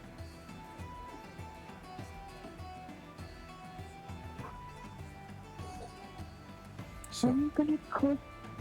I don't know what her name is, and I don't know how to call her. So I'm gonna close your hair because Jahira will know what her name is.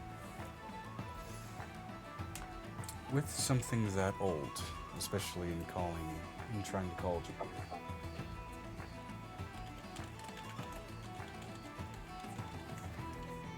it does at least narrow down the types of legends you're looking through as well. And a lot of these are rumored names, rumored titles, and there are variances. But the most common one that you find used, at least in terms of titles and names and...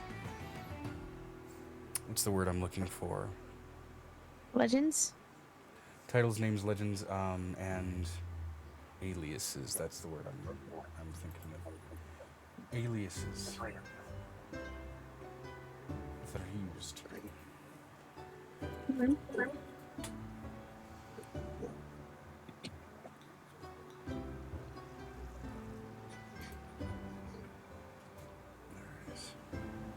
Aliases.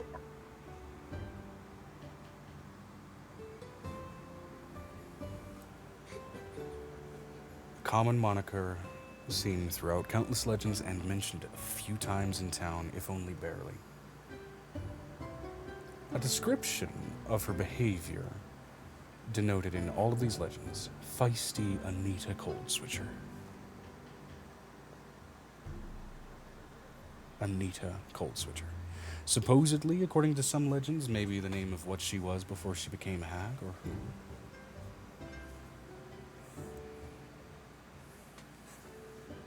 But nonetheless usable. As unlike normal Fae, born of the Feywild, hags are often created from other people through corruption. And then they grow all the more twisted over time and all the more powerful and all the more dangerous.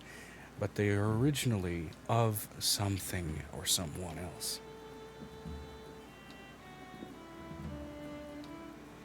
Can I call her? 'Cause I would like to, at least Violet, to call her. She hasn't called her in a long time. She wants to see if she knows anything, because she hasn't talked to her about it in a while. She said she was going to get her back with information. Yeah, roll me a vibe check to properly connect with her.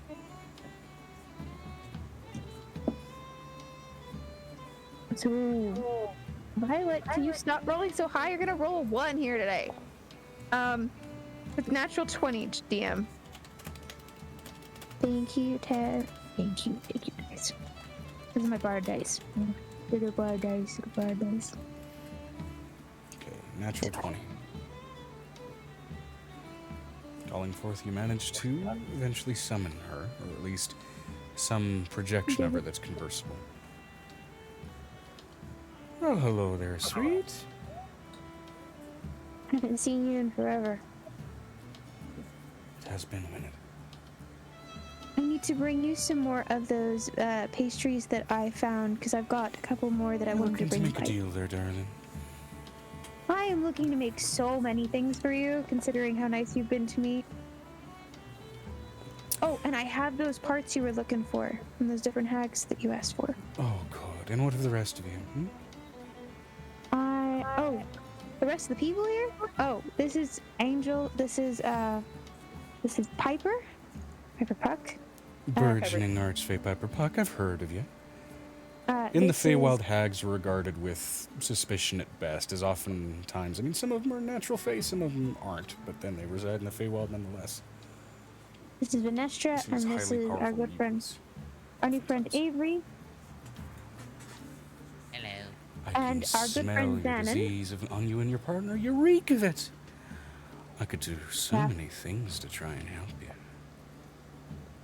Well, I appreciate the gesture, but I would need more details before I accept or decline. It's always a discussion, and I would, of course, need something in kind. Right, Here, you can see- Sweetie. Hag in particular. She doesn't deal with children. That's her thing. That's her rule. If anything, she's gonna save the kids. I don't deal with children anymore, I should say. You do run an orphanage. Different, though. It's different than what I meant. And what about you? Foreign dragon? Hmm? Homesick as you're. I wonder what I might be able to do to twist the pathways of the cosmos and find you a highway you could ride. We're technically in Ormer right now, so I'm calling you from Ormer. I did tell you I'd be able to take you if you asked me. An unusual dragon boy. I could carve away memories of those that cast you out. Put you in a brighter light. Bring you home if you wanted it. Mom, this is not the time for you. Okay. They made me who I am. I could also pull some strings on the threads of fate. Help you find that priestly brother of yours. Perhaps tug him in the right direction. Focus. What, Janine is her name? Sorry, I got distracted. So many faces, so many desires left untapped. What are we doing? Angel looks at. You're not gonna even talk to me? Great, awesome. Look, you brought all these fresh faces. I'd be remiss if I didn't try to take advantage. No, this is what Angel says. Angel says that to her. Nice to meet you. I'm good. I'm sorry, who was this again? This is Jahira. She is a star hag. She is specifically something you'd have to work for if you were gonna actually. Hi, I'm a dealer of twisted deals bound to the cosmos and the stars. And I can make a deal with you.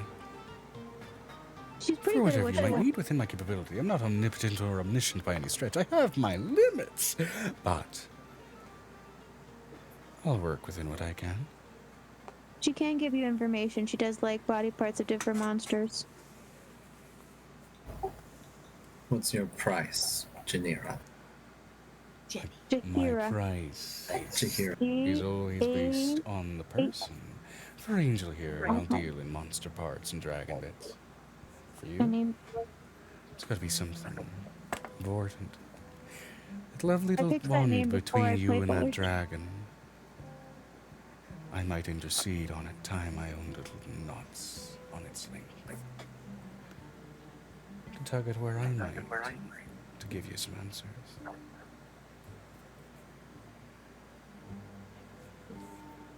Jahira, focus. Viper's like, focus. Focus, you moron. Sorry, forgive me, I'm a bitch that's thirsty for a deal.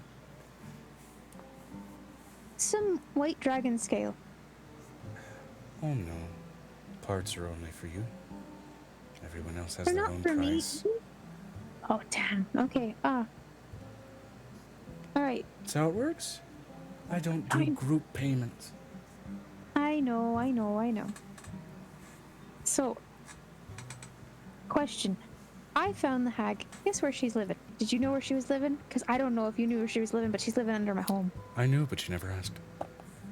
I did ask multiple times. You didn't ask steered the me right away way. from it. Viper just rolls her eyes. You steered me away from it. I knew you didn't ask, and I couldn't say, and yet you did ask, and I couldn't say. Funny thing, fickle things are the Fae. Viper just rolls her eye and goddammit, fuck the Fae.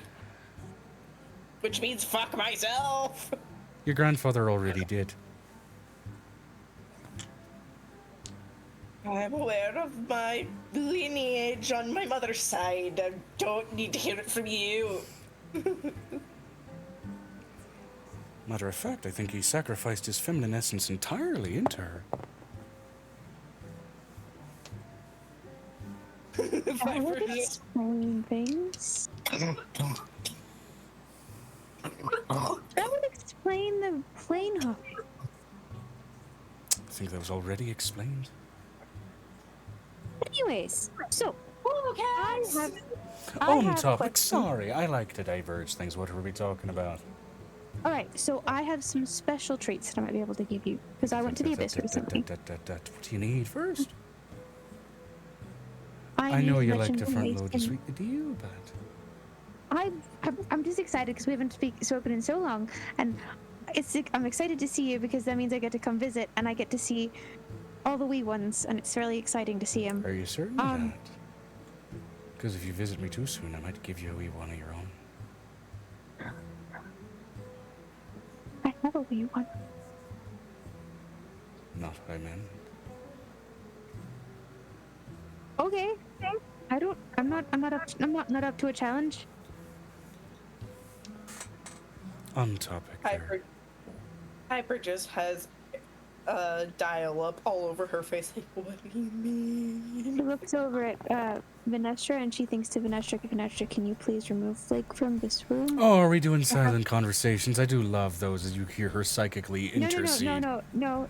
She mentally talks to Jahira because she's trying to tell Jahira that the hag has messed with Flake. We don't need interlopers. Snaps her fingers and suddenly Flake disappears. Vinestra said, Amira would escort Flake out to get snacks. Flake is briefly suddenly back as then Amira escorts her out. What are we doing? Where are we going? Ooh! Right, so the question I have is, did you find out what her name was? Because everybody keeps calling her Anita Gold Switchers from what we've gathered throughout time. Switcher. Gold Switcher, whatever. Gold Switcher. But that wasn't her original name. No. Cold Switcher was what she got when she turned all twisted and frozen. Anita was originally her first actual name, though.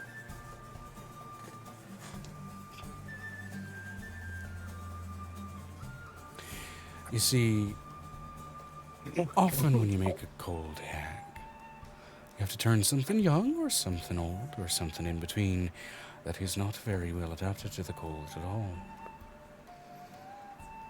Anita is not an elven name. A human. Yes. Oh, that's a... That explains the weird food tastes. Their designs were quite macabre, and yet quite ancient in their look. She's that old. That she is.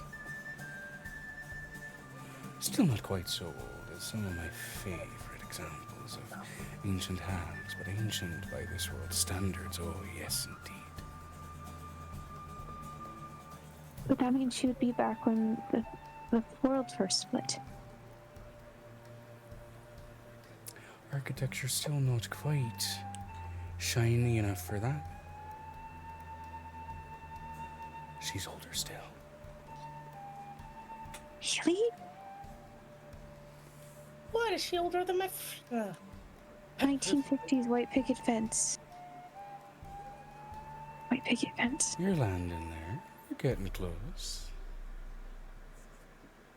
1800s. Too far back. Not too far back. 1700s. 1900s. Right ballpark. 1940s or Roaring 20s.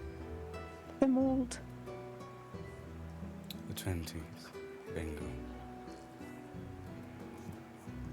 Right before their world started to crash and break, and in that great desperation, where you can't heat a house and give in to cold, what power might you take? Heat your family. Yes. Well, she was coming. Feisty Anita. There's only one famous family that ate people during that time period. Only one recorded. And who says she was famous?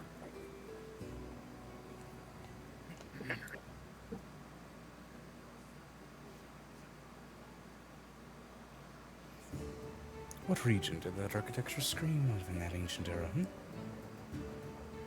Cream? No. Picket fence, the molds used as grass, and the architecture's kind of like an old wooden house. And yet it so fast and hard that you can't heat it. Where's cold dangerous in a place like that? Think ancient, think Midwest, think urban and yet suburban. Bad enough to freeze. Minnesota? No, Back somewhere in then, there.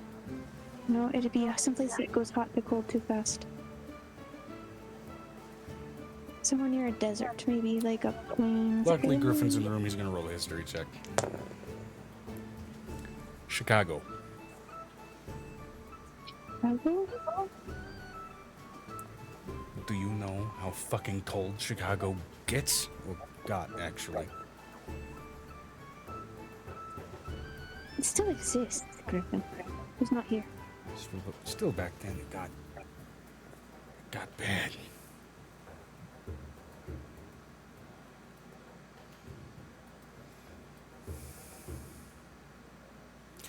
You know what? Let me talk to some of my contacts over in Githove and see what old newspapers and things they can dig up. See if I can find a good name. Yeah. Okay. I need a something or other that froze to death almost, but ate a family. No, ate her family. She would have eaten her family. She ate the children. I remember I ate some of the food.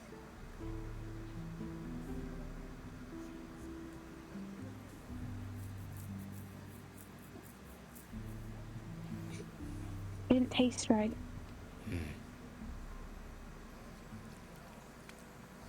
Lucky and good thing about chronomancy. It'll take me a few hours. It'll take you guys a couple of minutes. I'm gonna dilate a bubble here. Snaps his fingers and he teleports. So, Bye. I'm sorry. Jahira, what do I owe you? What are you willing to give? After all, I pretty much led you to the answer. Alright, how about... Okay, this is going to be really weird, but the best food that I've had in a while, I'll bring some, because it's really good. Oh no, We payment's made- got to be now. I don't Are we really doing the through the phone thing? Are we doing the through the phone thing like we did last time at least? We are. Okay, good. Hold on. Angel looks over. I remember the bannock stew that you asked for. Yes. She goes and grabs it from the kitchen that she's kind of had it mid-cooking, and it's a different flavor. It's got red dragon meat in it. I put bannock haunch in it, so it's got that sweet, tender flavor, and I'm just kind of learning how to cook it, just like you told me. And it's perfect. Turned out just right. You were just right about it. Angel runs back in with a full pot of it. The cauldron's like steaming through. Violet pushes it through the screen. Here you go. Wonderful. Oh, and those parts you needed. She pulls out a bag and then slides those through. Those are the hack parts you requested. And I wanted to add something for you for the kids. She pushes through like another bag with like full of cloth and thread and all sorts of things. This is what Violet's been doing, is basically supplying these orphans with clothes and food and things like that.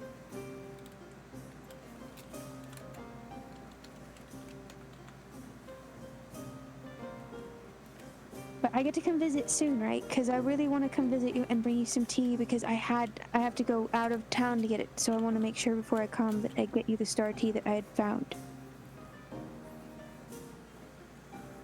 Visits with a careful thing in mind. Glad I could be of help. Of course I will. I'll be very careful. And the call fades. As she receives the stew through the phone, you hear immediately the sound of a red dragon coming to life, a bannog coming to life, water giving way to actual vegetables, and then they all start screaming. That was terrifying, right? No. She likes her food lively. I like the food, but okay.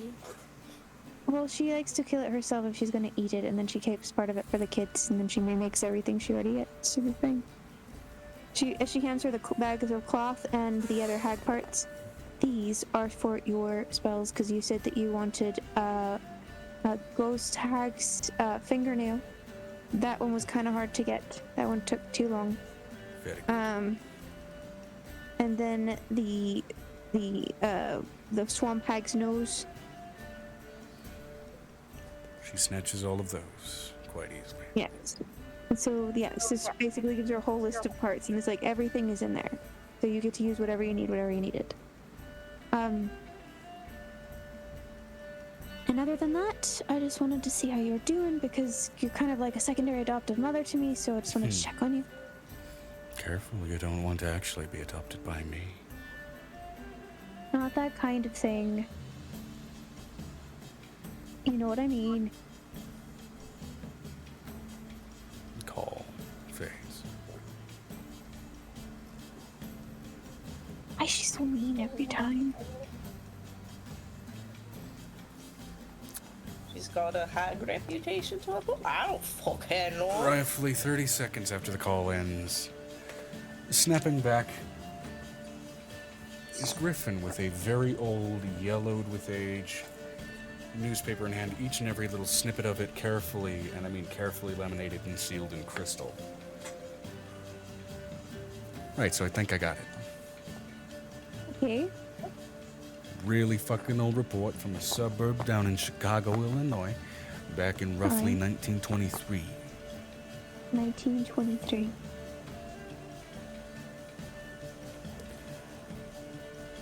A 34-year-old woman Okay. by the name of Anita Romwell, arrested and committed to asylum after killing and eating her family to spare them from freezing to death, quoted by the arresting officer. How many children does she have? She had too big a family for that kind of financial crash. It was about 7. 2 of which were infants, according to the report, that were born mere weeks before the stock market crash. What was the oldest?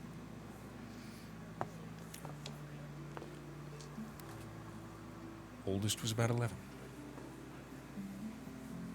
What did they do to the one with who's 11? Ate that one too. How? According to the reports, the meat of every single person was stripped away. The bones were being boiled for broth.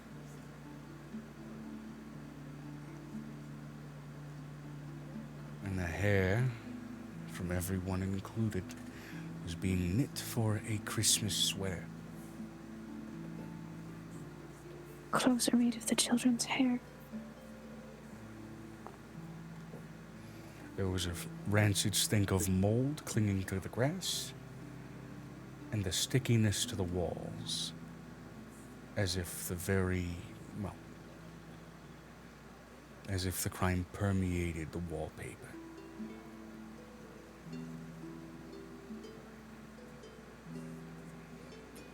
In a heated room, ironically, it's also reported later in this issue that she apparently froze to death in a straitjacket in isolation, as well as a sublet report afterward that apparently, while transporting her body, it went missing. Disappeared. Okay. Given that she's hacked, though, it's not an indication of undeath, and they likely just caught her in the stage of transition.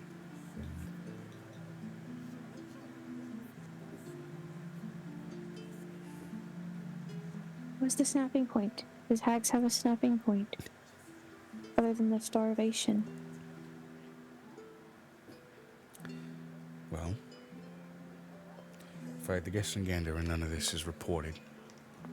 Okay. Especially back then, I wonder if she felt trapped in her marriage and forced into motherhood. That seems to have been a common symptom of this kind of mental break. Did her man run out on her? Or did the husband also get into this situation? Nothing's reported of the sort, but the husband was also one of the people that was eaten. First? As far as order of events, apparently he had already been pan-fried alongside some eggs and hash browns. And the rest The of children or for himself? He was the first that was already prepared, and the rest were in the middle of being processed.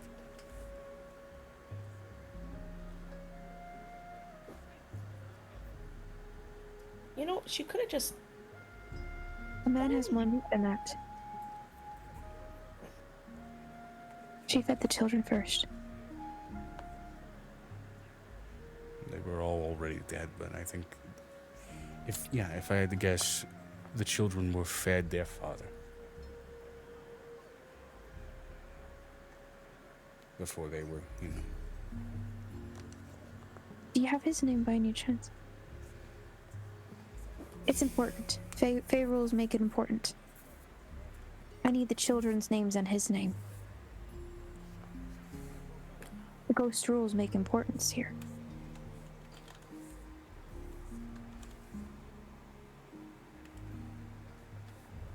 You see, this Violet is writing furiously all of these notes. Let me see here.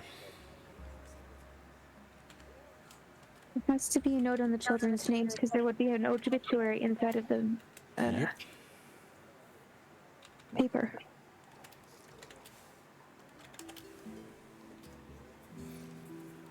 Let me see here.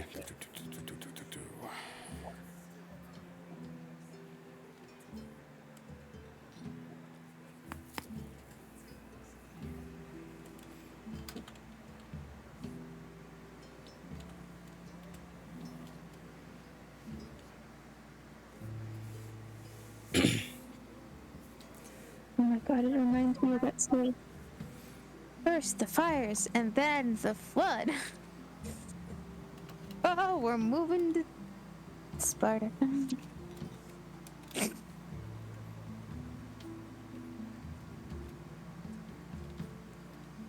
And Hercules. Yes.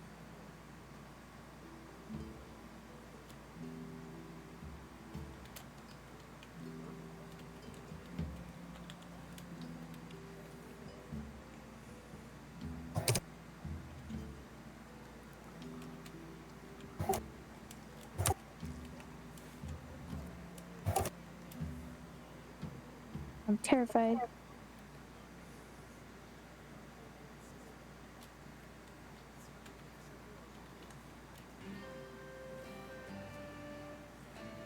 He's going through and poring over various different pages, basically trying to make sure that he can find essentially the obituary snippet. And he is also pouring it over with temporal magic to try and do what he can to effectively refresh the ink.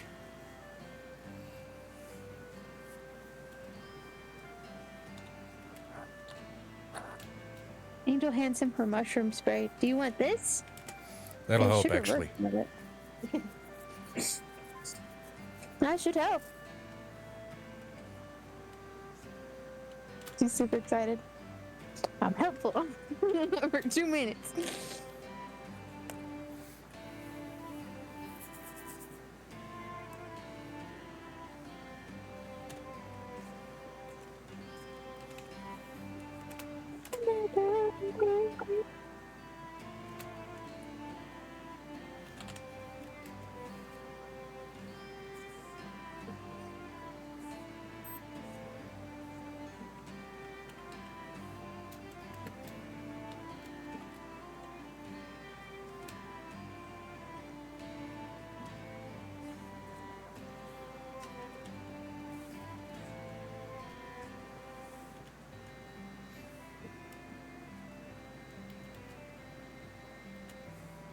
I'm proud of my development of the spray.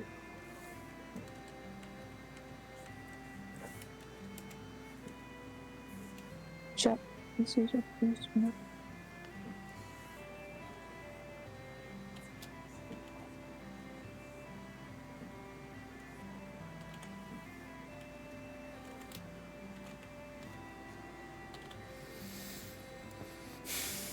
Okay, that's a little fucked. So, in the listed obituary here, it gave all the short names,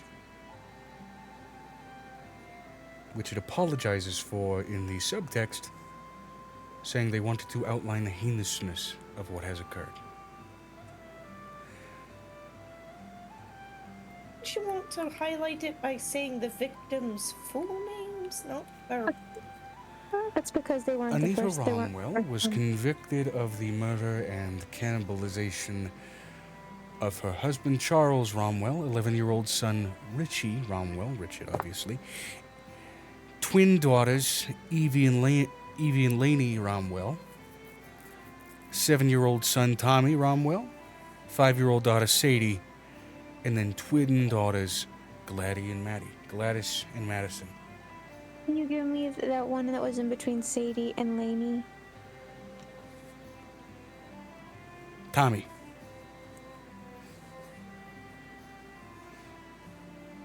It was Thomas. Yeah. Their names are important. Their actual names are important. Because if this is Faye, it has to be... Sadie would have been Sadie. Evie would have been Evelyn. what would Lainey be? Elena. Yeah, Elena. And then what were the two last ones? Gladys and Maddie, Gladys and Madeline. Gladys would have just been Gladys. Which apparently was shortened to Gladdy, according to the aunts, Gladdy and Maddie for twins.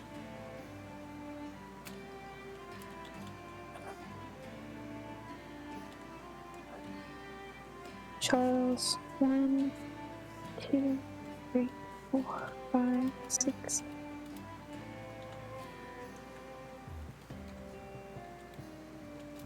Alright. Did it list their Christian middle names? Because most of the time when they have the obituaries, they miss the middle names. But if not, that's fine. No listed medals. Okay. Then that's how they did it in the paper.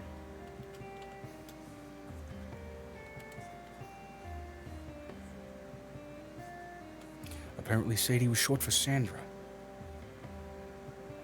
I don't know why the fuck they didn't shorten it to Sandy. Sandy's a boy's nickname, Sadie's a girl's nickname. Sometimes they reverse that, depending on the city and the location.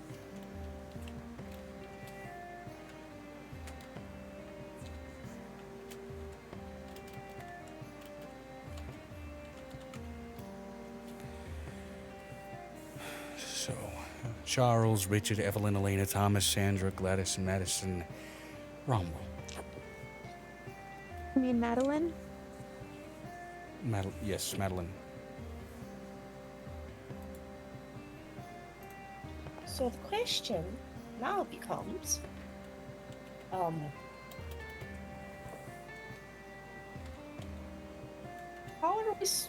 are we supposed to get our hands on the remains of a good dealer or something? Wait, I had one human boy brought in.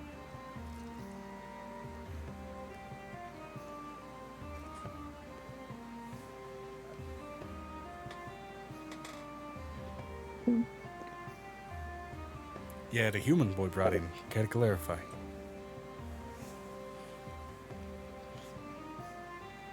I need to ask Mardigan if he had longer hair. Like, how long was his hair when it was messed with? Imagine it was pretty long. How long was your hair when you were a child? Yes, Griffin. How long is my hair? I mean, it waited a while to fucking cut it. I was actually afraid of scissors, if you can imagine that, when I was small. At 5 years old. 5 years old with your family plate jeans. I mean, shoulder length. Hair tended to grow pretty fucking fast. Alright, then, let's see. His hair's real short, though. It's an uneven cut right now. Yep. Might have been blue. Are you...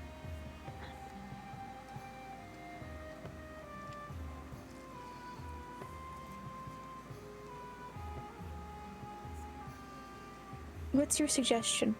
You've dealt with hags before. I've dealt with hags before. Well, remains of a good dealer was someone who made it out of a deal with a hag with advantage.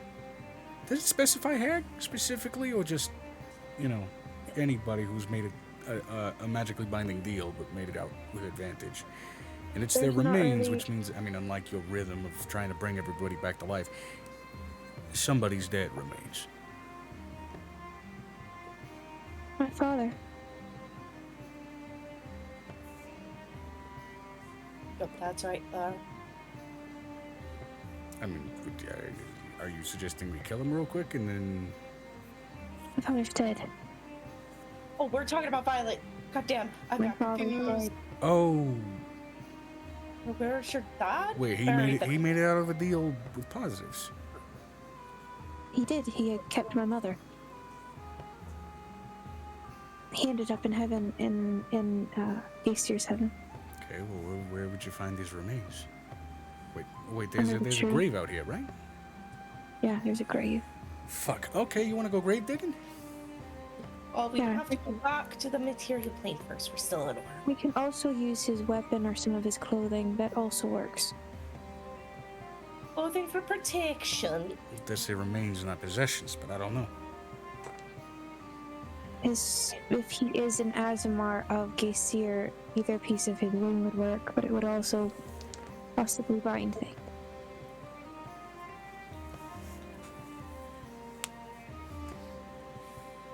I guess we're gonna go gravy digging whenever we get back.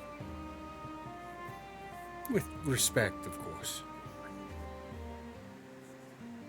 Wait, I do know someone. She goes and she rushes over to her aunt, who's the vampire.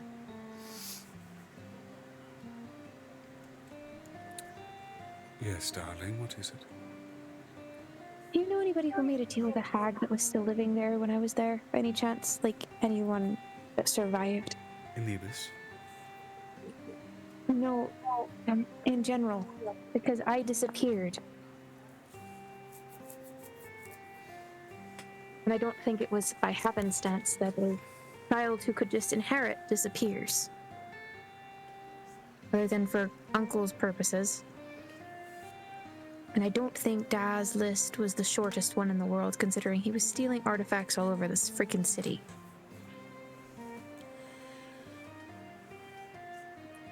So what you're saying is, other than your uncle, who would want to make a deal that involved you being at the end of the bargain? That's right. Kind of an Those two isolated targets. family betrayal. I know, but I don't know anybody of the family, besides two.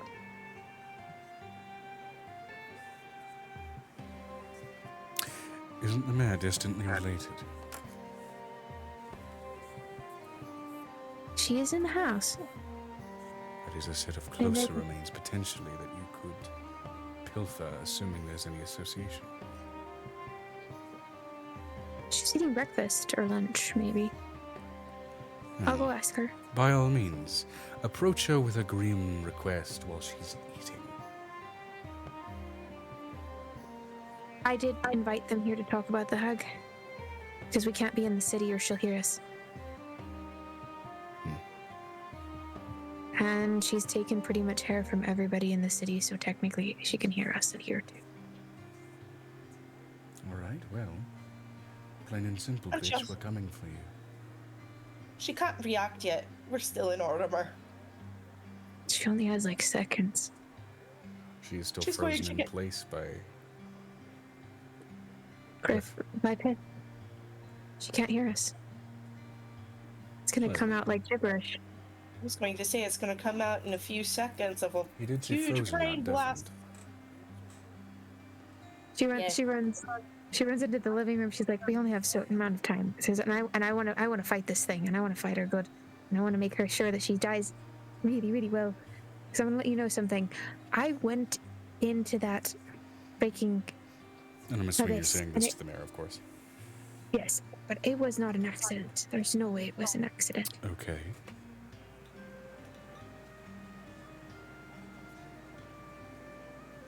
Violet's doing the dog thing. Everybody's in the kitchen, so I'm gonna talk to everybody at the same time. On topic, really quick. What do you need? Do you know anybody who survived the hag? A deal. Survived. A long time deal. Survived a deal with the hag. Which one of your family members benefited from my death? Her disappearance.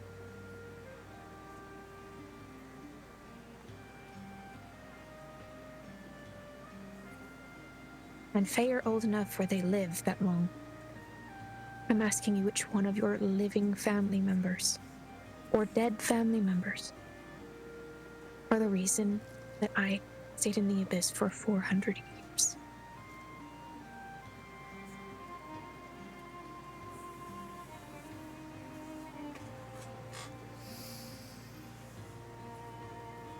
Politicians always tend to have a way with words. Tend to be sneakier than Fae in some respects.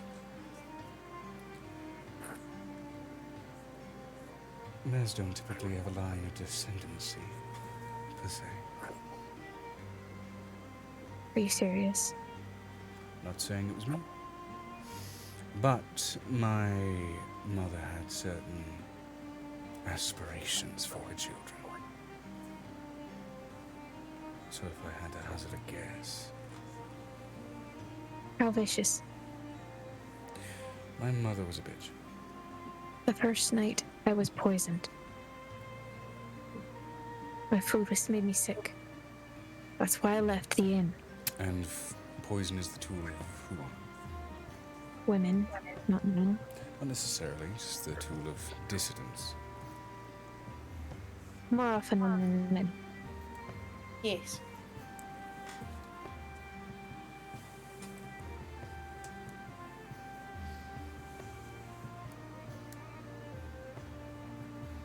If it was my mother, but, well, familiarly, a little bit closer, I think.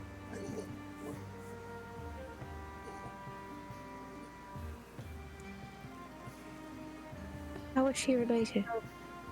How close is she to the family? If my understanding of family trees are correct, I would technically be your 5th cousin.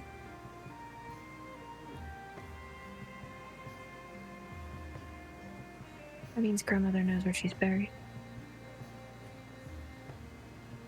Oh, she's not.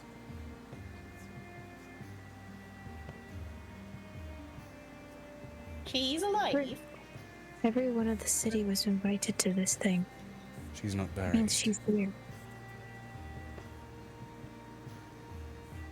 I had her Okay. cremated.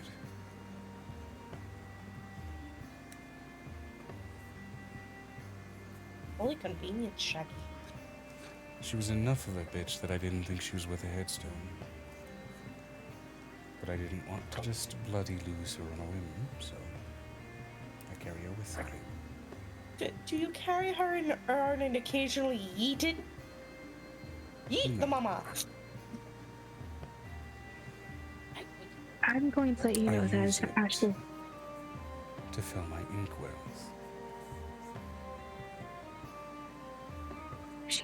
the city. She's on every piece of paper in our colony. You do know that the reason that she can't enter the house is because you have sent letters to each house, right?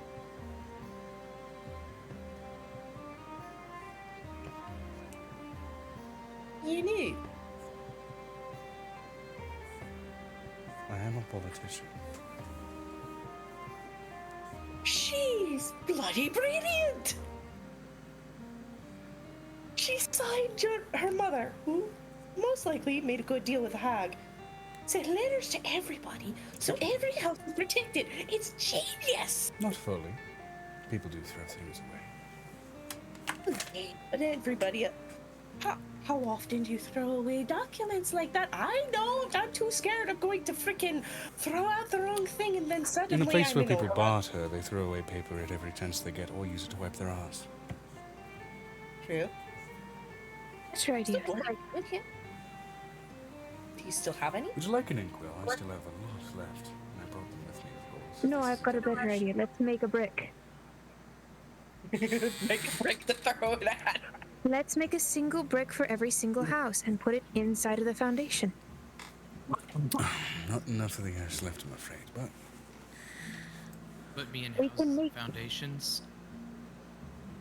You can take maybe a single smidge and put it inside each brick, and it will spread it throughout the houses. Why do you need this? To fight the hag. Vinestra said, "We're killing a hag." And you need ashes from someone who's had a deal that's actually succeeded. Remains. Whatever their form. Yes.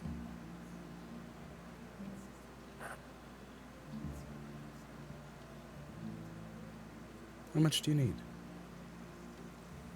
So I need as much as you can get.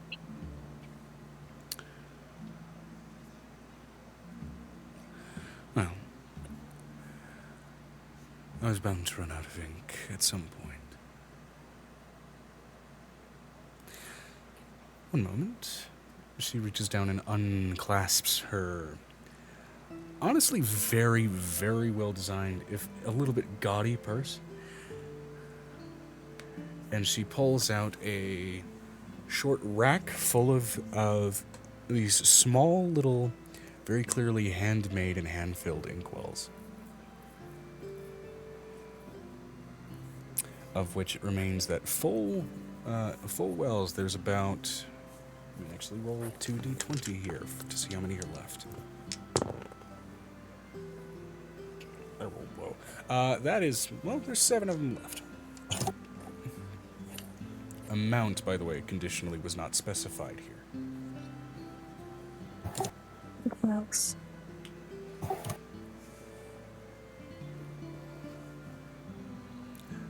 First time that, unironically, I think, a pen might be mightier than a sword. So I have a better idea. Give me one of those inkwells, just one. Just one? Just to start. One. Start. Just one. Sure. She She runs and to- it's not the biggest thing in the world. You know, it's small, Do you it's have any- compact. Do you have any empty ones that kind of have like little remains on the side? Oh no, I use them thoroughly. I mix Okay, it with then normal depending ink on- until I finally get to a point where I have to mix it with water, and it's all cleaned up. It's got an idea. She runs off. She goes to the tile maker that they have inside of the house. That's something that lives here now. A ceramicist. We have an in-house ceramicist. Which it did say, conditionally, find a way to use those remains on weapons or as a spell focus. Right, If you so were to use them directly, combatively. directly combatively, I have ideas. So she takes the one inkwell that's almost kind of like halfway empty. Right. Oh no, she She didn't looks hand you a over the- halfway empty one, she just handed you one.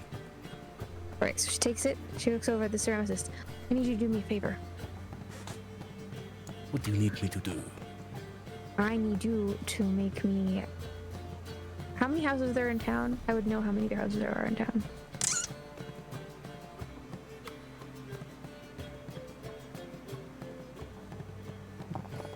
Brain turned off. Insert number here. Okay, so she's going I need you to make me a singular tile of this many number, and I need you to then make me more blue and white tiles to give out around the town for kitchenware. Around our color. Huh? Around our color, the frozen place, or around this town. Around our color. This is the ashes that are going to help you protect everyone from a hag. Oh. That's the one that's singular tile. So you drop one drop of this on every single one of those tiles. One drop. Or I could just dump it into my my mix. Good idea. You do what you think, and I'll stand back and watch.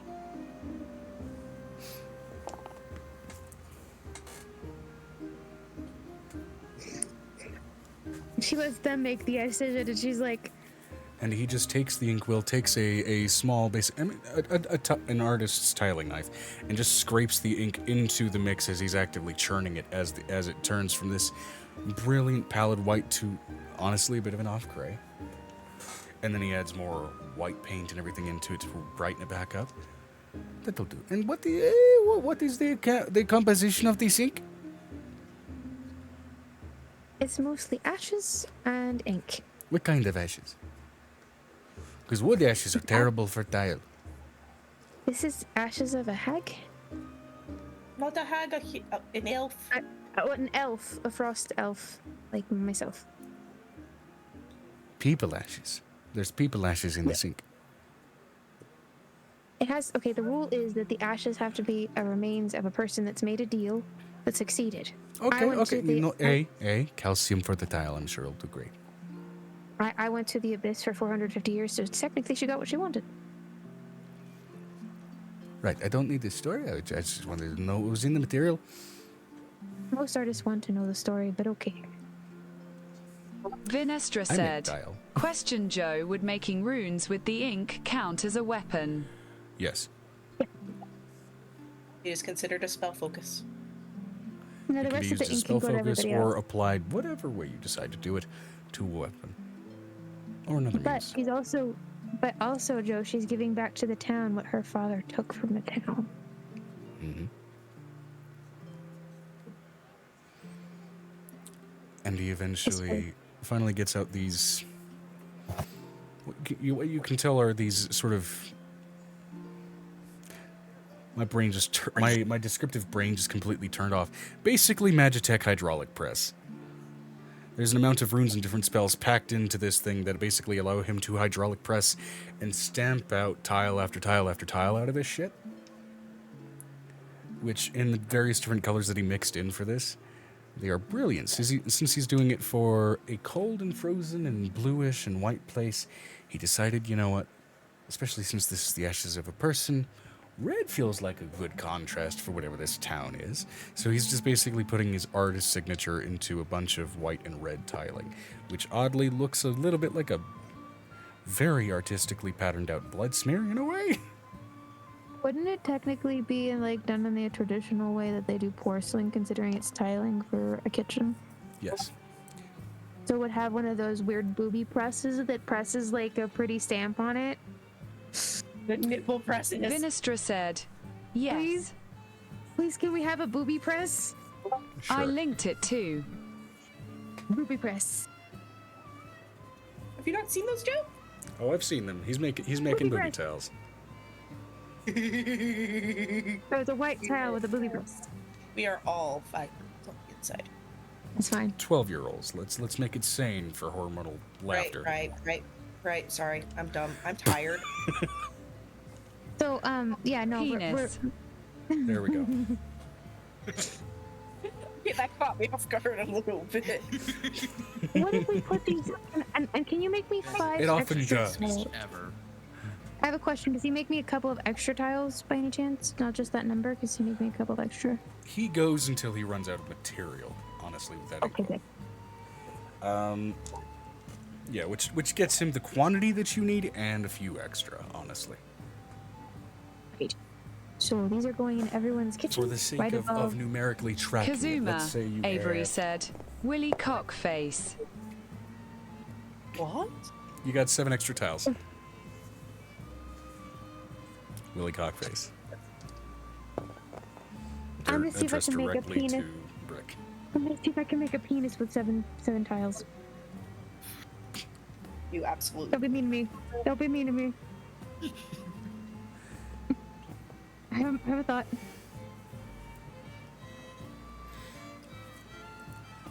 I mean,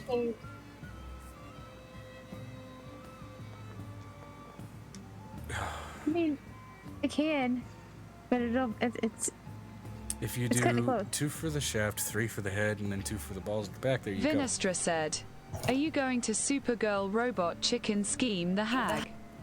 yeah.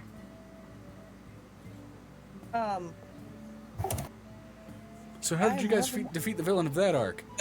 Tilecock. We didn't even use any caulking to get it in place. Amira will get you a mold. Yes! Yes! I'm loving what we're doing here, but I just looked over at the time, and Dusty does work tomorrow, so I need to go to bed so I'm coherent for the kids. So Piper's going to go and take one of Angel's kids to the bathroom and then disappear for a while? Or T-pose, whichever, yeah. Honestly, I think this is a goofy and calm enough point to just end here if we wanted to. And then move this to like the finalization of the planning phase, starting the session, and then moving into whatever the fuck kind of fight you guys want to devolve that into. Do you mind if we somehow get Halcyon to not feel like an asshole today? Because that would be great. Oh, he feels like a dick. Yeah, but I don't. He has one. We'll say in the brief interim where you guys are, where Violet briefly leaves to let them discuss what the hell they're going to do with their side of Tilecock. They're ink. They've got ink. Ah. So everybody's got their own thing of... Yeah, everybody, you do have a small file of ink. It is good for one use, by the way. Which means you can use it as a spell focus, or as a runic application the same way you would apply poison rules in D&D. Stabby stab. Despite your urging for Halcyon to go to the opposite side of the fucking castle, he's there outside the door.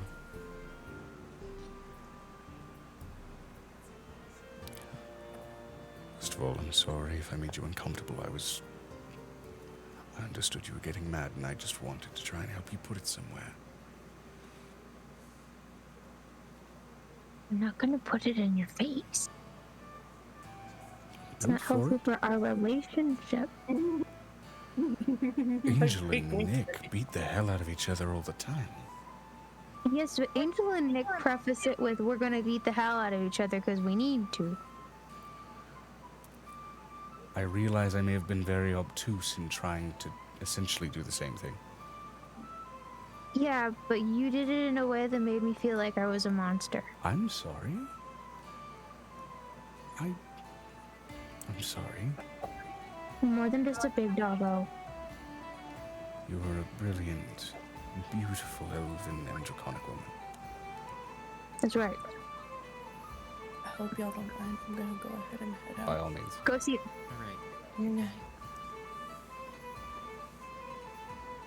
Just remember that next time, okay? I know, I'm sorry. I phrased that terribly. All of it. Okay, it would be really crappy of me. It would be a really horrible decision of me to literally put out all of my emotion on your happy, beautiful face. I can heal it if you break it. All of my anger, I would prefer it to be more positive. I've used it in a positive way most of my life, so we're gonna use it as a positive way now. Okay. Yes, and I don't want to hate fuck you. That just doesn't sound fun for me. I know. It's not, not I my was jam. looking for War avenues and fucking routes sure. and War fucking sure. Fighting boner, yes. Sure. Hate fucking no. It's not my jam. I debated reciting my apology in the form of a poem. Would it be better if I recited that between your legs tonight? I wouldn't say no. It's a long poem. I do like long poems. Afterwards, I will read you the tale of the old man and the sea. Apparently, Griffin said it's a great story. Oh. Something about a fish. Story time about fish after going down on you sounds like a great night. Well, it's about an old man and the sea. So it has to have a fish in it, probably.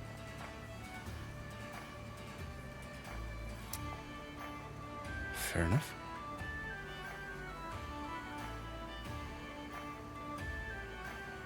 Or we can read Big Fish. That's another thing I got. Another book.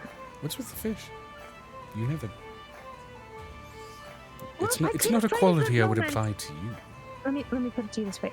In town, there are not a lot of things to talk about besides fishing and You taste more like copper. fighting and hunting.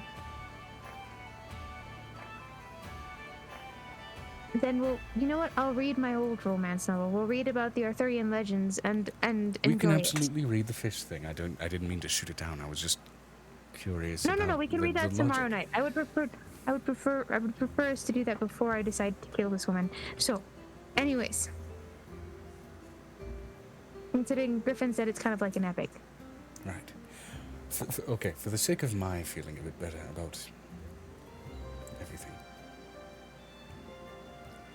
would you punch me in the shoulder? Just the once. No. No. Damn. Kick my shin? That would be me. You've only ever shown me kindness. Okay, what about bite my lip later? Think about it. That works. We can do that.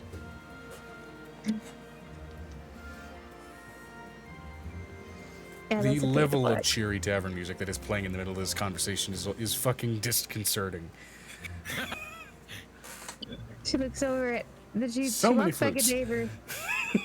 I'm letting you know, she walks back into the mayor and brings her a set of tiles. You put one of these in every single household, and she'll never be able to get anywhere near any place. Understood. You all did not recluse yourselves for that conversation very well. I could hear all of it. I may be wrapped around his finger, and I may be okay with it. To each their own. Honestly, you make a fascinating pair. That about Angel Nicodemus. A pair of fascinating pairs, I suppose. I also think that about Avery and Aiko. And sometimes about Brush and Vinestra. Vinestra said, Violet, if we're going to kill the hag, are those needed? Yes. I can distribute the tiles. In the meantime, the inkwells are yours to use how you ever see fit. Okay, she whispers over, she thinks over to Vinestra. My father took a bunch of, items from that, the town. And I'm trying to give back a little bit of history and positive history. And if it can be built on that woman's dead corpse, considering she tried to put me in the abyss, I'm okay with that.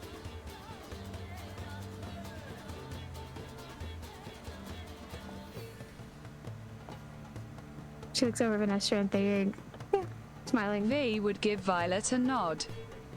Oh, by the way, your ceiling in the abyss did have an element of small and petty ego involved. Small and petty ego. My mother's name was Violet.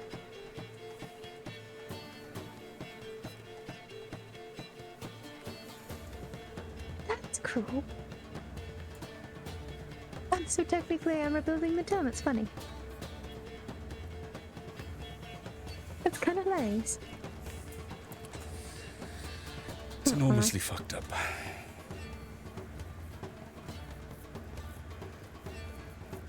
She looks over at Vanessa and she's like, we could also use some of the dragon turtle for some of the stuff to get back to the city too. Not a lot of it though, because some of it may be cursed. Not anymore, I will just say that above the table. Well, aside from that. Gateway, but that got closed too. We could put its big head on top of we could put it at the top of the tower or make it some big art piece. Dungeons and art installations. Isn't that how we started this? We could take it and definitely put it in that fucking the half snow. smile as you dismissed the idea out of hand immediately. She literally she's like, we could put it in the snow and put the jaws open and people could walk through it and take pictures.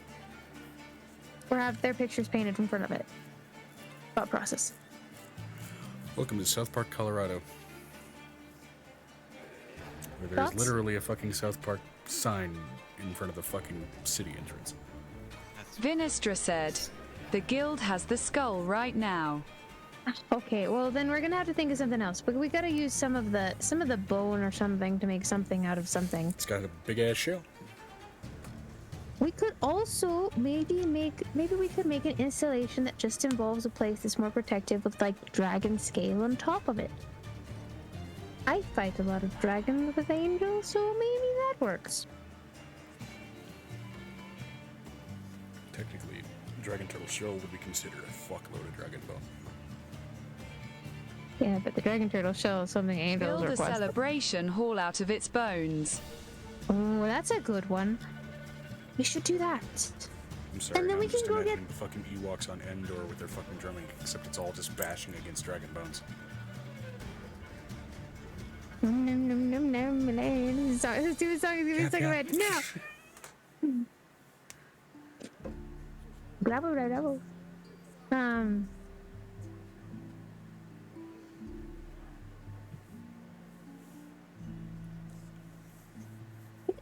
We could do a large hall with the rest of our bones. That sounds like a good idea.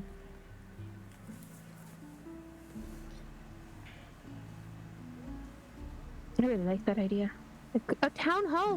Do we have a town hall? She looks over at the mayor. We have a town hall. It's part and parcel with the mayor's office. Secondarily, it's also the carve house, considering what every feckin' wrong accent. Part and parcel with the mayor's office, also in part the carve house, because what is every building in Arcala made in part of? Wood. Shipwood. Well, what if instead we actually just decided that we were going to basically make one out of dragon bone when it tried to kill our entire city? A community center wouldn't be a bad thing. At I least like that. New addition. We technically have one, but new architecture's never refuted in town. We could mix the architecture together. Nothing wrong about New that. architecture's never been refused, so who knows? Good option. And though a macabre design philosophy of being not entirely unwelcome if it's usable material. I kind of want to see Aegis have it written into like his some metal pieces that with it written on there. We could possibly use that so Aegis could basically kick some butt. Thought processes. Written on Aegis. Because he got some of that ink with the ash in it, using it to write some like runes on there Yeah, that could be cool. into the metal. What kind of magical properties would these actions have? Killing the hag easier. They were one time used and they basically bypass a lot of resistances for the hag. Magics. No, it just basically protects you. It like can bypass her actual defenses. It's a conditional creature weakness kind of thing. Vinestra said, we could use part of its bone as a basis for enchantment. Option. Magic all up in that dragon turtle corpse. I'm kind of excited for it. It's gonna be pretty amazing.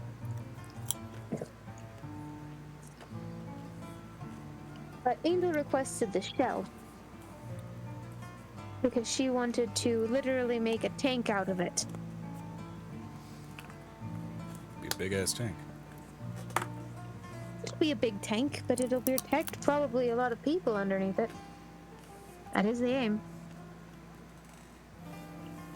V is going to snort at said comment of a tank. That's what she thinks. That's what Angel thinks. We're gonna make a tank out of it. It's what's gonna happen. Okay. This is what's gonna happen. Undead dragon turtle shell tank. This is how Magitech gets introduced en masse into fucking Zaria when normal guns were refused. No, I'm letting you know it's not a normal tank. It is going to be a tank where there's like little openings to put like arrows and things out of. Yeah, It is going to be run by wheels that can literally be like pedaled. So there's 1 million people hiding in this turtle tank that are pedaling at the same time. Same concept that they had back in the day with those the giant ships that people would row all at the So, same time. it's a hamster-powered tank. Yes. I need No, I wanted to make part of that now. Huh? Hamster tank. Yeah. You mean Overwatch? Except my brain is now just kind of immediately going to like a fucking cursed AI version, because you know where there's wheels under the track lines of an actual tank, instead of mechanics in those wheels, it's just a hamster wheel in each fucking line of the track. You mean like Overwatch? I don't know. Somebody please. I'm Somebody unfamiliar with please. it, so I don't Hammond's a play it. ball. Oh, hold on. Is there an Overwatch character that's just a fucking hamster in a ball? Hold on. I will put it in the chat. I will put it in the chat. Mechanized ball. Forgive me for being an uncultured swine. I haven't touched Overwatch. Yes. The fuck is this shit? Check the chat, Joe. That's Hammond. Although ordinarily he's on top of the ball in the driver's seat. Oh, that's ridiculous. What the fuck?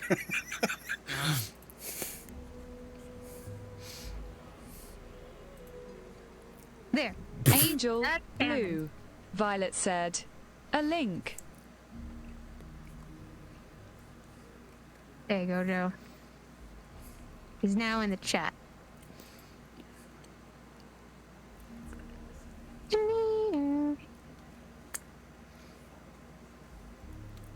Yeah, it's ridiculous. Vinestra said, he also love swings him. about like Spider-Man. Yeah, What the he fuck? puts He does. grapple hook on He's it. Spider-Man, He, like, Spider-Man. round on. Swings around where a spider can't. Wrecking Swings ball. around, rolls around. He lives up to his name, Wrecking Ball.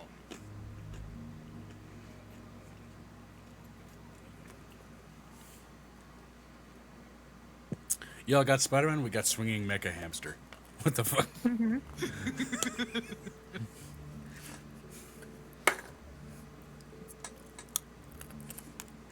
Get the robot hamster. Okay, that's fucking wild.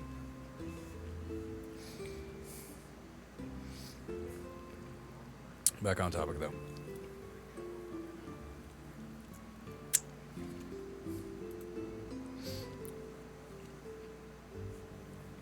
So, Angel wishes to use its shell to construct a tank. Yeah. To protect people moving across the border or across any place. That's the goal.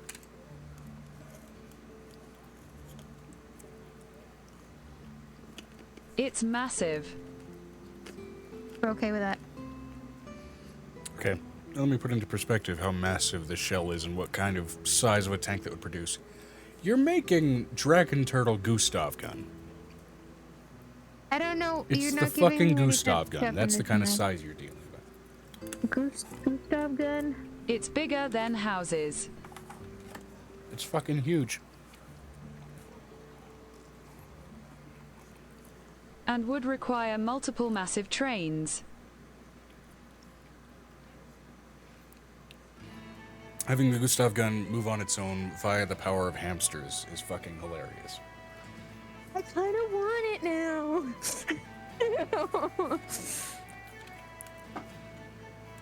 I kind of want it now.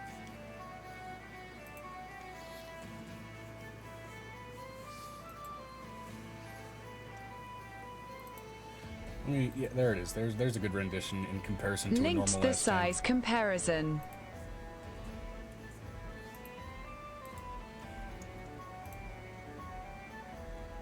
Except it's not that narrow. It's that and then wider on top of that too.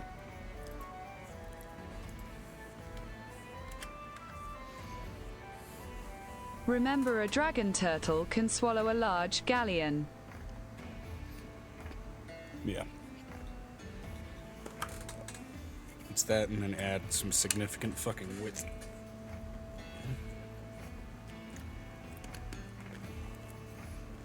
Hold on. This player has to go potty real fast. And she looks over it. She's gonna look over the group. I also have to go to the restroom. Whoa. She had to go piss so hard she disconnected. Okay. So with some main plans laid out. Oh, there we go.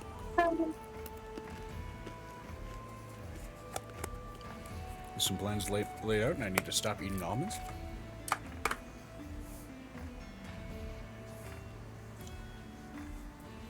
Even though they're right there, and these are smoky almonds, they taste fucking delectable. A lot of pepper.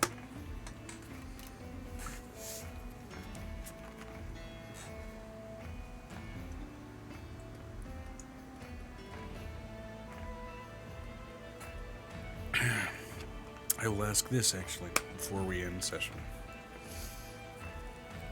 What are each of you going to use your inkwells on to prepare yourselves for this fight?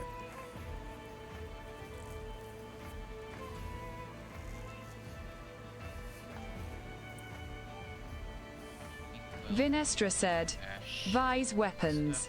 So, spells. Alrighty. So technically, Vi is using it as a spell focus. In other words, she's covering everything she has and as many rooms as she can get to stretch that inkwell with. Describe to me again what ink does.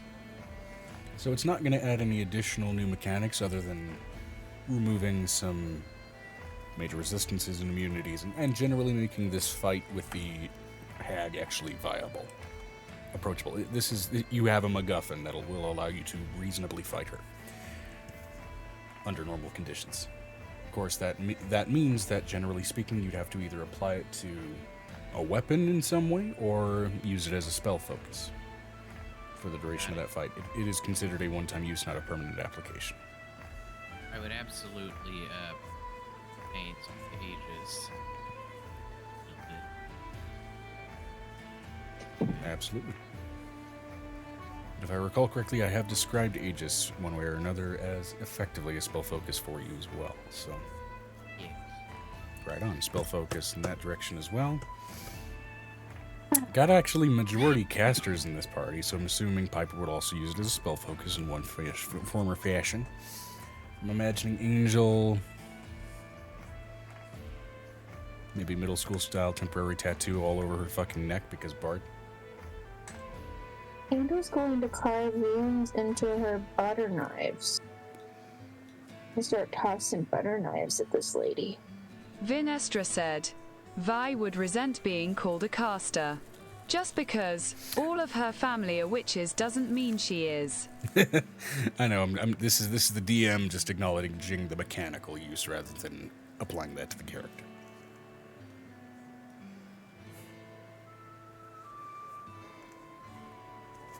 I know. Yeah. Excuse me. How is Violet going to use that inkwell? Violet is going to paint her claws with it. Alright. She's going to go into this fight with some gothy... We did make emo Violet black special fingernails. claws too. Oh, that's right, yeah. Special black fingernails.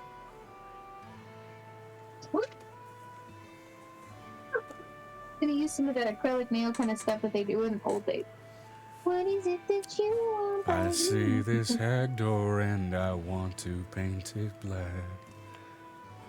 I wanna go to time, get some food.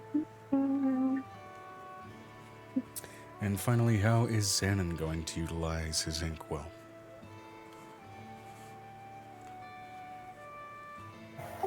I have no idea. Keep in mind you could thin this out with water if you wanted to spread it in a wider application onto something. What would happen if I drank it? Then I would say for the duration of that fight, any breath weapon you utilized would technically function as needed.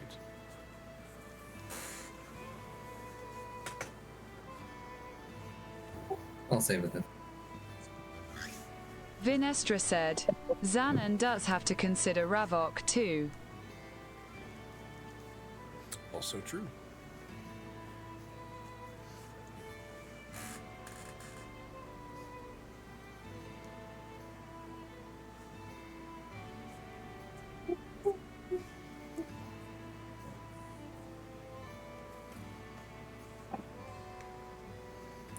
I don't necessarily fully require an answer here. I mean, like, this is just for the flavor text on this end. If you come up with a better answer by the time we roll around for this next week, that's also totally fine. Now, with that in mind, it is late for plenty of people on their respective ends. It's finally late over here as well. Although, I guess Australia is the exception. It's probably like, midday or something. So...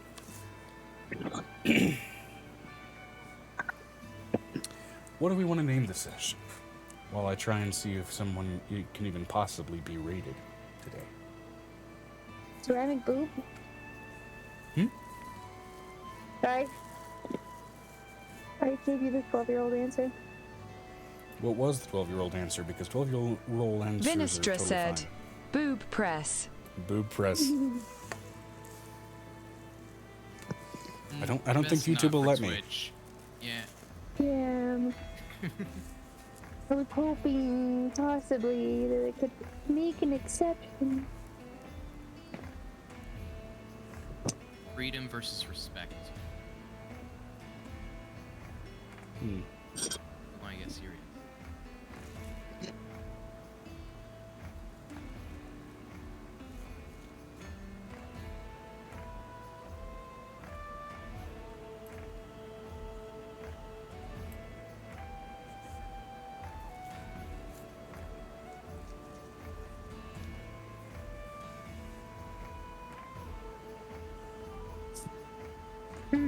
I was gonna be honest with me.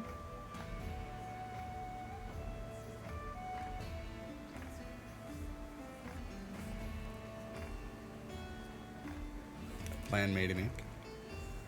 I like that. That's cute. Alrighty. I also have another bit of irony for you that I don't know if you picked up on, Megan. Mm-mm. You got sent to the abyss and carried the remains of ink on your back. And now it's ink made of remains that are going to kill this bitch. That's horrible.